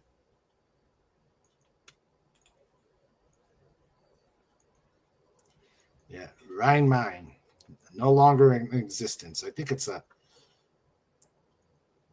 it's part of Frankfurt Airport. It shared the same runway as Frankfurt Airport, so the airport probably just took it over. Oh, watching these things take off, it's absolutely amazing. You look at it leaving the airport and just see, come on, move it.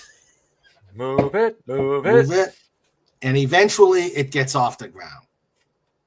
Yeah, things got to build up an awful lot of lift. Mm-hmm.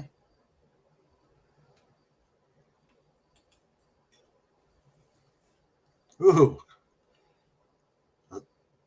Even moving a rescue vehicle.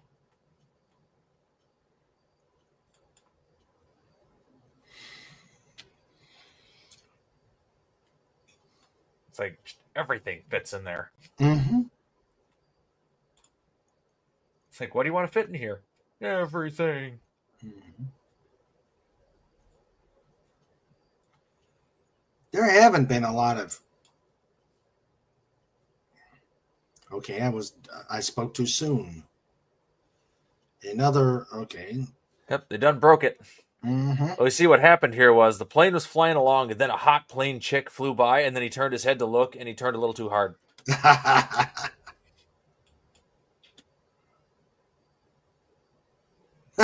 Another plane inside the plane. Yeah. Is that like a nesting doll aircraft version? I think it's the flight deck from the previous picture being taken. Yeah. Okay. It's big.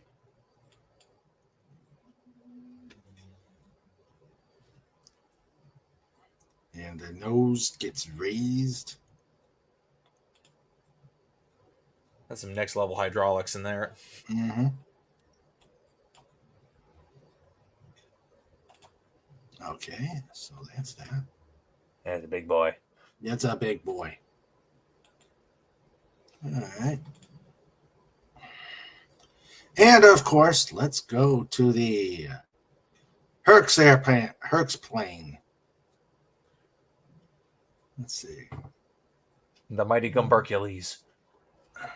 Because it really is. It's Gumby. It's everything. It can be flexed into so many different roles. Mm-hmm. I got to rewatch this. Yes, you do. Yes, you do. My resume, 19-year evaluator, flight engineer, 49.98 hours, 400 combat sorties.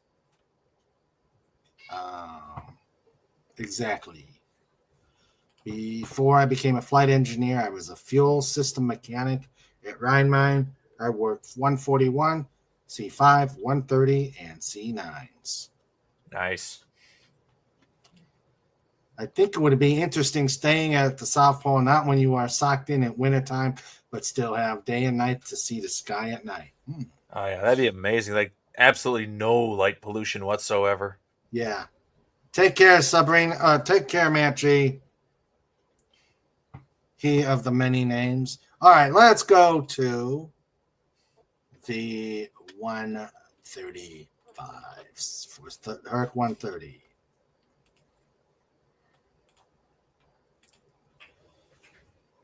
And there it is. Yes.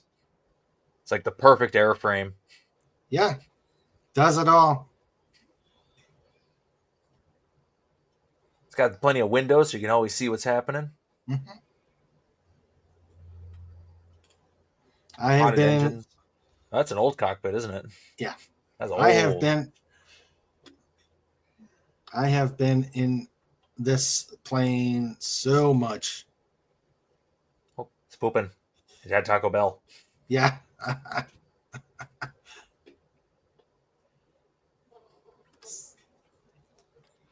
Yeah, I see these bad boys flying overhead almost like quite often. Not as often as back in the day, but I still see them flying all the time here. because they have quite a few of them at the Air Force Base. Oh, okay. Remember one night they had the AC-130s doing maneuvers, and it was neat seeing them flying around with the big gun doors open on them. Oh, I've only seen once, and I've only seen one of those, and it was in it was at an air show a couple years back. Those are beasts. Oh yeah, absolute beasts. Look at that! It's an in-flight refueling plane too. Holy cow! Yeah. It does everything. It is the Swiss Army plane, the true multi-role aircraft. Yeah, I'm surprised exactly. they haven't put forward-firing guns on it to use it as a fighter. I don't think they need to. It just flies in circles and shoots everything that way. It's great. Yeah. And there's the H. Newer model with the goofy-looking props. Yeah. I don't know if they're louder or quieter. I think they're a little bit louder than the standard props. And yes, I guess they can do this. Yeah, they can. It's like it can do it. A Hercules performing takeoffs and landings aboard the aircraft carrier Forrestal. Yeah. I think they were doing that during the evacuation in Vietnam.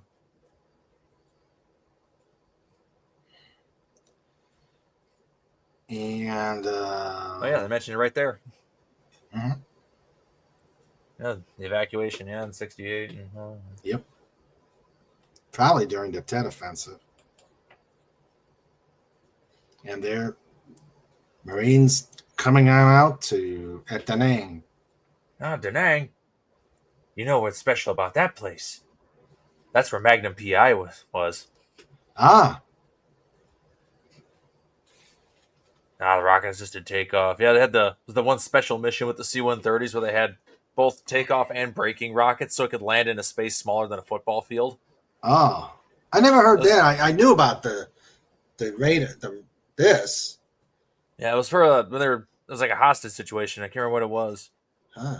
I think the special forces wound up getting them out in a different way or something. But yeah, they had a C-130 set up to take off and land in a space smaller than a football field so they could land it in, get the special ops guys in, run in, get the hostages, and then fly out in a matter of minutes. Dalek! Exterminate! Hi, everybody. Can you hear me? Hey, yeah, we got you. Hear Oh, great. Sorry it took so long. I'm just going through the pictures. It's fine, Raymond. Yeah. Welcome, sir. Should have been here. I should have been here a lot earlier. Oh, that's okay. That's okay. I'm sure you had Dalek things to do. Yeah. We're technically way beyond time anyway, so yeah, we're doing good. Yeah. Yeah. That's fair. Let's see. What's this one doing? Oh, short field landing. Rough field landing. Yeah.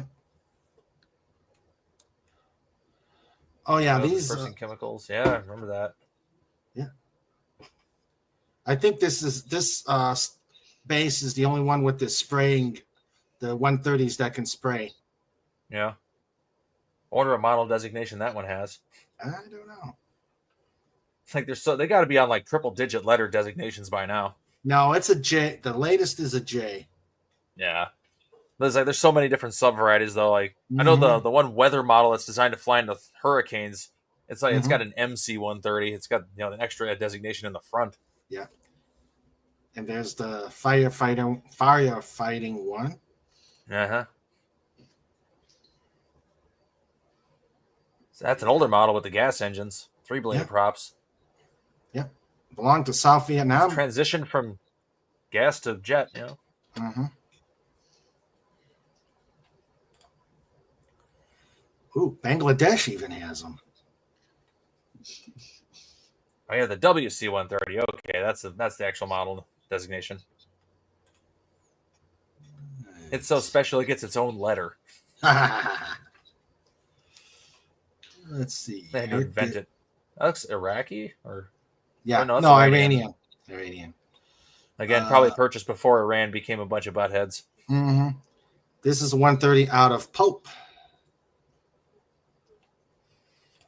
I flew AC-130Hs, but not operationally. Only test out of Edwards. Never fired the guns. I don't think the pilot ever gets to fire the guns, though. That's done by a different crew member. Yeah, it's that is an H3 with the 8-bladed props. The J has 6-bladed props. Yeah, okay. Okay, yeah. Jado, very dangerous. Yeah. All right. Operation Credible Sport. And the WC is the Weatherbird. I think that was the rescue mission plan with the rocket takeoff and landing setup. Ah. So, Dalek, how is the new home? I think I'm finally getting used to it. I mean, I've been here for over a week now, so I mean, I think by next month it'll have been like next month it'll be like 2 weeks since I moved in. Oh, good. Yeah. And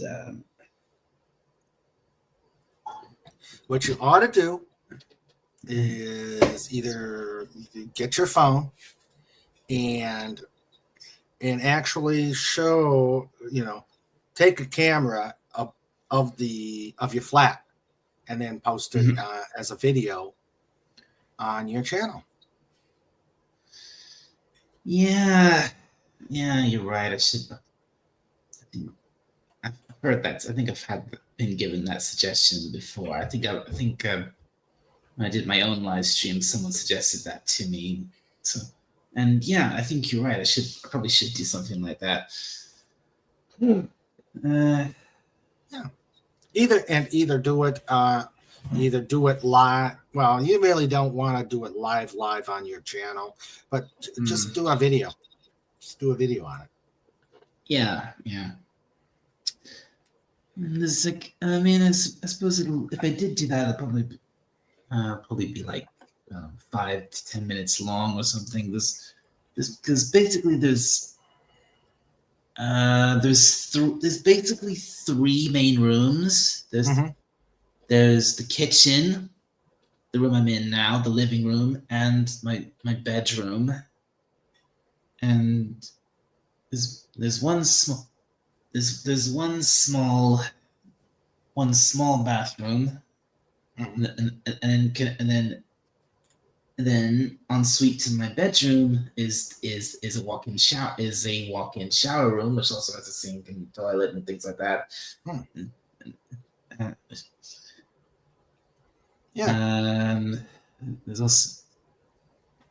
There's also a conservatory out there, which is like which lets in plenty of sunlight. There's a bit of a garden area behind that as well. Oh, nice. Nice, yeah. I mean, there's not much out there. It's at least not right now. Yeah. Work on it. Yeah. I mean, basically at the moment, that's just like another way for me to get in and out, basically. Oh, okay. Yeah. I basically have 2 ways to get in and out. I can go out through 2 doors, which are at the other side of the kitchen, which like I have to go through one door and then go to another door, which I have to open with a number code, and then I can go, and then I can just walk out. Nice. Out the front door of the whole house. Yeah. And then there's the the back, and then the back door of the conservatory. I can just basically just go straight out through that, walk around the side through a gate, and then I'm in the front. I'm in the front courtyard. So I've got 2 ways out. Okay. Cool. Yeah, you do need to do it. Yeah, you need to do a video. Sounds like you could use some carpeting. There's a lot of echo. Yeah, you're right. There's no carpeting in here at all. Oof. Yeah. I say once you get really situated and moved in, you'll start adding more things. Yeah. when it starts feeling like home, that's when it really starts working. Mm-hmm. I know when I bought my house, a couple years back, it took almost a year before it really started feeling like home. Yeah. Well, one thing you got to keep in mind, I'm not entirely alone. I'm not alone. Complete. I'm a resident. I'm a renter. Mm-hmm. But still you can make your own little setup home. Yeah. Customize it. Yeah, I can. As long as you're not destroying it, it's perfectly fine, right? True. Nothing worse than renters who destroy homes. It's brutal. I had a friend of mine who rented houses. He's retired now. He sold all the properties. He had to stop because there's just too many stupid people coming in and destroying the houses and then spending forever fixing it, only to have the next renters come in and destroy it too. Yeah. Okay, this one is a Navy version. That's right. The Navy operates it too. Jeez, and the Coast Guard. And of course, and just it's not all bad here because I just want to say it. I live not that far away. I mean, I live a good distance, but not too far from where I used to live. Mm-hmm. So old family home. I can go back and visit anytime I like. So yeah, home is not far. It's not all that bad. Yeah. Like my folks only live like 10 miles away from me, so it's not super far to go visit them. Yeah. Yes, one. It only takes like a couple of train ride and a bus or two bus rides. I can make it back there, no problem. Yeah. Okay. Or my parent, or I can call my mom or my dad, and they can get me to take me back. Yeah. No, who's flying? But then time. Yeah, but But as time goes, the homesickness will go away, and you'll say, "Wait, I am home." And like once the place feels like home, you're good. It just takes a little while before it really feels like home. Mm-hmm. Yeah, I know what you mean. I mean, I don't think it's beginning to feel like home, but then there are times where still the little things about it that still maybe makes me think. I wish it makes me think I wish I wasn't here. Yeah. But it gets better.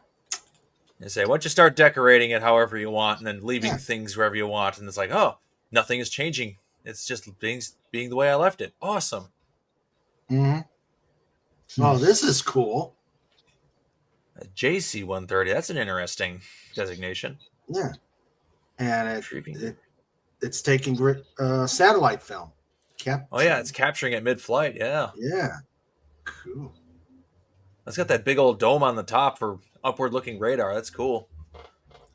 Yeah. Oh, it's an Australian one. I can see the kangaroo on the side. Operators. Yeah. Oh, everybody. So many operators. Yeah. Even a couple of formers. Yeah. So, Dalek, what is your favorite airplanes? Well, we saw the 747. I'm sure you've been in those. Oh yeah, sure. If I had to, like I said, I have a passing interest in airplanes. I'm not the biggest. I'm definitely not an expert on them, but I do know what a few airplanes I do quite like. I'm very interested in, and I'd say one of them is the Boeing 747 for sure. Yeah, and I've only, which is funny because I think I've only ever flown on a 747 once, or maybe twice, and that's when me and the family flew to Australia for the first time. Yeah, because the first time I ever went on the 747, it was when we went to it was when we went to Australia for the first time because Okay. we flew out of God, that was a chaotic trip. I'm sure I've talked about this before, but I don't know why Mum and Dad organized it this way because we didn't do it this way the other times we went, but the first time we actually, what we did was we flew from Manchester Airport down to London Heathrow, and then I remember seeing. And I think it was there we caught the 747, this big 747. That was and I remember seeing this thing. It was like this big, huge plane which was mostly painted white, and it had it was the tail fin was red. I'm sure I think it was a Virgin Atlantic plane, and I was like, and I remember looking at this thing. I was like, is that our flight? Is that our plane? I was like, oh my god, I was excited because I'd never been on a plane that big before. Because most of the flights because until then, most of the flights I'd ever been on were just short flights to places all across Europe. Like France, Spain, Portugal, Italy, and all those places we've been to by plane, but I'd never been on a plane that big, and I'd never been on a plane journey that long before. So a lot of firsts that day. and oh my god, and I don't think tell a lie. Before then, the longest flight I'd ever been on was we flew from Manchester to Florida. For summer holiday one year. That's the only time I've ever. That was the longest I'd been on till that point, and I think that's the only time I've ever been to America. So, what did you fly going to Florida?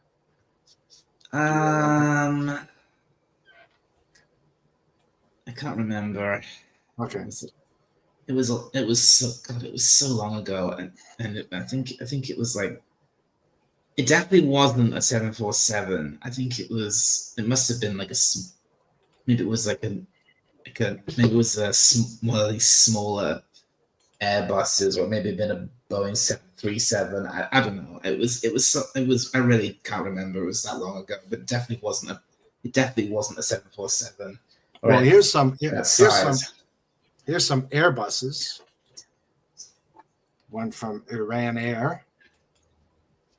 The good old Lufthansa. Yeah. Yeah, the A320. Yeah. Yep. That is like I think standard. I think those are the ones. I think these are the ones these are just the ones I like. I like passenger planes like these. Mm-hmm. Yeah. Because sometimes I actually watch. I watch there's people who do live streams at airports and watching planes taking off and landing, and sometimes I tune into those. I watch there's some do live streams at Manchester, or some in Heathrow, or even some in the States. Like I think I watched a couple of streams from Los Angeles Airport. I think. Oh, okay. LAX, yeah, that place is chaos on LAX, stick. yeah. This is a strange. I guess it's their version of the 747. That's an A340-600. Nice stretch limo of a plane. Yeah. I've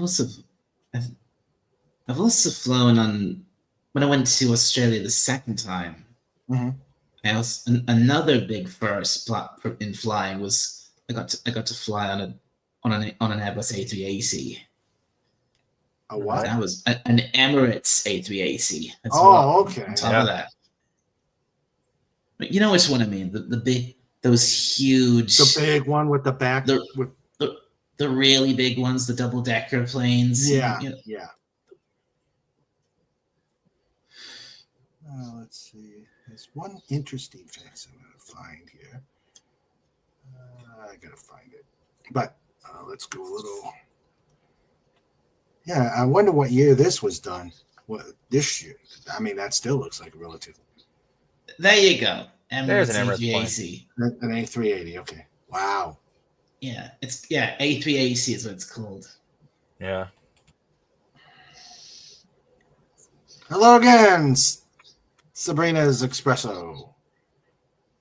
The Matt G, formerly known as Swift -1, or the Espresso, formerly known as Swift, formerly known as Matt G. Yep. Come on, where are you? Also, isn't it espresso, not espresso? No, it's espresso.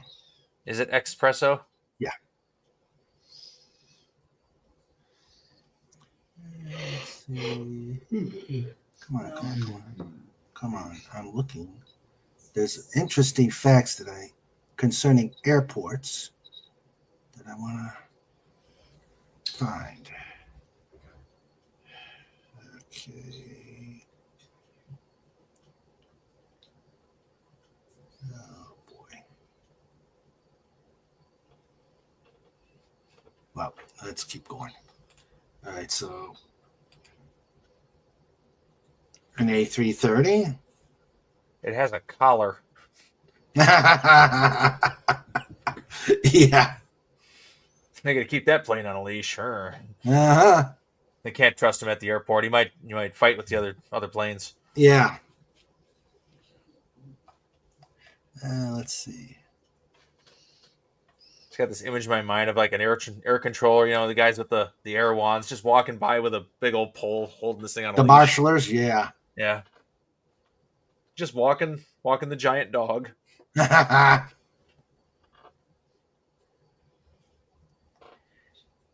see. Come on. There it is. Okay. Since we're talking about airplanes, we might as well talk about airports. We got 15 facts about airports that might surprise you. Let's stop sharing here. And let's go to share here. Matt G is a comma chameleon. Yeah. Let's see.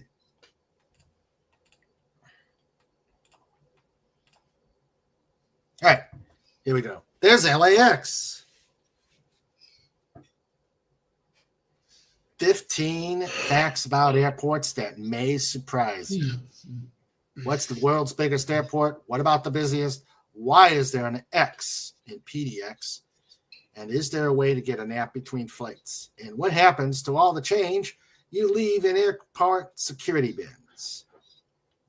They pocket it. What else? Yeah, what else? All right. The world's largest airport is the size of New York City, and that is King Fahd International Airport near Danam, Saudi Arabia. It has a larger area than any other airport, 700 square kilometers, or about 300 square miles, roughly the same size, almost exactly the same size as New York City. All 5 boroughs. Wow. That's a monster of an airport. Yeah. Larger than Bahrain, which has 3 airports of its own. I guess they want airports. It's bigger than the neighboring country. Yeah. Of course, a lot of those regions there are basically city states. Like they're still set up with the old borders and stuff. Yeah. All right. The next one. And this is the no-brainer. Atlanta is the world's busiest airport. The lost city of Atlanta. serving 390, and this is dated, but it served 93,699,630 people in 2022. It has held the number one spot since 1998. The next busiest, DFW, was more than 20 million people behind in 2022. Why is it so popular? First, there aren't a lot of international airports in the immediate area, so it's the closest international for much of the South. It's also Delta's biggest hub. Makes a lot of sense for transfers. It is within a 2-hour flight of around 80% of the population of the U.S. And unlike the major metropolitan areas you may expect to be the busiest, it doesn't have to deal with traffic from other nearby airports. Next one. Celebrities pay extra for private boarding. No kidding. Celebrities do pay flight commercial even if they're flying first class. So why do you never see them sweating or in the boarding line? Many airports have private or exclusive terminals for the rich and or famous. LAX and Atlanta have the private suite, which provides comfy accommodations, valet parking, and, as the name suggests, private suites to hang out while waiting for departure. Even has dedicated customs and security on site. It's going to cost you.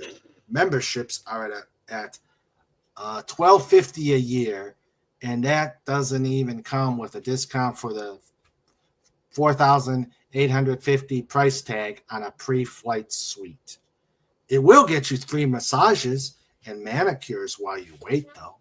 Oh. Well, shoot, I'll just pay the $12.50 a year membership fee. Then I can just get the massages.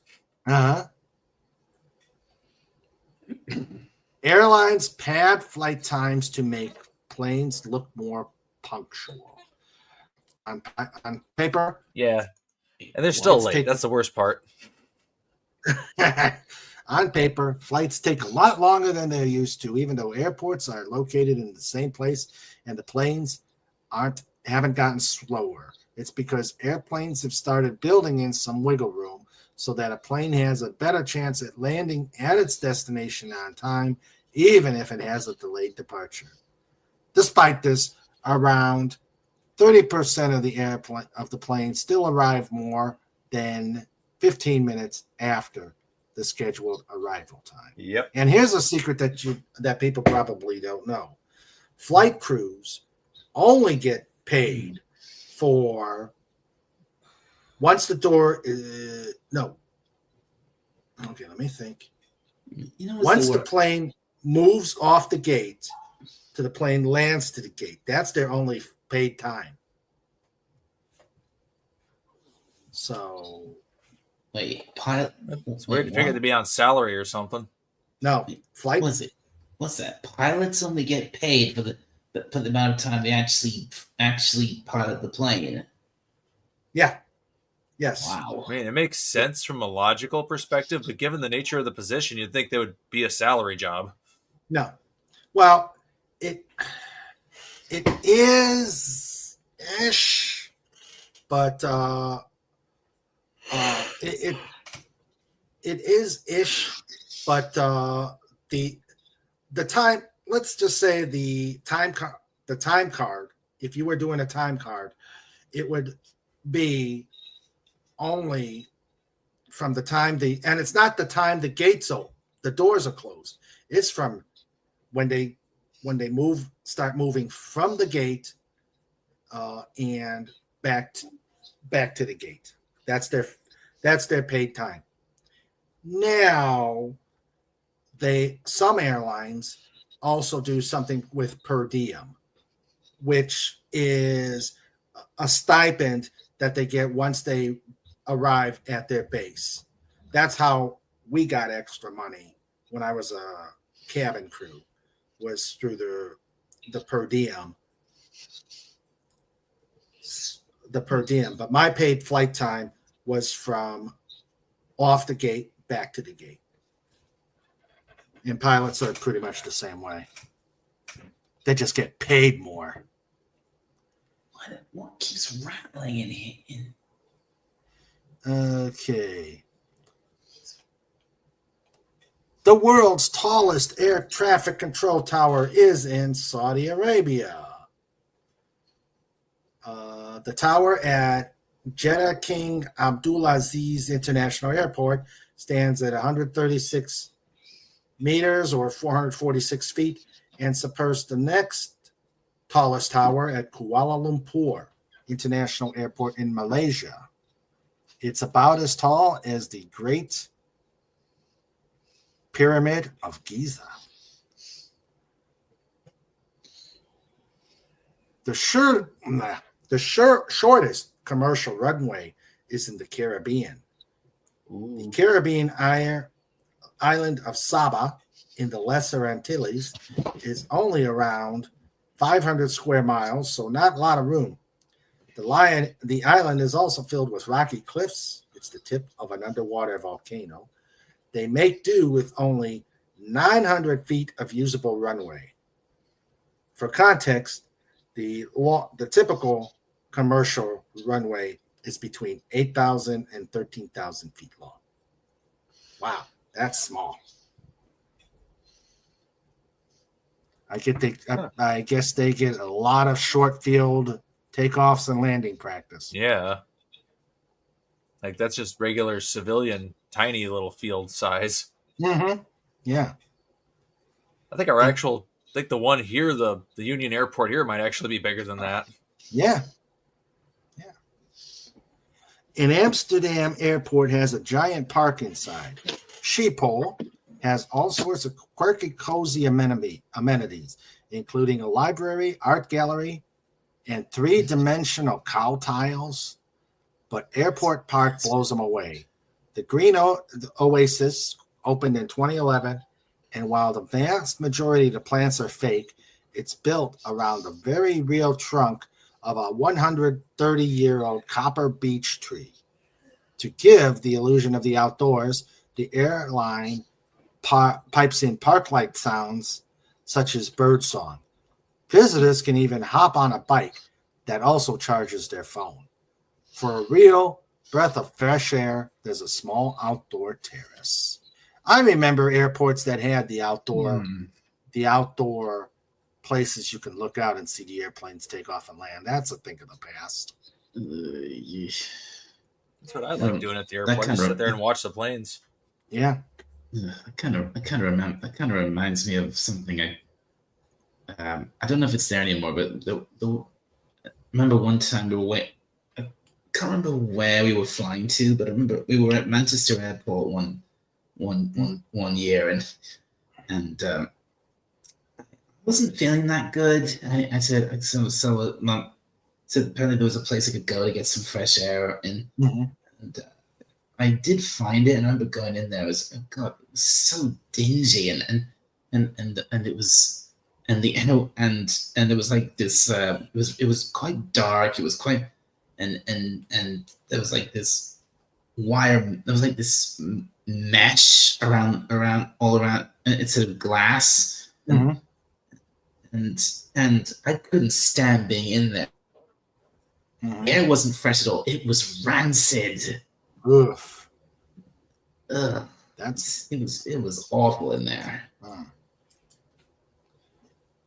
Especially since the people went in there to smoke. Oh, that'll do it. Yeah, that'll do it. Yeah, that would not help things. No. Back in the day when they did smoke inside the buildings. In airport codes, X is just filler. The X at the end of Phoenix makes sense for Phoenix Sky Harbor. But what about LAX for Los Angeles or PDX for Portland? Turns out the X is left over from the days when airports used 2-letter codes from the National Weather Service. With the rapid growth of air travel, it soon became apparent that 2 letters wouldn't be enough. When the International Air Transport Association, IATA, 3-letter codes became the norm in the 1950s, some airports gained an X at the end. Then there's Then there's Sioux City Gateway Airport, which is blessed with the IATA code SUX, S-U-X. In 1988 and 22, officials petitioned to change the code, and they were offered 5 options by the FAA: GYU, GYO, GYT, SGV, and GAY.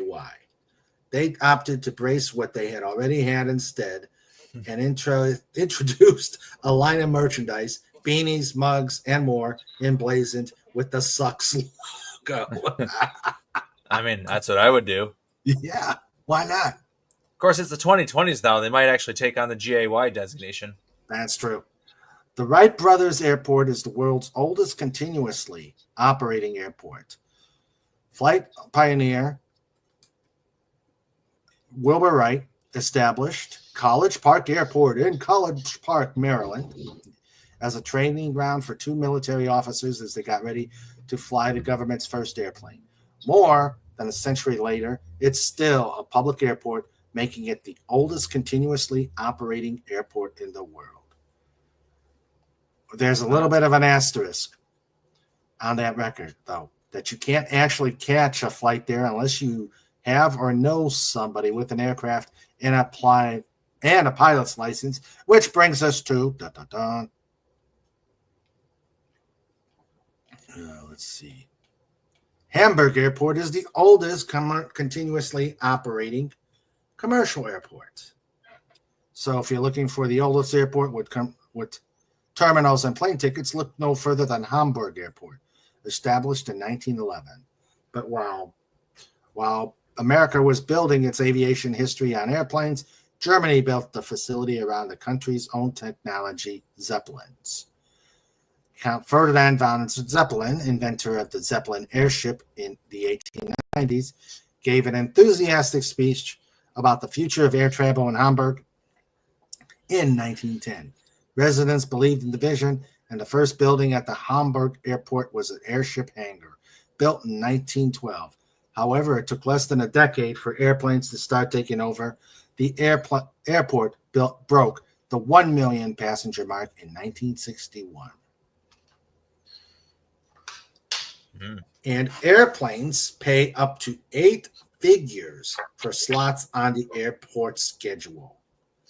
To keep air traffic running smoothly and safely, and in more than 200 of the world's busiest airports, airport operators grant airlines slots that give them authorization to take off or land at certain times. And in many places, demand is far outpacing supply. The most expensive slots are at Heathrow International Airport in London.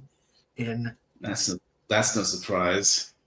In 2016, Kenya Airways sold its only spot to Oman Air for a whopping $75 million. That's on the high side, but 8 figures is relatively common. 1 year later, 2 slots fetched the same price when Scandinavian Airlines decided to sell. Because an airline can lose its most valuable asset if it doesn't use it 80% of the time in a 6-month period, you might find some unusual scheduling. At one point, British Mediterranean Airways was operating round-trip flights between Heathrow and Cardiff Airport in Roos, Wales. I hope I pronounced that right, Dalek. Roos?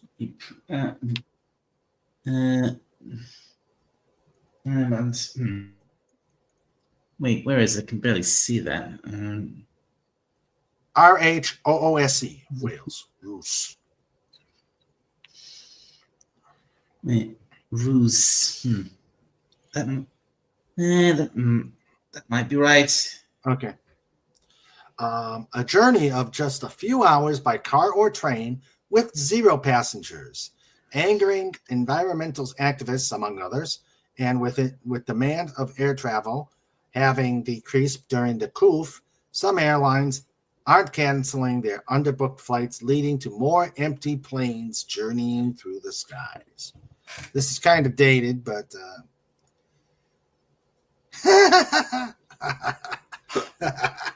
Your confiscated items might be at auction. Ever wonder where your favorite nail clippers or corkscrews went after airport security confiscated them? In some states, they end up in government auctions, and they sell in bulk. Collections of forbidden goods, from 12 pounds of flashlights to 7 pounds of cigar cutters, and to an assortment of foldable shovels, end up on government asset marketplace, govdeals.com. Let's go there, Lenrod. Let's go there, Lenrod. There are so many pocket knives that they get sorted into different categories before going on the market, ending up in lots of 100 generic brand knives, 14 pounds of knives with names, dates, or locations on them, or 14 pounds of small size Swiss Army knives. Lost luggage. Go ahead. I'm surprised they'd find any knives at all. Yeah. TSA is so incompetent. I was on a plane bound for DC with a big honking knife in my bag. Completely forgot it was there. And I'm sitting on the plane fishing out my earphones. And I'm like, oh, I still got the knife in here. They missed it. Lost luggage is also sold if not picked up within 3 months, but the process is a bit more streamlined. A reseller called Unclaimed Baggage sorts through and resells, repurposes, or recycles the bags and their contents. Speaking of airport security, the TSA collects your loose change. With hundreds and thousands of passengers throwing wallets into bins every day, some loose change is bound to fall out and get left behind. Over time, that really adds up. In 2020 alone, the TSA gathered more than $500,000 in loose change, and that's during the coup. In 2019, they picked up more than $900,000. The biggest source of lost change was, of course, Harry Reid International Airport near Las Vegas, where passengers left behind $37,611.61. TSA has to submit reports to Congress every year on how much they've gathered and what they spent it on. They ended 2020 with $1.5 million, including money left over from previous years, and spent much of it on pandemic mediation measures. And let's see how many more we got. Nap hotels. Okay, we got 2 more. Airport nap hotels. During a longer layover or delay, travelers may stay at nearby hotels, then head back through security to catch the next flight. But if you just need a quick nap or a moment of quiet, and you're worried about oversleeping, transit hotels are located literally inside the airport. Aerotel has locations throughout Asia and a few outside for some sleep and a shower between, before, or after flights, whether you need an hour-long nap or an overnight stay. Yotel, with airport locations in Amsterdam, London, Istanbul, Paris, and Singapore, fills a similar niche. You can book as little as 4 hours in a relatively bare-bones room with a bed or two, shower, and Wi-Fi. More traditional hotels built for regular sleeping also exist outside airports, but often offer shorter-term options designed for decompressing during a layover. You just have to pay a little more for the bells and whistles. Hilton Munich Airport offers a 2-hour spa card. Yo, let's go! And Grand Hyatt, there's your massage, Lenron. And Grand Hyatt, DFW, and JFK's mid-century themed TWA hotel both offer fixed day use rates that include access to the pool. Oh yeah, starting at $109 in Dallas and around $149 at TWA. And the last airport thing, and this will be the wrap up. Therapy dogs are an increasingly common amenity. Anxious before your flight, need a little dog cuddle. As of August 2021, dozens of airports in North America had some kind of therapy dog program, whether it was daily dog visitors or a once-a-month treat. One of the biggest operators is the Pets Unstressing Passengers or PUP program in LAX, which had around 121 dogs participating before the pandemic, most of them rescue dogs, and all of them with the appropriate certification and on-the-job experience. Each dog has a handsome red vest and a weekly shift of 1 to 2 hours. And handlers double as customer service reps that can help you find your way to the correct gate. Each therapy dog program is as special as its four-legged volunteers.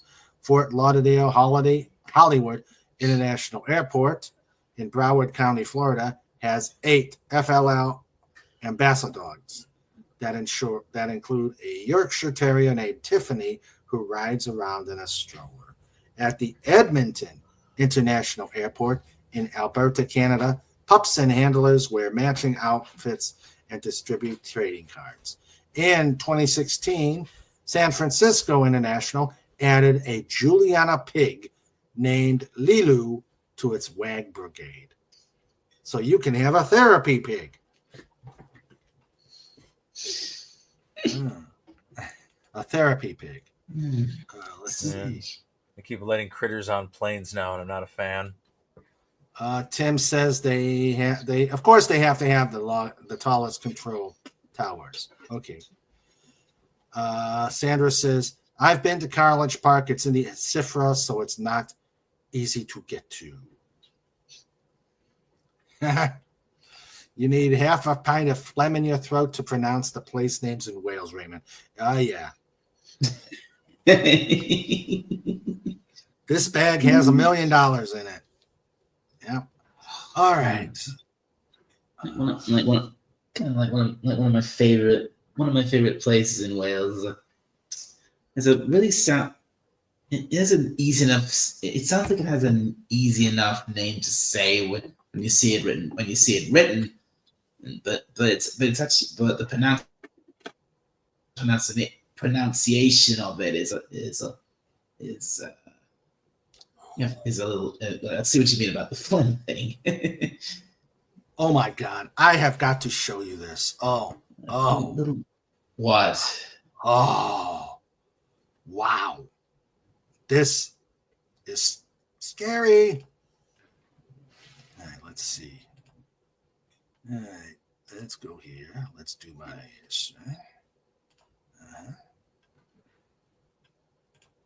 right. Do you see the? Okay. All right, let's see. All right, here we go. Come on. Should be able to just click on the screen there and it'll play. Yeah, okay, there it goes.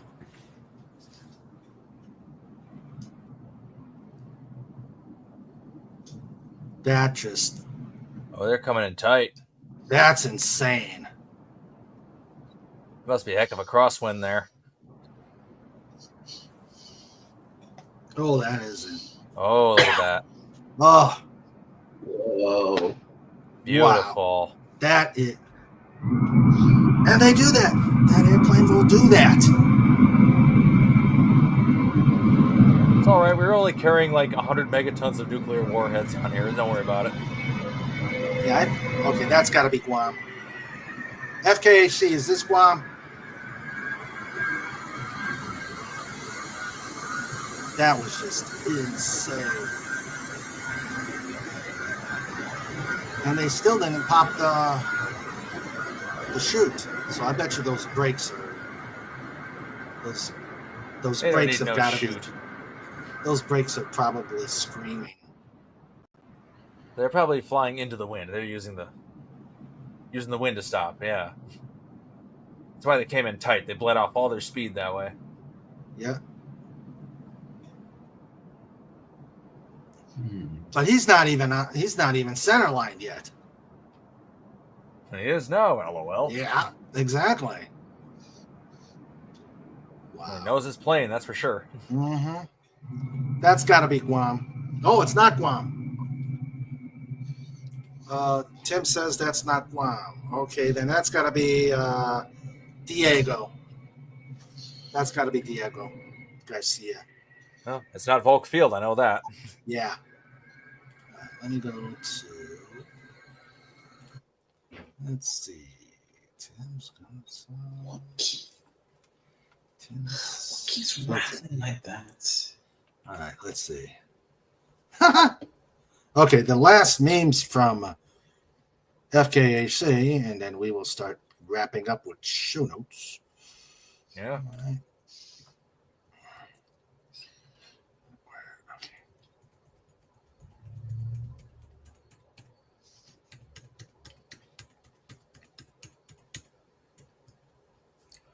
Okay. Where is it?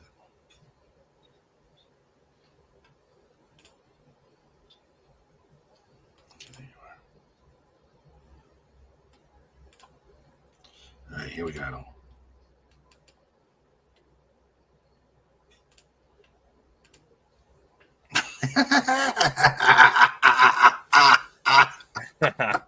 Yes. Yes, I must have. And I don't even like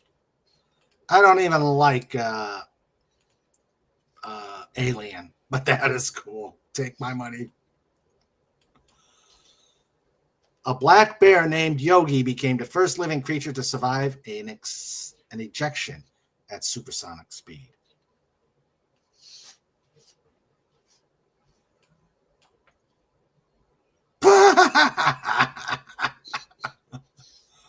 Canadian B, USB. USB. I do all my stunts, all my own stunts, but never intentionally. Shocking. What keeps rattling like that? Is it on your side or mine? I have a fan on over here, but it's definitely here. Something keeps banging and rattling. Tupac.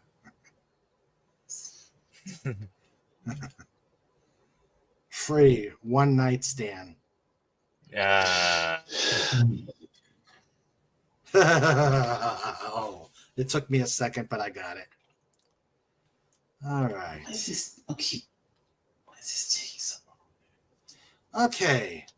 I think we have gone 5 hours. Yeah, we've been lingering on for quite a while tonight. Yeah. So I think it's time for show notes.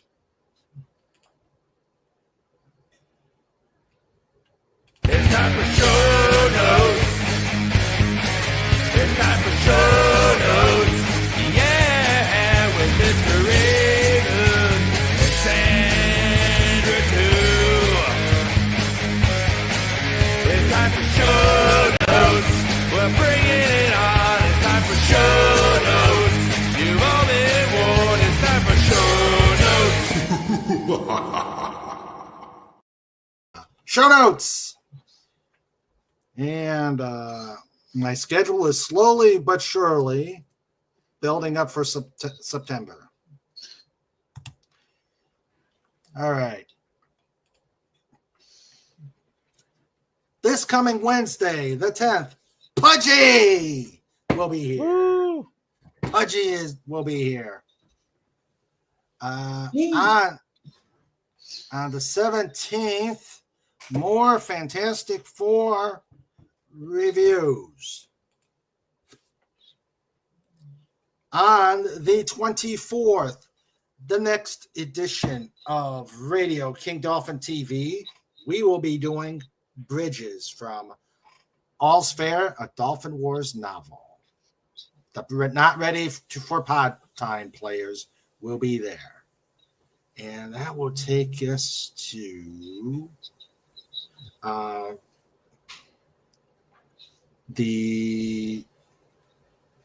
let's see. Normal Just Cousins on the 13th and the 20th. On the 27th, we'll be having a Just Cuz. Let me double check something. Got to check with my producer. Got to double check with the producer. The 27th is a Saturday.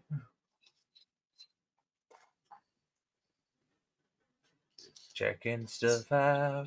Checking stuff out. It's not working.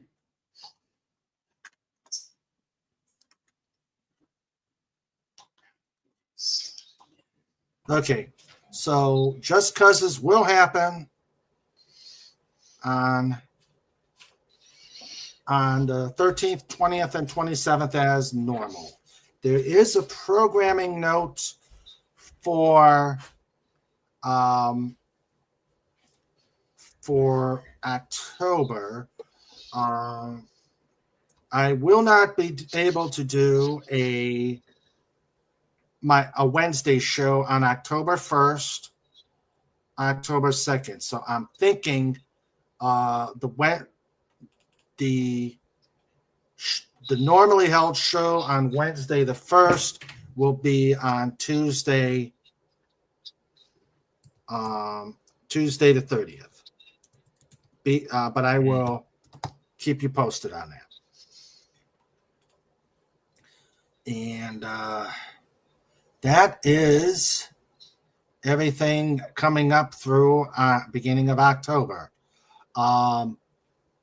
October 18th is the 4-year anniversary of King Dolphin TV. Holy cow. Yeah, 4 years. Yes, 4 years doing this. Let's see.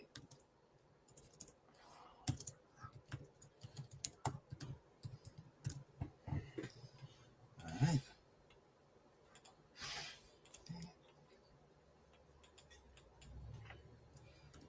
This calendar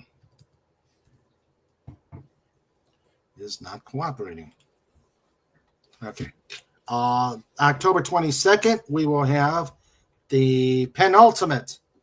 Well, not the penultimate, but the next reading of Radio King Dolphin TV. And yeah. And let's see. So that's what is coming up through October. And that is show notes. Yay, Can't believe show it's notes. already. Yay, show notes. Yep. Yeah, that's true. Let's see. I want to say South Korea for that B-52. Yeah, that's a possibility. And yep, Tim says, yep, Yom Kippur. Yep, that's what's coming up end of September. And Jill is saying, yay for 4 years. Yeah. Woo. Jill's still around. Yes, Jill is still around. Well, She's being sneaky. Yeah. Well, she's probably busy, so.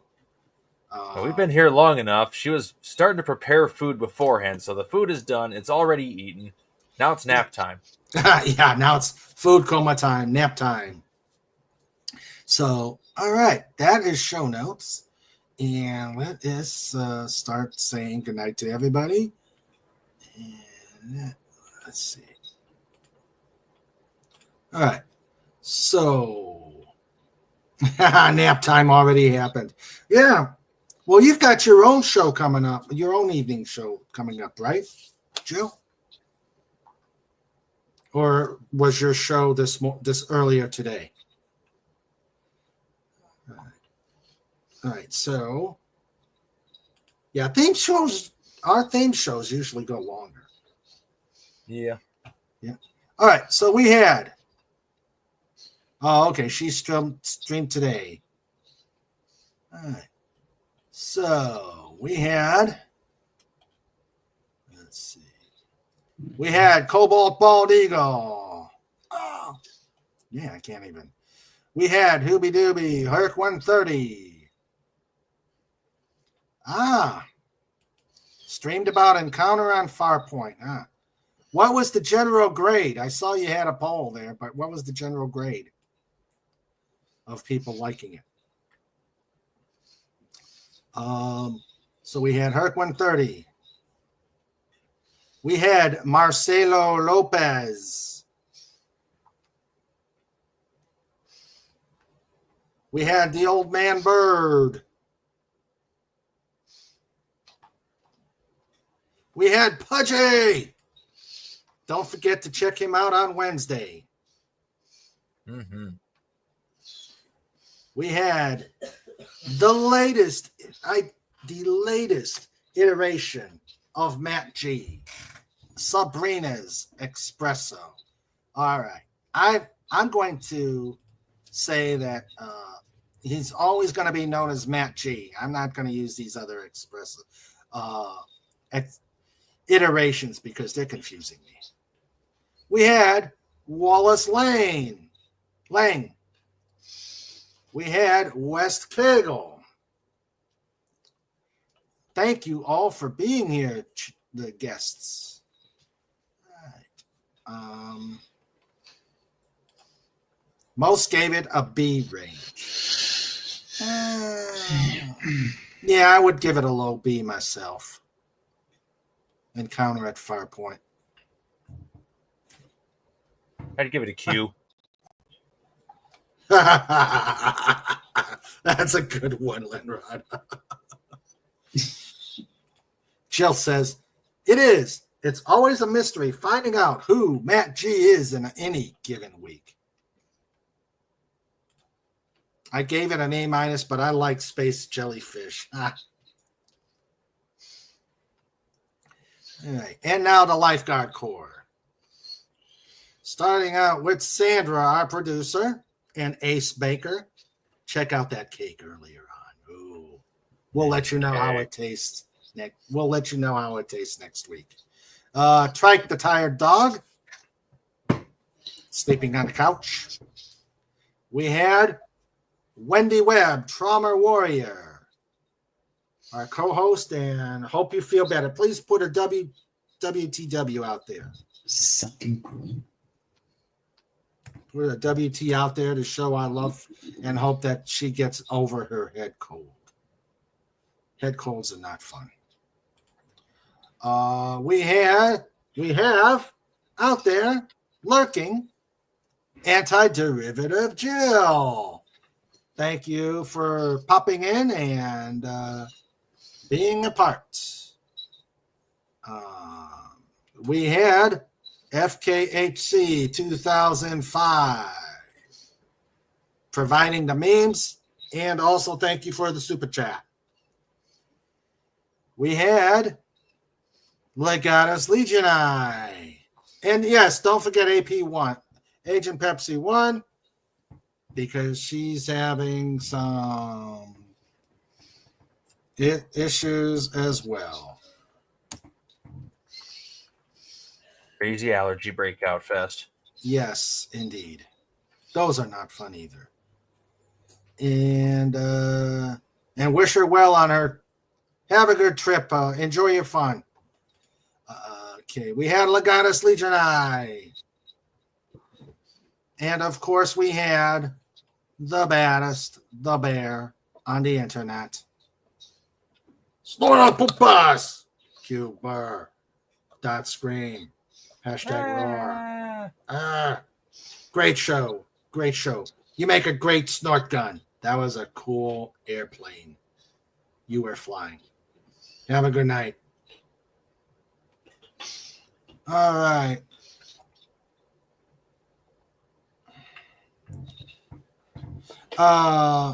No, she's fine. She's fine with her with the allergies, but now she's got itchies.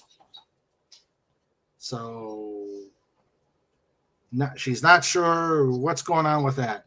And actually, I've got a bit of a rash myself, but at least I know that it's probably, with me, it's poison ivy. I just didn't know where I got it from. Of course, our yard has a lot of poison ivy. Yep. Oh, dear. All right. So, everybody, thank you for being here. We still got 6 people on. Yeah. Yeah. So, I'd like to thank especially my able panelists here. We've let me put his channel out there. Capitals. Let's see. Hopefully it'll come up. There it is. Dalek 451, the Exterminator. Thank you for being here, sir. Pleasure as always, Raymond. Glad you were here, and hopefully, now that you've got a place, you can start. You can start getting back into the thing of. Yeah. That's what I'm hoping. That's what I'm hoping I'll be able to do. In fact, there's probably quite a lot of things I'm hoping I'll get back into doing, as well as streaming. That I've got my own place. Yeah. I still think you need to get. I think you need to do a video. But get settled in, and then you can move. You can do things. Yeah. I mean, there's something. I think there's definitely.